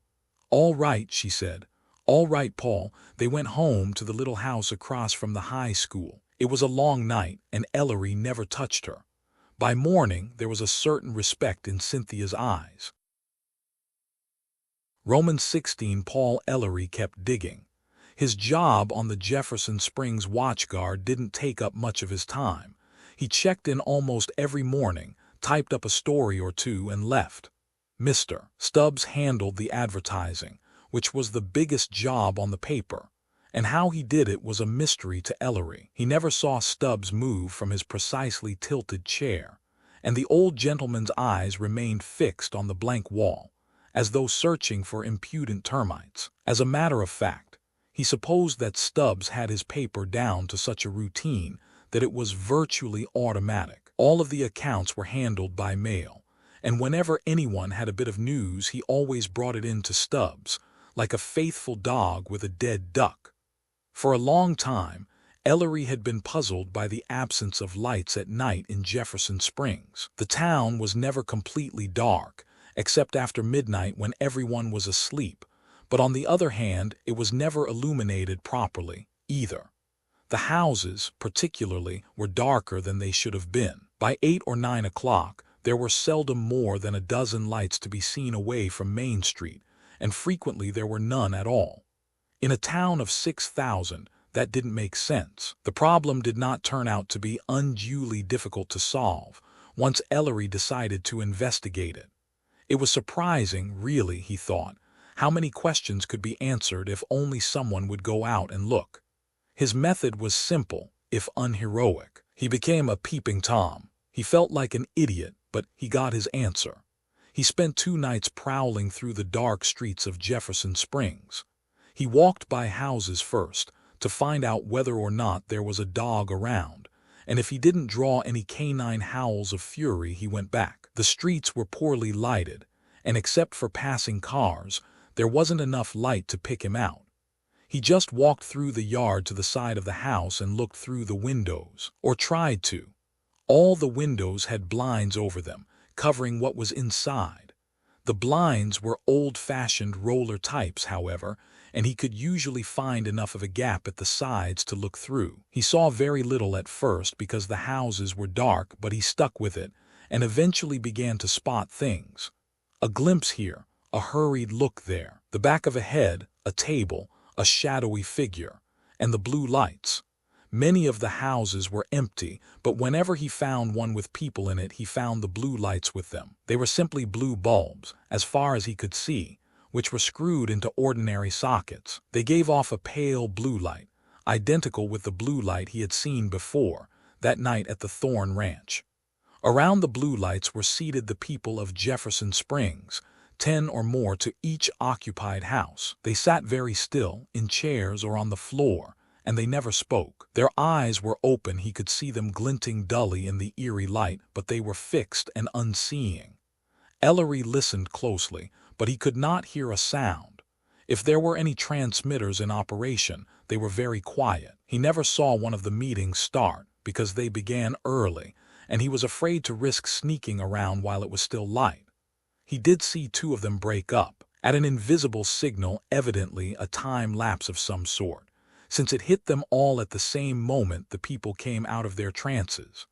The host turned off the blue lights and replaced them with plain white light bulbs. There was coffee and casual talk, and then the visitors went back to their own homes. Ellery stayed hidden. As long as he was careful and didn't leave town, no one would spot him. The colonists were not omnipotent. He had enough data now to make some sense out of what he saw.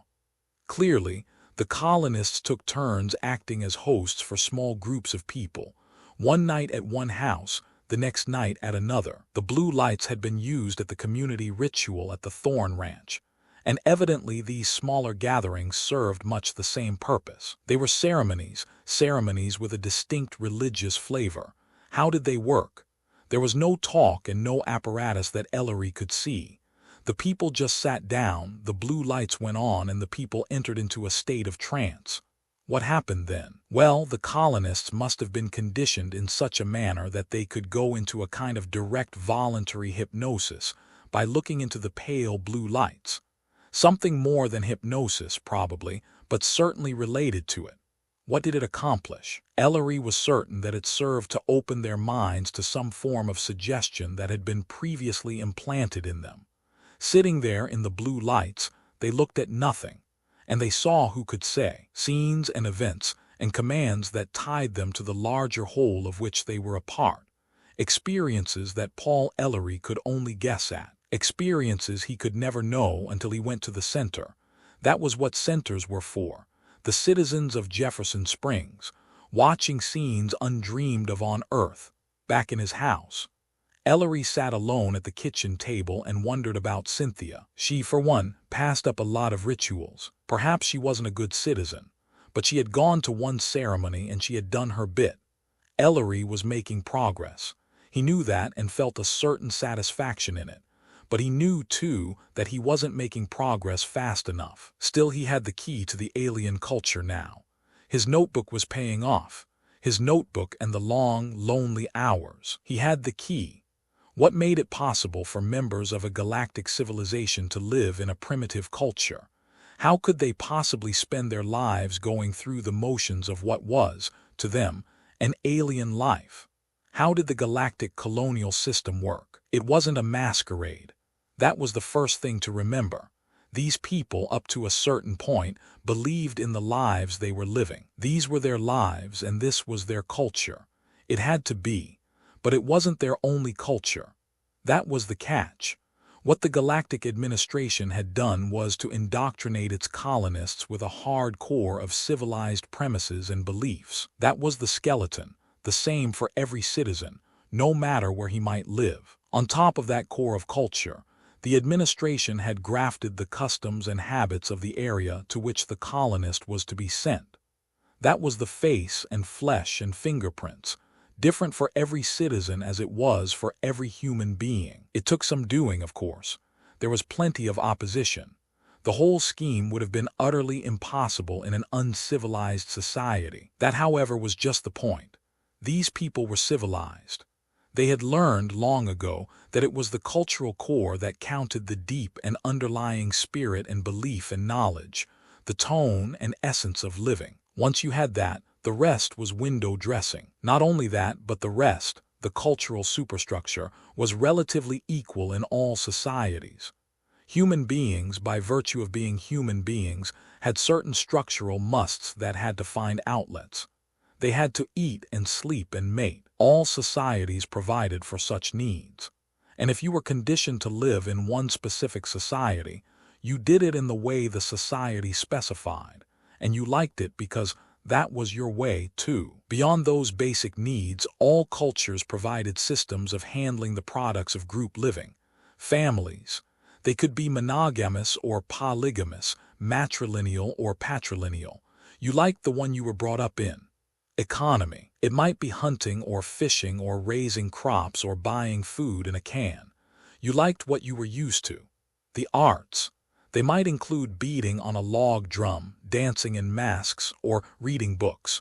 You were pleased by what you had been trained to like. The colonists had the core. Beyond that, they could be taught to live with any cultural trapping, and they could be happy in any society in which human beings could be happy. The core of civilized culture was reinforced and kept alive by community rituals that maintained contact with the mother culture.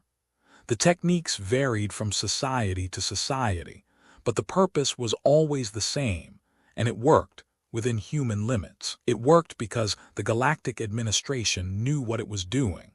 It worked because the civilization involved had learned enough to pull it off. It worked, too, because the really intelligent and successful citizens attained responsible positions in their native cultures. In a word, they stayed home or worked in the galactic fleet. The ones who were farmed out to the colonies as population overflow were the weak and the dull and the uncaring and the misfits. That wasn't the way it was planned, but that was the way it worked. Adults were conditioned in the centers before they were permitted to move into colonies. Children who were born in the colonies were indoctrinated by the colonies at the same time that they received instruction in the culture in which they found themselves. And then before maturity, they were sent home for intensive training and conditioning for a period of 3 Earth years. Paul Ellery had the key to the alien culture. He understood it as well as any outsider could ever hope to understand it. But what could he do with his key? How could he use it? He didn't know. And so he went on doing the best he could while time ran out on him. He was convinced now that he wasn't going to find any secret weapon that would turn defeat into victory. He didn't give up, but he did reaffirm his earlier decision. He did it, oddly enough, at a football game. It was the last one of the season, and it was played on Thanksgiving. Jefferson Springs was playing Eagle Pass. The game was played at night, as always, under the lights. This was because the merchants were all busy on Saturday or holiday afternoons, when the ranchers came to town, and the games drew bigger crowds at night. Ellery went with Cynthia, who looked fresh and young and almost innocent in skirt and sweater and loafers. He had a good seat and he enjoyed the game. Texas high school football was rough, tough, and fast. It was played for blood. The fields were apt to be pitted and rock-strewn. The bands were customarily out of tune, and the pep squads were more strident than effective. But the games were good and hard and well played. Cynthia watched with complete detachment, although she uttered the correct noises at the proper times. Ellery, who had been under the lights himself a long time ago, was quieter than he should have been, because he was rooting for the wrong team. He was pulling desperately for Eagle Pass. They had 2 brothers, Dave and Tom Toney, at quarterback and halfback. They were good, giving all they had and then some, and Ellery cheered them silently. Come on, Dave, he thought, come on, Tom. Sock it to him. Dave and Tom socked it. Ellery felt a thrill of pride. The Jefferson Springs boys played earnestly, but they lacked the spark. They felt a bit superior, and that was deadly. Eagle Pass surprised them, with a bruising line and a tricky backfield. Come on, Dave, come on, Tom. The lights on the towers soaked the field and hid the stars. The creaky wooden grandstand swayed whenever the fans stood up and hollered. The referee blew his whistle, and the yardage chain moved up and down the sidelines, following the ball. Ellery kept his fingers crossed. He was still an outsider. He didn't belong to Jefferson Springs. He didn't even belong to Eagle Pass, but he felt closer to them. They at least had been his kind. Ellery watched the field and wrestled with his thoughts. He decided again what he had to do. Sock it to M. He could not go on living a life without meaning. He could not go back to Anne to live a life in a zoo. He could not bring children into a world in which they would live on a reservation, devoting their lives to finding out things already a million years forgotten by others, facing a frightful future in which cities disappeared in a searing flash. There was no secret weapon that he could find. The galactic setup was simply too prodigious to be overthrown by one man, and particularly not by an ignorant savage. He would keep trying, yes, because he had to, but if he could not come up with a real solution to his problem, by the time the aliens decided to send him to the center, there was just one thing to do. He would go to the center and make no fuss about it. After that, he wouldn't be Paul Ellery anymore. Come on, Dave, come on, Tom. Now that it was lost to him, his world looked pretty good. He thought of it, with all its laughter and sadness and beauty and squalor, and he wanted it. He wanted it very much, but not a world without purpose or meaning. Life was too tough if it was all for nothing. Maybe he wouldn't have to be another Hamilton with Roe, probably. Hadn't been any prize specimen even before the full treatment. Maybe he could even be another John. He liked John. It would be better than the life he was living now, tolerated but not a part of things. Any culture was better than none if you believed in it. And he would believe in it after the center. No doubt about that. Attaboy Dave. Away Tom. Eagle Pass won and whooped jubilantly off the field. It was Thanksgiving, and in his own way Ellery gave thanks. He was proud of his boys. Damn it, there must be some way. If only he had more time. Someone tapped him on the shoulder as he stood up. He turned around. It was Samuel Cartwright, portly and with his pink face gleaming with shaving lotion, the mayor of Jefferson Springs. "Lo, Cynthia," he said with just the trace of a lisp in his speech. "Good to see you, Paul. How are you getting along?" "Fine," lied Paul Ellery. "I'm getting along fine." "Mighty good," said Mayor Cartwright. "I'm happy to hear that. By the way, Paul, yes. I wonder if you drop around to my office tomorrow. You know where it is, over in the courthouse. I'd like to talk to you a bit." "What about?" "Oh, a few plans for your future and things like that. It's important that you be there, Paul." I know," said Paul Ellery, his heart sinking. "I'll be there." "Fine," said Mayor Cartwright. "I'm sure our talk will be satisfactory." Cynthia smiled. Romans 17. The Jefferson Springs courthouse stood alone, its brick arms outstretched to try to cover a city block. It was a relatively modern-looking structure, and it had an air of distinct surprise about it, as though it still had not recovered from the shock of finding itself in Jefferson Springs. It stood on a side street, just across from the water tower. It was surrounded by elderly gentlemen engaged in an endless contest to determine the best and most consistent expectorator in Jefferson Springs. Mayor Cartwright perched in haughty aloofness in an office on the second floor, to prove with crushing conclusiveness that he was a politician not to be ignored. He had both a water cooler and an open box of cigars in his office. Paul Ellery waited until almost 10 to give the great man plenty of time to settle himself in his sanctum, and then knocked on his door. Come in," urged the mayor in his best never too busy for my constituents voice. "Span class equals none two." Ellery went in. Samuel Cartwright shook his hand and offered him a cigar. Ellery took it out of politeness, although he was not overly fond of cigars. "Close the door, Paul. That's the spirit.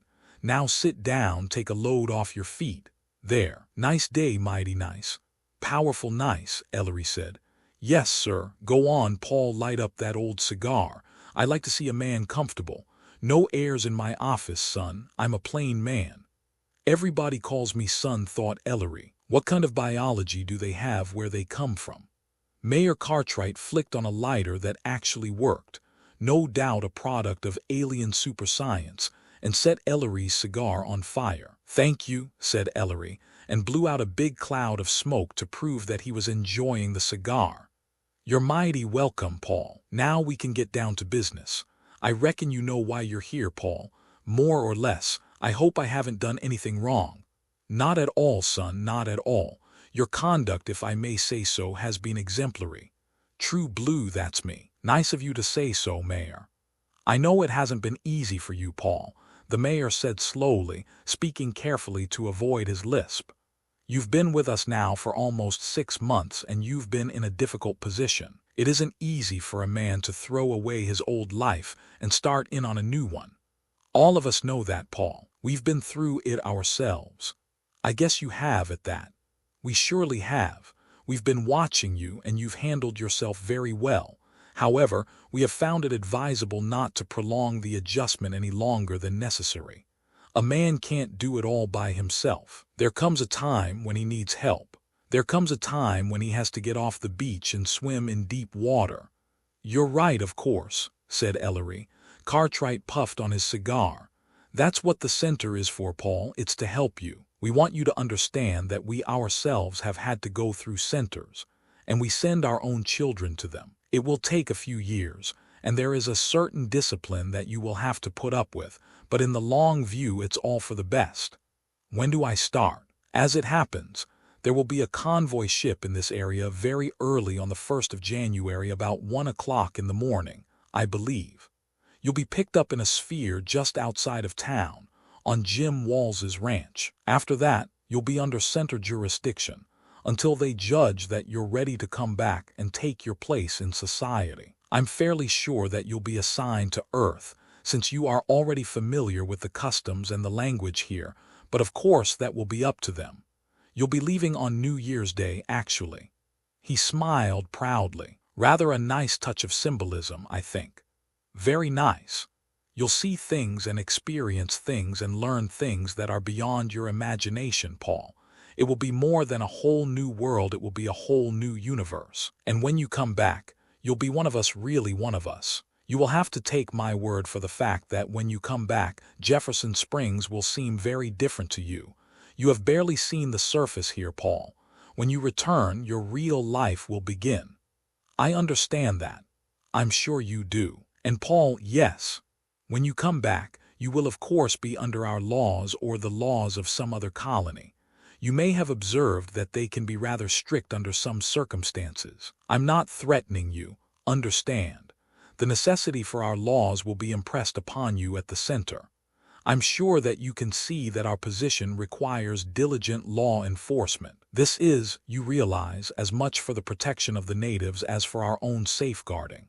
Until you leave here, you are legally classed as a native, if you'll excuse my frankness, and you are protected under our laws. We have taken pains to explain your legal position to you previously. If you have any intention of changing your mind about taking advantage of our offer, Paul, now's the time to do it. You can leave now, and still be under administration protection as a native of Earth. But it will be too late once you board the center ship, and when you come back you will not, of course, be quite the same. I've made up my mind, said Ellery. Fine, mighty fine. I'm sure everything will go smoothly for you. Until the ship picks you up, just keep right on at your job, and I hope that things will not be unpleasant for you. You've all been very kind. Well, we try to do the decent thing, Paul. We really do. Our position here has its own difficulties, and we take considerable pains, if I may say so, to conduct ourselves like civilized men and women. I appreciate it. All right, Paul. I'll probably see you again before you leave. The best of luck to you. He shook Ellery's hand again, and Ellery left the courthouse. When Ellery was safely away from both the building and the spitters, he carefully took the cigar from his mouth and ground it under his heel. Well, now he knew.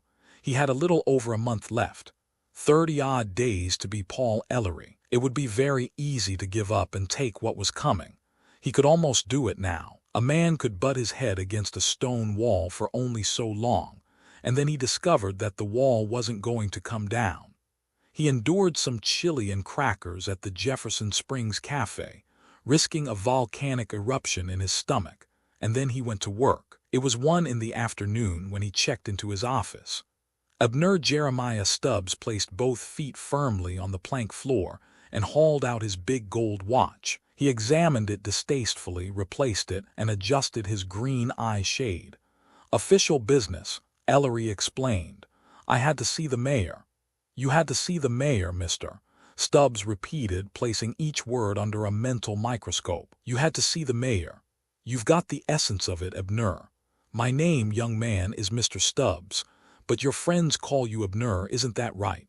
Well, am I or am I not your friend? Now I'll get to work and write your front page for you. We can go to press early tomorrow." "Well," said Mr. Stubbs, pleased, "getting ink in your veins, son? I knew you had the makings of a newspaper man." "Thank you, Abner," said Ellery. He proceeded back to his office, and heard the creak of the chair, which indicated that Mr. Stubbs had resumed his customary tilt, and had engaged his attention with the opposite wall. Ellery forced open the window, which seemed to close itself by magic every night. It was getting a little chilly, but the room was too stuffy to work in with all the windows shut. He sat down before his venerable typewriter, stuck in a yellow sheet, and went to work. 1 month to go. Home talent rodeo planned. Would Cynthia be waiting for him if he came back? Did he want her to be? Nellie Faye Mosley weds Billy Joe Adams in church service. Who were the others? Where were they? What were they like? What did they have to do with all this? Why had he screamed when he had sensed them that night? Lovely party as compliment to Carrie Sue Roberts. What was John's role in all this? He had more than one, Ellery was certain, but what were they? The phone rang. His phone. It was an ancient instrument in the corner, and he could not reach it from where he sat. It never rang. Ellery hadn't even been positive the thing was connected. He got up and answered it. "Yes, Mr. Paul Ellery speaking. We have a long-distance call for you from Austin, Texas. Hold the line, please." Ellery fumbled for a chair and sat down. "Austin, hello, Paul, is that you?" "Anne." His hand began to sweat. "Yes, Annie, this is me." "Paul, what on earth are you doing in a newspaper office? I called information and they said that's where you'd be. Paul, what are you doing?" Mr. Stubbs's chair squeaked in the other room. "I can't explain just now, Annie, but I'm okay." "Don't worry, Paul, you sound so far away. This is Annie. I know, hon, it's hard to talk right now. I want to see you. I've got to see you." "I want to see you too, Annie. You know I do. I don't mean to be nosy, baby, but you haven't written or phoned or anything. Have you gotten my letters?" Yes, I've gotten them." "Paul, I know it's none of my business, but it's been so long. You know I've tried never to bother you, but we've been so close, and I thought—" "Yes, Annie." Could I come down, just for a little while? I know you must be busy and everything, but I could catch the bus here. I could come Friday, and maybe we could drive back together. That isn't asking very much, is it, Paul?" "No, hon, it isn't asking anything at all. Can I come? Shall I come?" "I hate to be so silly, Annie." "What? Annie, you can't come here." "Paul, what's wrong?" "I can't explain. I just can't." "My gosh, you don't have to be so mysterious about everything. You talk like you were phoning from Dracula's castle or something. Why can't I come down?" "You just can't, baby. If I could tell you why, I would." You mean you don't want me to come? Is that it, Paul?" Ellery felt the floor spinning under him. "Go ahead, damn you," he told himself. "Go ahead and act as if you don't care. Make her hate you. It's the only thing you can do for her now. Be decent for once in your life. Think of somebody else just once." "Is that it, Paul?" "Yes, Annie," he said. "I'm afraid that's it." Silence. A silence that rocked the room. "Paul." "Yes, Annie. I loved you, Paul. I really loved you." She hung up. The click in his ear sounded like an explosion. Ellery slowly put the receiver back on the hook. He went over and took the yellow paper out of his typewriter. He gathered up his stories and handed them to Mr. Stubbs, who was standing in the doorway. "Easy does it, Paul." Mr. Stubbs said softly. "Thanks, Abner." He hurried outside to a pale afternoon sun. He walked fast, away from the office, not going anywhere special, just walking. His eyes were stinging in the chilly air, and it was hard for him to see. Roman 18 for Paul Ellery. Time ticked itself out. The days between Thanksgiving and Christmas had always gone fast for him. He could remember in school that the two holidays seemed to come so close together that they almost merged into one. He had never thought much about Christmas coming at the end of the year. It was just a needed break in the routine of classwork, a pleasant time of friendship and relaxation, and then before you knew it, New Year's Eve had come again. New Year's Eve was a party night. It was a night he had spent with Anne for how long now? A night of champagne, a night of laughs, a night of auld lang syne, a night of fun. He had never really thought of it as the end of a year. To be sure, he had to remind himself to change a numeral when he was dating letters, but that was about all. He had always religiously skipped the tired editorials and the unfunny radio comedies about New Year's resolutions. But now it was an ending of his life and of the Paul Ellery he had known. It had been a chill, rainy December, and now it was Christmas Eve. 7 days left. He had worked at his notebooks half-heartedly, but he wasn't getting anywhere. The secret weapon stayed a secret. More likely, it wasn't even there. It was 7 o'clock in the evening, a nothing hour. An hour that was like the phrase someone had coined about the countryside between the cities. An hour that seemed to be designed as a gap between something and something else. It was already dark in Jefferson Springs, and there was little to indicate that it was an evening different from other evenings. Jefferson Springs hadn't even bothered to string up the colored lights and paper bells with which other small Texas towns try to hide the fact that it almost never snowed in their part of the country. Ellery had hoped that Cynthia would call, but she was busy somewhere else. He was pretty damned lonesome, and he didn't know what he could do about it. He didn't have any presents because they had all been sent to his home. He didn't even think about going home. Somehow, childishly, he missed his presents. He felt forgotten. He knew that it was strictly his own choice, but that didn't help much. He did have a radio, and he let it play just for the hell of it. He heard Santa Claus. Santa, it seemed, was spending Christmas Eve in front of the Alamo in San Antonio, and was sponsored this year by a big department store.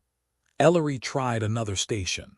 This time he got Christmas carols. They had a sort of melancholy beauty, but they depressed him terribly. He tried again, and suffered through a drama about a mean old man who was just pure gold way down deep, especially when he heard bells and smelled turkey, and whose crusty manner concealed a deep-rooted and decidedly senile sentimentality toward all small children, all homeless dogs, and certain selected cats. At 8:30 there was a knock on his door. He got up, hoping that it was Cynthia, and swung the door open. It wasn't Cynthia. Instead, like a scene from an old play, it was the two men who had twice escorted him to the great spaceship that hovered over the earth. The only difference was that this time the perpetual pipe smoker was not smoking. "Well, gentlemen," Ellery said, "glad to see anybody. Won't you come in?" They hesitated. "We brought you a note," said the one who didn't smoke a pipe. "Come in anyhow," Ellery insisted. "You know I must be an awful lot of trouble for you too." They smiled almost bashfully. "Not at all," said the pipe smoker. They came in, a bit reluctantly, and sat down on the couch. Ellery took his message, an ordinary white envelope, and tore it open. There was a single sheet of paper inside with a typed note on it. "Christmas Eve is no time to be alone. The scotch is ready. Come on up and we can cuss out with Roe. John." Ellery felt better, much better. "You know," he said to the two men, "I don't even know your names." The pipe smoker said, "I'm Bob, he's Clark. Maybe their specialty isn't conversation. How about some wine before we go back?" Bob, Clark. "No thanks," said Clark. "We're on duty, you know." "Thanks anyway," said Bob. "We're still working our way up, and that sort of thing can lead to trouble." "Okay," said Ellery. "You know best." He turned off the radio without regret and switched on the porch light. After that, the journey was like the others. They got in the big black Buick. Did the car stay out in the fields between trips, or what? And drove out of town. This time the metallic sphere was resting on the Walls Ranch just outside of town. The thing was almost invisible, actually. Even when you knew it was there, you could hardly see it until you were almost on top of it. They entered through the panel, and the elevator lifted buoyantly up into the night. Ellery did get one piece of information out of the two men. Bob had fired up his pipe again with an almost audible sigh of relief. Feeling expansive, he said, "You know, you're quite exceptional, Mr. Ellery." "How do you mean?" "I've never seen the old man take such an interest in one of the natives," supplied Ellery, smiling. "Yes, pardon me, I meant no offense. Forget it, facts are facts." Bob nodded admiringly. "The old man is hard to get to know," he said. "He must like you." Clark nudged his companion and Bob said nothing more. Ellery gathered that dealing with the natives was apt to be a tricky sort of business. As a general rule, no doubt, it was left to trained contact men like John. Ellery hoped that he wasn't just part of a day's work for John, but it was hard to tell. Still, there did seem to be something more at stake, even though he was unsure as to what it was. John did his job, of course, but that wasn't all he did. Well, if John had something up his sleeve, he would have to shake it out this time. Paul Ellery wasn't going to be around much longer. The globe hummed into the invisible ship and stopped. There was a muffled thump as it locked into place. The sliding panel opened, and the yellowish ship light flowed in. The two men stood aside and let Ellery find his own way. He walked through the interlocking passage and into the long hallway with the closed panels. He walked down its spotless length, the vast ship throbbing ever so slightly around him, and stepped toward the heavy door set flush with the wall. The door opened without a sound, and Paul Ellery walked into John's sanctum. The little fat man was seated behind his desk, his feet propped on a spare chair, reading a magazine. He looked up eagerly and slammed the magazine down with a gesture of supreme irritation. "Propaganda, that's what it is," he snorted. "Propaganda. Paul, I'm glad you could come. Damn glad." "Thanks," said Ellery, warming to the man's bursting personality. He shook his hand firmly. "It was very kind of you to ask me to come." "Nonsense, Paul, nonsense and garbage. Don't you think I ever get lonesome up here?" "Well," said Ellery, sitting down in the chair in front of the desk, "you have your job, your friends, all that." "My friends are muttonheads," announced John. "I seem to recall that you like scotch, so I've requisitioned a new supply. It's quite good, really, for a primitive drink. Got a kick to it, a little of the old sock. We're getting soft, sophisticated. Ought to get back to fundamentals." He poured out 2 drinks, downed his own at once, and poured himself another one. Ellery felt himself relaxing, forgetting his troubles. Therapy, he thought. John's a pretty fair country doctor. "I see you're reading science fiction again," Ellery said, indicating the crushed magazine on John's desk. John leaped at the bait eagerly.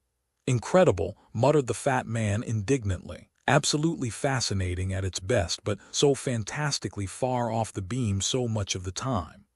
John polished off his second scotch. Ellery, knowing John of old, fished out his pipe, lit it, and settled back for the deluge. But even as he settled back, he thought, "He brought me here for a reason. This is his last chance. If he's ever going to do anything, it will have to be now."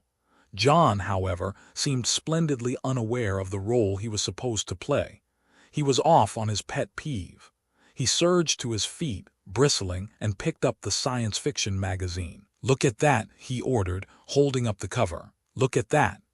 Ellery looked, without much interest, humoring his host.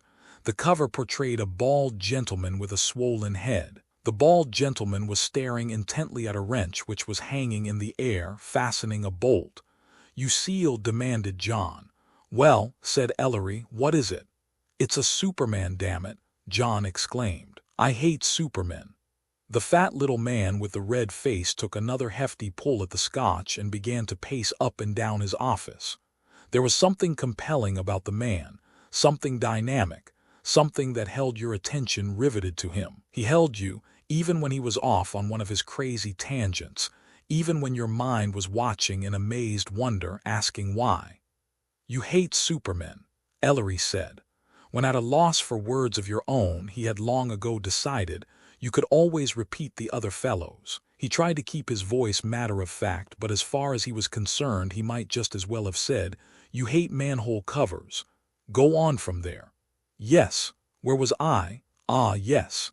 Now I'm a fair-minded man. I would be the last to condemn a craftsman for failing to incorporate in his work data that were unknown at the time he wrote. You wouldn't yell at Shakespeare because he didn't write a story about the hydrogen bomb, would you? No, I wouldn't. Ellery watched the little man, earnest, red-faced, pot-bellied, a fringe of hair girdling his balding head.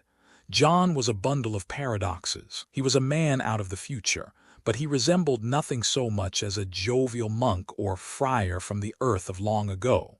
He was frantic and incredible, but he was genuine. He kept out of reach, tossing around ideas that were irrelevant beyond belief, and yet he was communicating something that had to be said.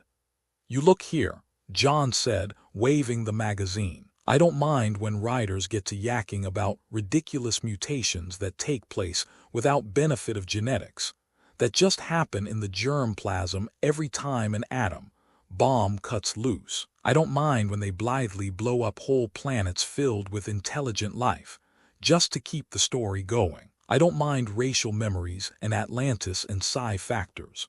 I don't mind when they portray everything in outer space as a ghastly monster. I don't object at all when I am depicted as a fiend. Damn them. I do mind their confounded mutant supermen, who take the normal, mixed-up kiddies by the hand and lead them forward to the promised land. Supermen stink. Oh, a profound observation. Look here, Paul, you're supposed to be a scientist, right? I was, yes. You are, yes. Now, if that brain of yours has not atrophied from lack of use, what do you think about a theory that postulates that man progresses because his brain gets bigger and better? Do you think that the next great advance of mankind will come about because of some mutant Superman who points the way ahead like Og, son of fire? Ellery considered, puffing on his pipe. I think the theory's wrong, he said. John sat down in sheer exasperation. Listen, Paul, he said, you know that theory is wrong. You want some proof. Sure. John stood up again. I'm proof. Confound it, man, do I have to hit you over the head with it? I represent a civilization as far superior to yours as yours is to the Cro-Magnons. Here I am, Paul. Am I a Superman? Hardly. Am I in any physical way superior to you? Absurd, you could demolish me with one swat. And I assure you I cannot read your mind and have not the slightest desire to do so. Okay, John, but don't rush me. John sat down again and helped himself to the scotch. I'm going to tell you a story. You already know it, but I'll tell it anyhow. On this planet called Earth, a very old but never tiresome story is in progress. Its hero is an animal called man. We'll just dispense with all man's forerunners here. I'm talking about H. Sapiens, Esquire. Call him Cro-Magnon when we first look in on him. It's as good a name as any. There he is, living in caves, existing as a big game hunter. His brain is as good as yours or mine. Now, let's take a snapshot here and there at long intervals. Our hero discovers agriculture. He becomes a food producer. His small village expands. A more complex technology develops and specialists appear, and new kinds of social organization. Man has an industrial revolution. He lives in cities, a fact which we have utilized to our own advantage. He splits the atom, a fact which may also be utilized to our advantage. That is the first chapter of the story, Paul. The rest of the book has yet to unfold here on Earth, but elsewhere in the galaxy man has gone on to become a relatively civilized animal. His brain is still the same. It doesn't change much because, as I have attempted to point out to you, man doesn't change that way. What did change, Paul? His culture, of course, Ellery said, feeling a little foolish. His way of life. Very good, Paul, applause. His brain stayed the same, but it had more to work with as man learned more and more. Now, does man inherit his culture? No, it's historically produced, he learns it. Ellery felt like a singularly dull freshman. Fine, very good, you people are bugs on Supermen. It's a very common primitive trait. Have another drink. Ellery had another. John put his feet back up on the chair and peered at Ellery intently. You should think more about man, Paul, plain old everyday man. He's a remarkable animal. Ellery waited for John to go on, but John just looked at him, smiling. You didn't bring me here tonight just for the hell of it, Ellery said. I don't know just what your part in all this is, John, but I know there's something that you want me to do. There isn't much time left. You've been talking, that's right, the little fat man said. I've been doing all the talking, haven't I? And I have accomplished two purposes. The first was to take your mind off yourself. The second was to give you the solution to your problem. Paul Ellery stared at him, his pipe forgotten in his hand. Roman 19, Christmas Eve had long since turned into Christmas. The vast bulk of the spaceship floated high in the darkness above the sleeping Earth. It was a shadow, undetected and unseen, slipping through the shifting air currents as a mighty fish might balance itself in a shadowed sea. It moved without sound, wrapped in an envelope of force, proud and aloof over the dark villages it had seeded from the stars. Alone in one tiny crevice within the Leviathan that could swim to the shores of the galaxy, the two men talked. The talk went on seemingly trivial in a universe vast beyond understanding, just as the Earth was a trivial thing in a galaxy that had passed her by. Span clause, S equals none two, but trivia was slippery stuff to define. Trivia had an unpleasant habit of turning into something else. Trivia was all art and literature and music and love and science, while all sensible people knew that it was battles and wars and headlines that were really important. All trivia did was to build civilizations. Sometimes, though, it seemed a little slow. To Ellery, it didn't seem to be moving at all. "Look here, John," he said, "this is one devil of a time to be playing games." The fat man shrugged. "Depends on what game you're playing," he said. Ellery helped himself to more scotch. He was keyed up and tired at the same time, and he had reached that early morning stage in which a few drinks one way or the other didn't make much difference. "Let's just pretend that I am a small and rather dull child," he said. "You bring me up here when I have only a few days left before going through a mental meat grinder, and you tell me why supermen strike you as illogical. You're a good talker, John, and I like to listen to you, but then you tell me that you've just solved my problem for me. Now, unless I'm greatly mistaken, my problem is a simple one. I've got to decide in 6 days whether or not I'm going to the center. If I do, I start a new life with new values. If I don't, I go back to live a life that has become meaningless for me. I can't live like that. You yourself told me not so very long ago what I should do. You said, if you can't beat him, join him. If you've solved that problem, you're going to have to spell it out for me. I haven't got time for riddles." John frowned as though disappointed. "I had hopes for you, Paul, or I wouldn't have bothered with all this. I still have hopes for you. Let me draw you a small parallel to help you understand my position. You have been a teacher yourself. I don't know whether you were good, bad, or indifferent, but I suspect that you were indifferent.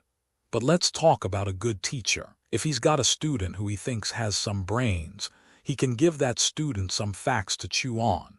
He can point out lines of inquiry that may bear fruit, but he can't do all the work. The student has got to relate the facts for himself, or else they will never mean anything to him. Most students never do forge a coherent whole out of the information that gets stuffed into them. Sometimes that's the teacher's fault, Paul, and sometimes it's the student's." Okay, Ellery said impatiently. "So where are the facts?" John sighed. "The Aborigines are slow," Ellery thought. "You have to lead them step by step." "Let's do a little spelling out then," John said. "We'll start with fundamentals. I am a man." He waved his hand. "No, I'm not making fun of you. You go ahead and get irritated if you wish, but don't let it keep you from thinking a little."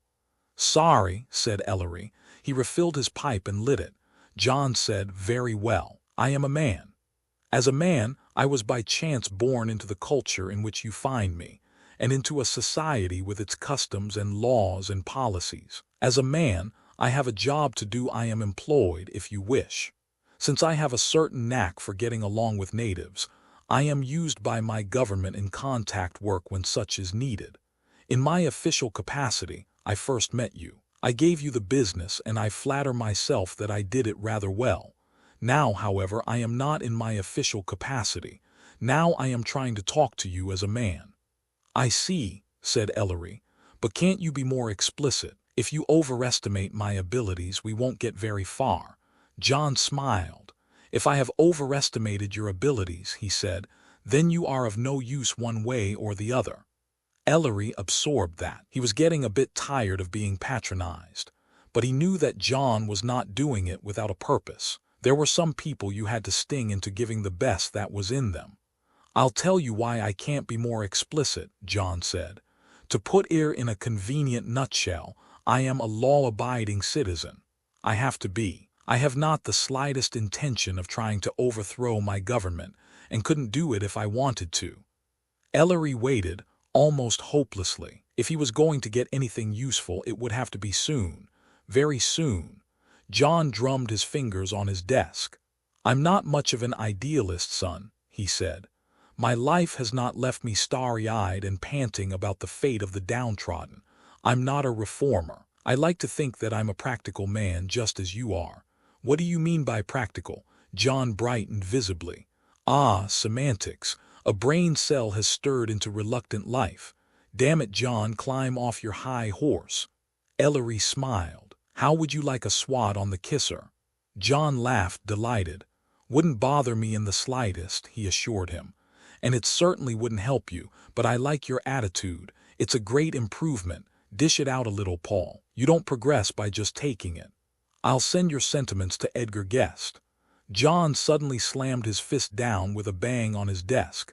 He stood up, and Ellery changed his mind in a hurry about what a pushover John might be in a fight. Practical, he snorted. I'll tell you what's practical. It's just one damn thing, being smart enough to survive. Not just you and me were nothing, but all of us, everybody. If man survives, he's been practical. If he doesn't, he goes down the drain. What do you think of that? Sounds good. What does it mean specifically? It means, my friend, that the civilization which I have the honor to represent is typical of man in every way. It's a pack of howling jackasses galloping over a cliff. We've made a lot of so-called progress. We've got spaceships and planets and gadgets a million years ahead of anything on that speck of dirt under our feet. And so what, Paul? I repeat, so what?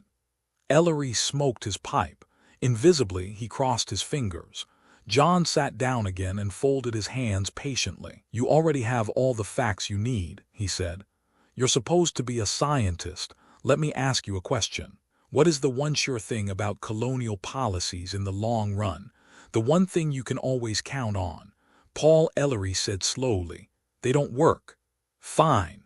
John banged his fist down again and helped himself to most of what was left of the scotch. You see before you a civilization that covers the galaxy. You see technological triumphs that you can barely understand. And what are you caught up in the big fat middle of, son? A colony. A backward planet taken over as a colony. You see nothing fantastic about that, Paul. You see nothing fantastic. I guess I've been a little stupid, Ellery said. His brain was churning, trying to digest what it had swallowed. Of course you've been stupid. You're a man, aren't you? What other animal could make the same mistake a billion times and still be around to talk about it? You said, Ellery reminded him carefully, that you were a law-abiding citizen. You bet I am. Most human beings are. That doesn't mean that I have to agree with all the laws I live under. If everybody had always agreed that current ideas were the ultimate in human wisdom, we would all still be huddled in caves. Indeed, son, we never would have reached the caves. Still, as I have pointed out before, I am a non-political person. He smiled. Practically. And now what? Now, John told him, I'm going to show you something. I have, in my small way, tried to set you to thinking about the others. I hope that the problem has interested you. Of course. What are they? That, said John, is what I'm going to show you. The tireless little man surged up from behind his messy desk and led the way across the room, like a halfback leading the interference. Paul Ellery followed in his wake and hoped he could find out where the ball was. They passed through the sliding door into the corridor, and John set a fast pace through the ship. They passed a number of men and women, none of whom paid much attention to them. The ship was lighted normally. There seemed to be no difference between night and day on it, or perhaps they hadn't bothered to adjust themselves to the daily cycle of Earth. They hustled down long, antiseptic passageways, past a confusing multiplicity of doors, panels, and branching tunnels. They rode on elevators and walked up ramps. Finally, when Ellery judged that they were very high in the floating ship, he almost expected the air to be thinner. They came to a stop before a large, closed door. There was a guard here, the first one that Ellery had noticed anywhere on the ship. The guard nodded to John but looked a question at Ellery. "He's with me," John said. "Everything's all right." The guard said something, not in English, and activated the door. It slid open noiselessly, and John led Ellery inside. Behind them, the door closed again. The room was not large and looked almost like a standard projection room. There were some 20 rows of comfortable seats, all of which faced one end of the room. At that end, replacing the standard white screen that would have been found on Earth, was a square of cloudy gray. The square was not just a surface, but was rather an area of well-defined substance, like thick, tinted air, gently in motion. The two men sat down in the front row. John pressed a combination of buttons in the arm of his chair. "Meet the others," he said. All the lights went out. The gray square turned a milky white and seemed to fill the room. Involuntarily, Ellery narrowed his eyes to slits against the smoke-like stuff, but there was no sensation. /div. The milky white shifted into a sharp gray-black. Quite suddenly, Ellery caught his breath and felt a distinct sensation of falling. He held on tightly to the arms of his chair, but the chair was falling too. He tried to breathe, and there was no air. There was only a vast black tunnel, bigger than the world, and he was falling down it head first, toward a billion flashlights that picked him out and blinded him as he fell faster and faster. He saw 3 sleek spaceships swimming ahead of him. His eyes fastened on them desperately. Perspective returned. He could breathe. The spaceships looked like gray minnows, lost in immensity. They edged along the jet-black tunnel toward the staring flashlights that were a huge spray of stars.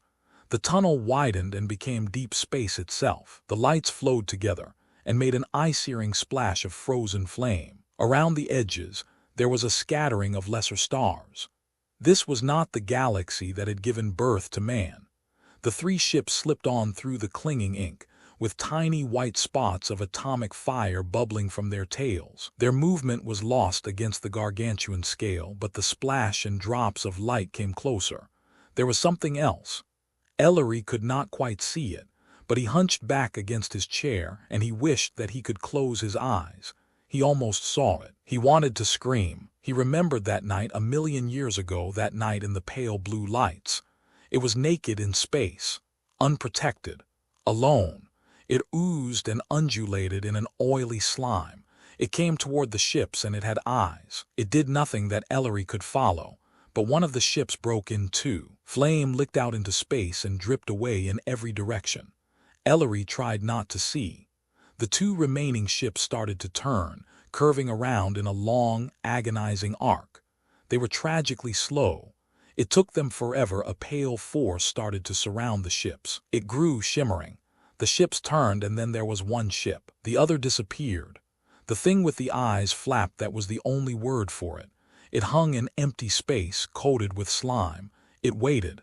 The last ship got away. It started back up the long black tunnel, away from the splash of light and the thing that rested in nothing. It blurred and dimensions changed. There was milky whiteness again, and then just a square of cloudy gray. Paul Ellery was back in the projection room. "Cute, hey?" said John. Ellery didn't say anything. The little fat man led the way out of the room and back down the tunnels and ramps and elevators to his office.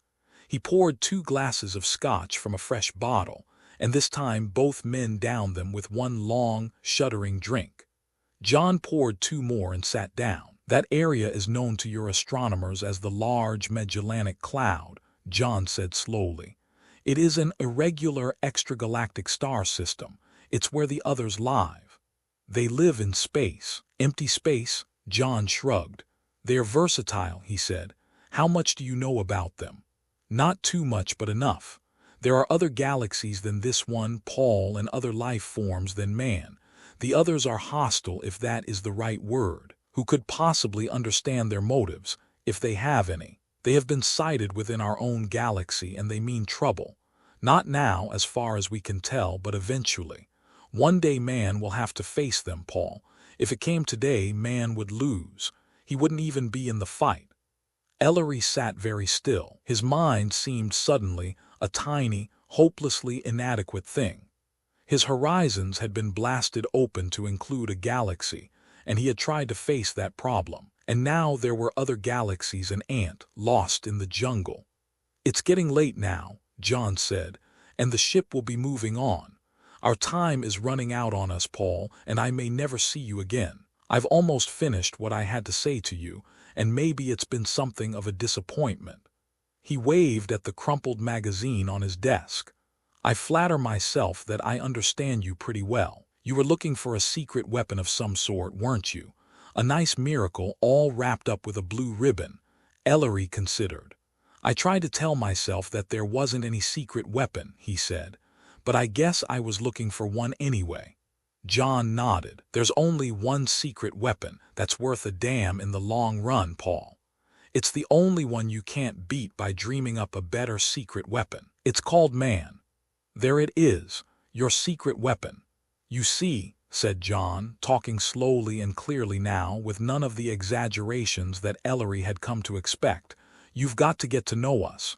You must not think of us as a culture. We're human too, Paul. Culture is an abstraction made up from the lifeways of many different people, all averaged together to get the human element out. A galaxy is a large place, and there are many opinions in it. Sentiment among our people, as among all peoples, is divided. We do the best we can. It's the situation that breeds the trouble. Hell, my friend, all of us have a long way to go. No system lasts forever. Someday, all men must stand together, or there will be no men left. You've seen the others now, and I don't think you'll forget them. Just the same, your problem right now is not wandering around out in space somewhere. Your problem is a gent named Paul Ellery. You should get to know him. I think he's a pretty good Joe." The silence flowed in and filled the air. Ellery saw the room around him with a curious, sudden clarity. He saw the books, each one distinct in a brightly etched jacket of color. He saw the tapes, gleaming dully. He saw the desk, the chairs, the comforting walls. He saw the bottle and the stale, filmy glasses. He saw John, and the words that he wanted to say wouldn't come. "I guess we're not used to friendship these days," he said slowly. "It embarrasses us. It makes us uncomfortable. We don't know what to do with it." "I know," John said. "The hell with it, though. If it's there, that's enough.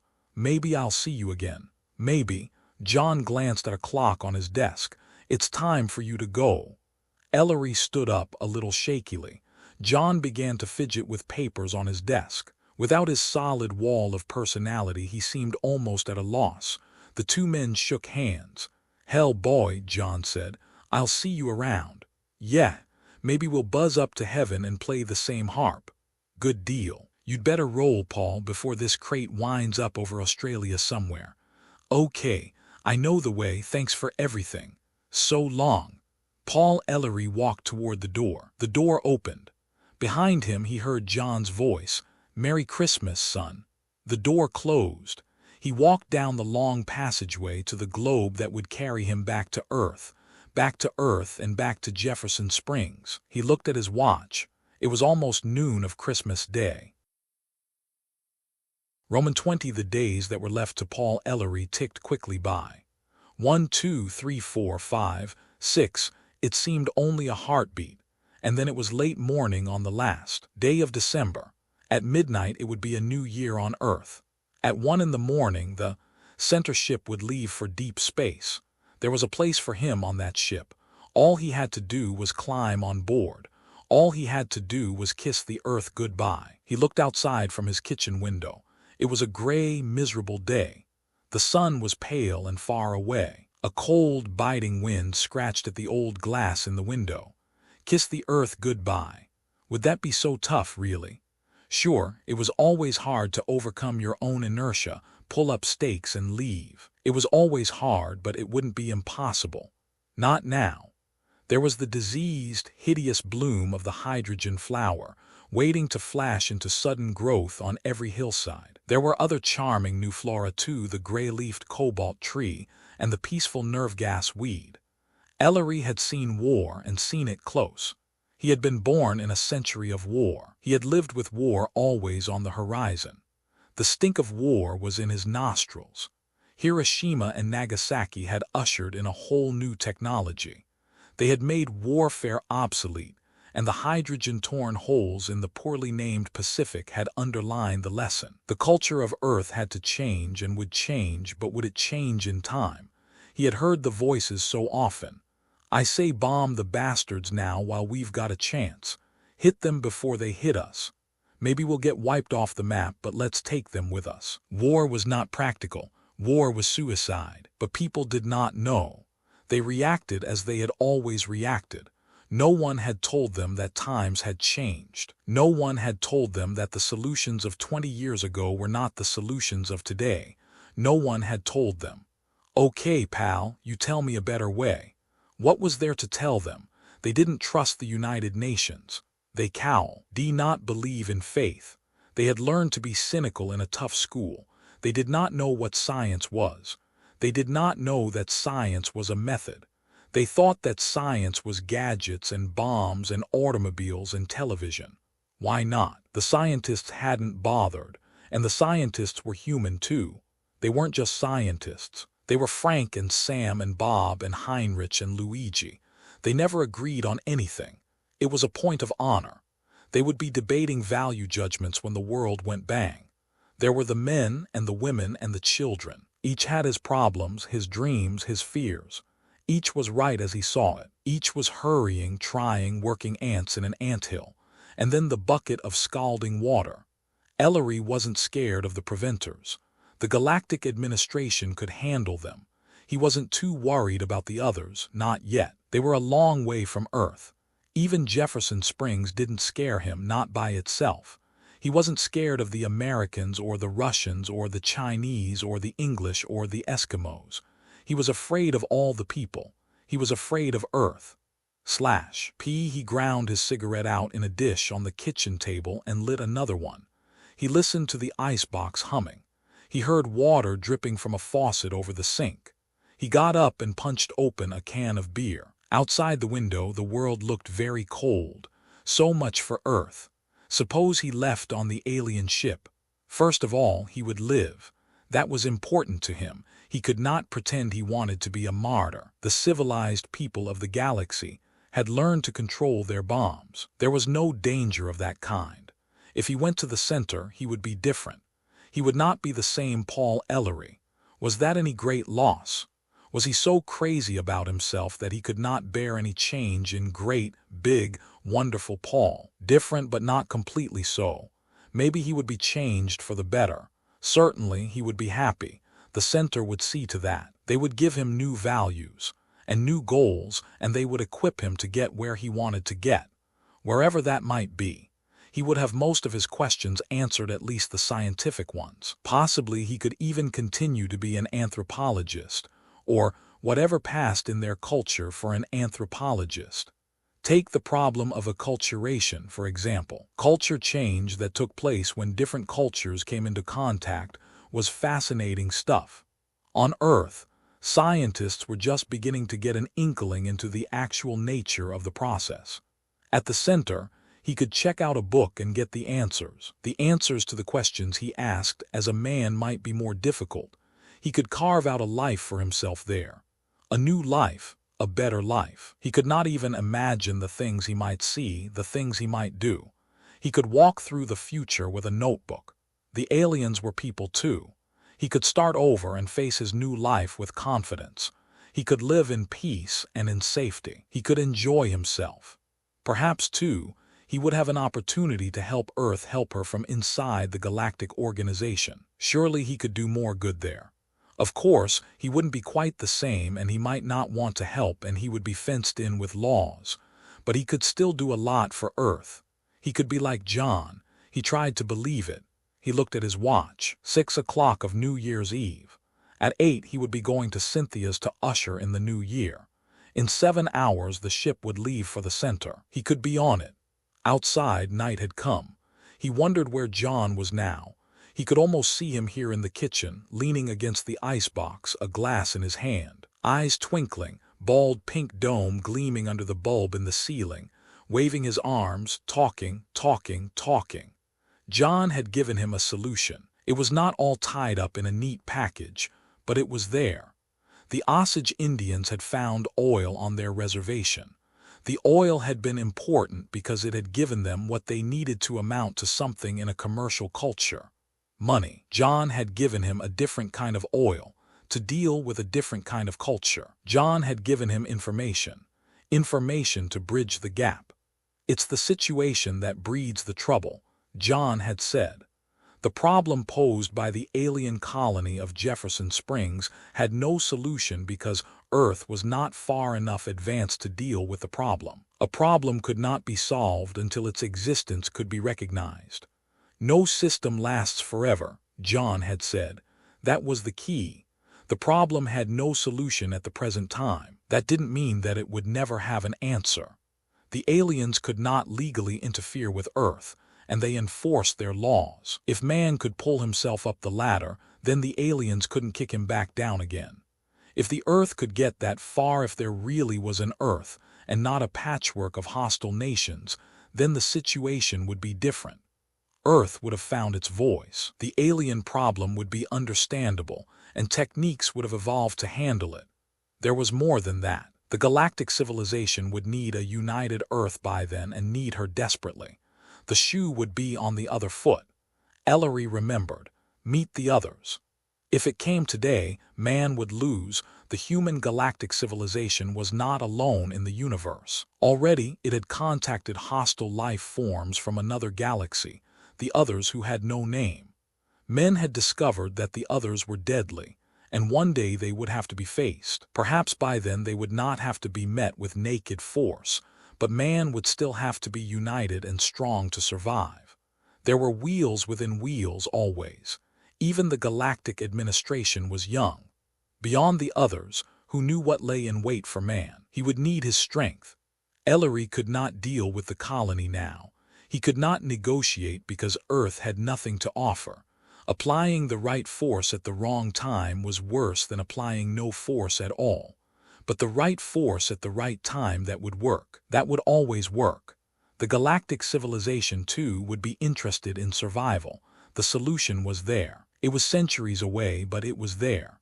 In the last analysis, Earth's future was up to Earth. It couldn't wish the responsibility off on anyone else.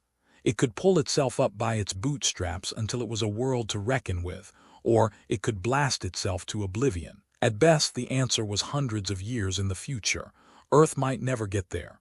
Meanwhile, Paul Ellery had a life to live. He looked at his watch. 8 o'clock. He was late. He still had a decision to make, and there was no use kidding himself. There would be no second chance. There wasn't much time. The old year was almost gone. He heard the click of a woman's heels come up the wooden steps to his porch. Cynthia would be doing a slow burn. He walked quickly across the living room and opened the door. A woman stood there. Not Cynthia. Anne. Roman 21. He looked around for some words and couldn't find any. "Hello, Elle. May I come in, or are the vampires feeding tonight?" Anne just looked at him, waiting. Her soft gray-green eyes were shadowed and her dark hair was combed a little too hastily. She had on a blue suit with a white blouse, and the skirt was wrinkled from sitting too long. "Come on in, Annie," Ellery said. "It's cold out there." She came in, looked around, smiled faintly at the picture that still hung turned toward the wall. She took off her blue suit jacket, fluffed out her hair, and eyed him uncertainly. "How did you get here?" Ellery asked inanely. "I took the bus.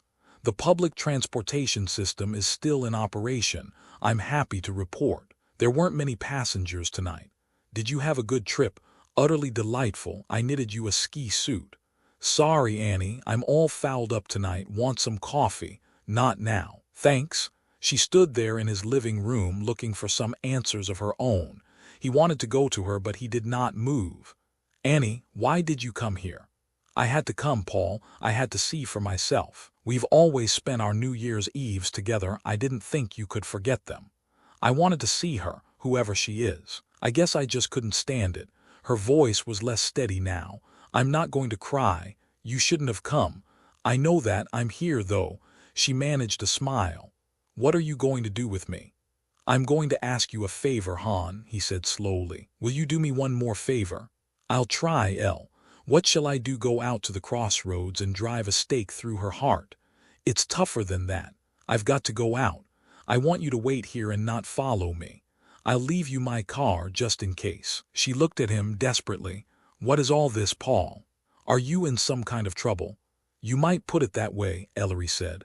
Look, I can't answer your questions. I just can't. You'll have to trust me. I want you to wait here. Will you do that, Han? She nodded, not understanding. How long do I wait, Paul? Wait until 1, he said. I know I'm asking a lot. I would have saved you from this if I could. I tried. If I'm not back by 1, take my car and go home and forget me. I guess I asked for it, Elle. I've got to go. She was in his arms. He held her tightly, afraid to let her go. He tore himself away. He grabbed a coat and left. The night was raw and cold. A chill wind out of the north side through the flat streets and whistled nakedly through the bare branches of the trees. He had less than 4 hours left. He walked through the dark streets of the town. The rows of little box-like houses squatted along the sidewalks, staring at him. Once he saw a glimmer of pale blue light leaking through a crack in a window. His footsteps clicked on the sidewalk. They made a lonely, hollow sound. Jefferson Springs seemed utterly deserted around him. He climbed the steps of Cynthia's house and knocked on the door. He walked inside without waiting to be asked. Well, said Cynthia, getting to her feet from the couch, fancy meeting you here. Sorry I'm late. Sober? Yes. This is your big night, lover. Want a drink? Sure. Cynthia poured him one of her inspired dry martinis, which he insulted by drinking it at a gulp. She made him another and kissed him. Relax, baby, she said. Don't you want to get civilized? He sat down on the couch. She looked terrific. She always did. Her blonde hair was smooth as silk, her blue eyes cool as ice. Her dress was wicked. Cynthia knew how to use clothes. I've been lonesome. I'll miss you, Paul. Sure you will. What's eating you, lover? Cannibals. He laughed unreasonably. You're nervous. I'll fix you another one. The martinis warmed him. He could not think. He postponed his thinking and tried to relish what he had come here to do. Quite suddenly, it was 11 o'clock. Time was running out. Sin, yes, I came here to tell you something. Say it then. The room pressed in around them. A warm room, secure against the outside cold. He stood up. I came here to say a lot of things, Sin. I wanted to call you a bitch and tell you all about yourself. I wanted to tell you I knew what you were after you wanted to sleep with a caveman, try out one of the natives for kicks. I've known it ever since the dance, maybe before. That's all I was to you, just a savage to play with. I wanted to tell you that I knew all about that. I wanted to say I stayed with you because you were the best I could get. I had it all planned. I was going to walk in here and toss it in your teeth and see how you liked it. It's funny as hell, Sin.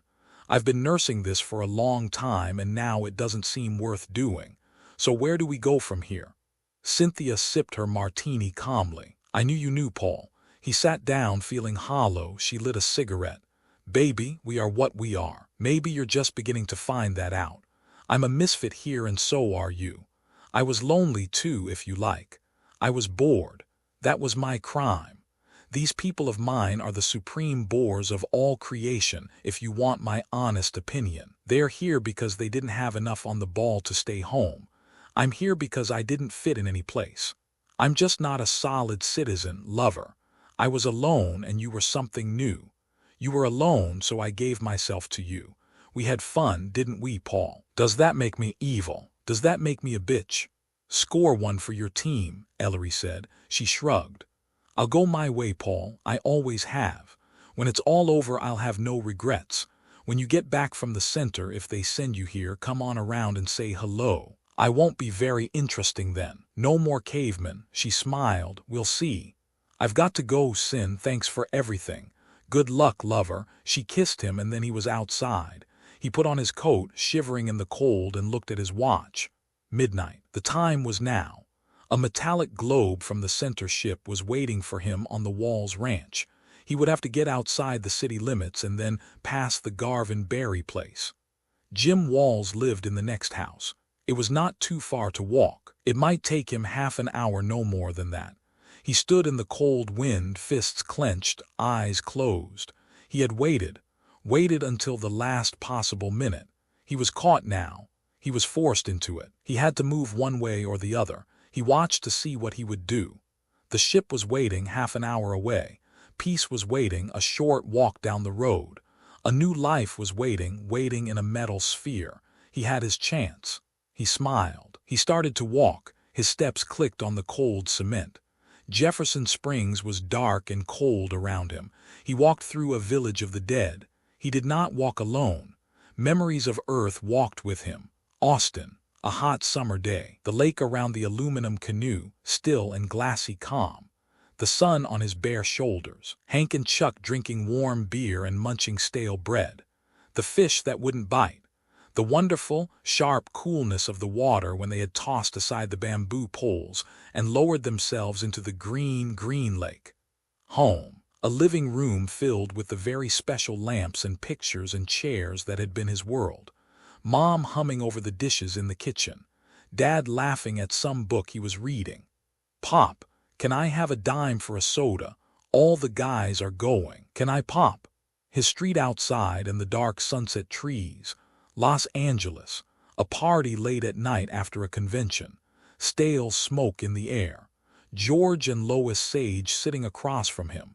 Everyone talking about what to do if an air raid alert sounded. Everyone scared of the hydrogen bomb. Lois smiling. Personally, I'm going to catch a bus for downtown L.A. That way you get vaporized all at once and miss the painful flash burns. Colorado. A tiny village nestled at the foot of a pass through the snow-capped mountains. Blue sky, clean air, tall pines. A swift river filled with trout. An unshaven old man with his shirt ale out. Sonny, I remember this town when the mines was here and they brung in 100 whores from Denver. New York. Bright lights. A little club, a hole in the wall. A Dixieland band. A trumpeter almost completely paralyzed playing in a wheelchair. Pale face sweating under the white lights. Aunt Hagar's blues, a flushed, excited grin. You had it then, Johnny, you had it then. God, it was funny the things you remembered. You never knew how much they meant to you. He walked faster, down one street across another. The cold forgotten now. Hurry, hurry, don't be late for your new world. Don't be late for your new life. He had found his place. He had found his people. The odds against him in the only life he could ever know were tremendous. He was a fool he didn't give a damn. Hurry, hurry, don't be late. Earth had a chance. He had only to believe in it. He had to have only a little faith, a little hope. Earth was his. He had a job to do. A little job. A job that paved the way. It was not the business of science to dictate to others. It was not the business of science to force people to its ways. All it could do was make the facts available to all, honestly and without fear. Science, too, had to have faith in man.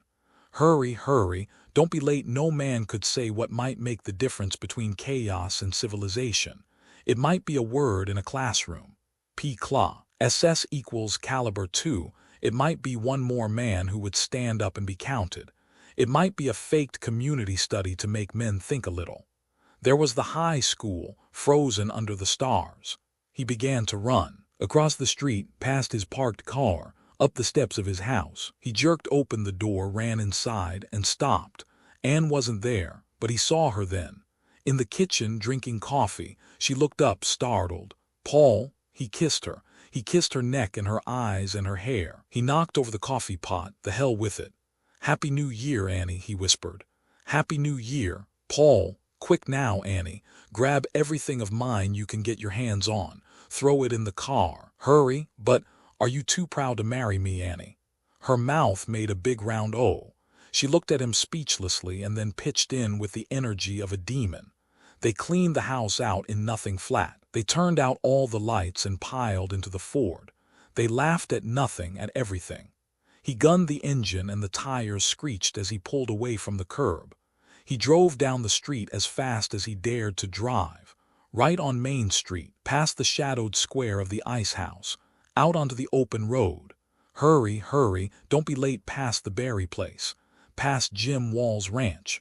The gray sphere was out there in the field waiting for him. He could feel the prodigious might that hung high above his head, blotting out the stars. He did not look up. He looked straight ahead. If you can't beat him, join him. That had more than one meaning. If you can't beat him the way they are now, then catch up with them. Hang on, Annie, he grinned. Here we go. They went the back way, across the beautiful and lonely land, up to Uvalde, over to Kerrville, on through the hill country. There were stars all around them. Far ahead in the east, where the low, dark hills touched the sky, Ellery could see the first fault rays from the morning sun. Beneath the rising sun, his city waited. He prayed that this warm, golden sun might be the only one his home would ever know. He prayed that another man-made sun might never sear its shadows across his earth. He laughed exultantly into the night. It was good to fight for life. John was very near and smiling. Anne was close at his side. "Paul, it's so good to have you back." "It's good to be back," he said. Annie, you'll never know how wonderful it is to be back."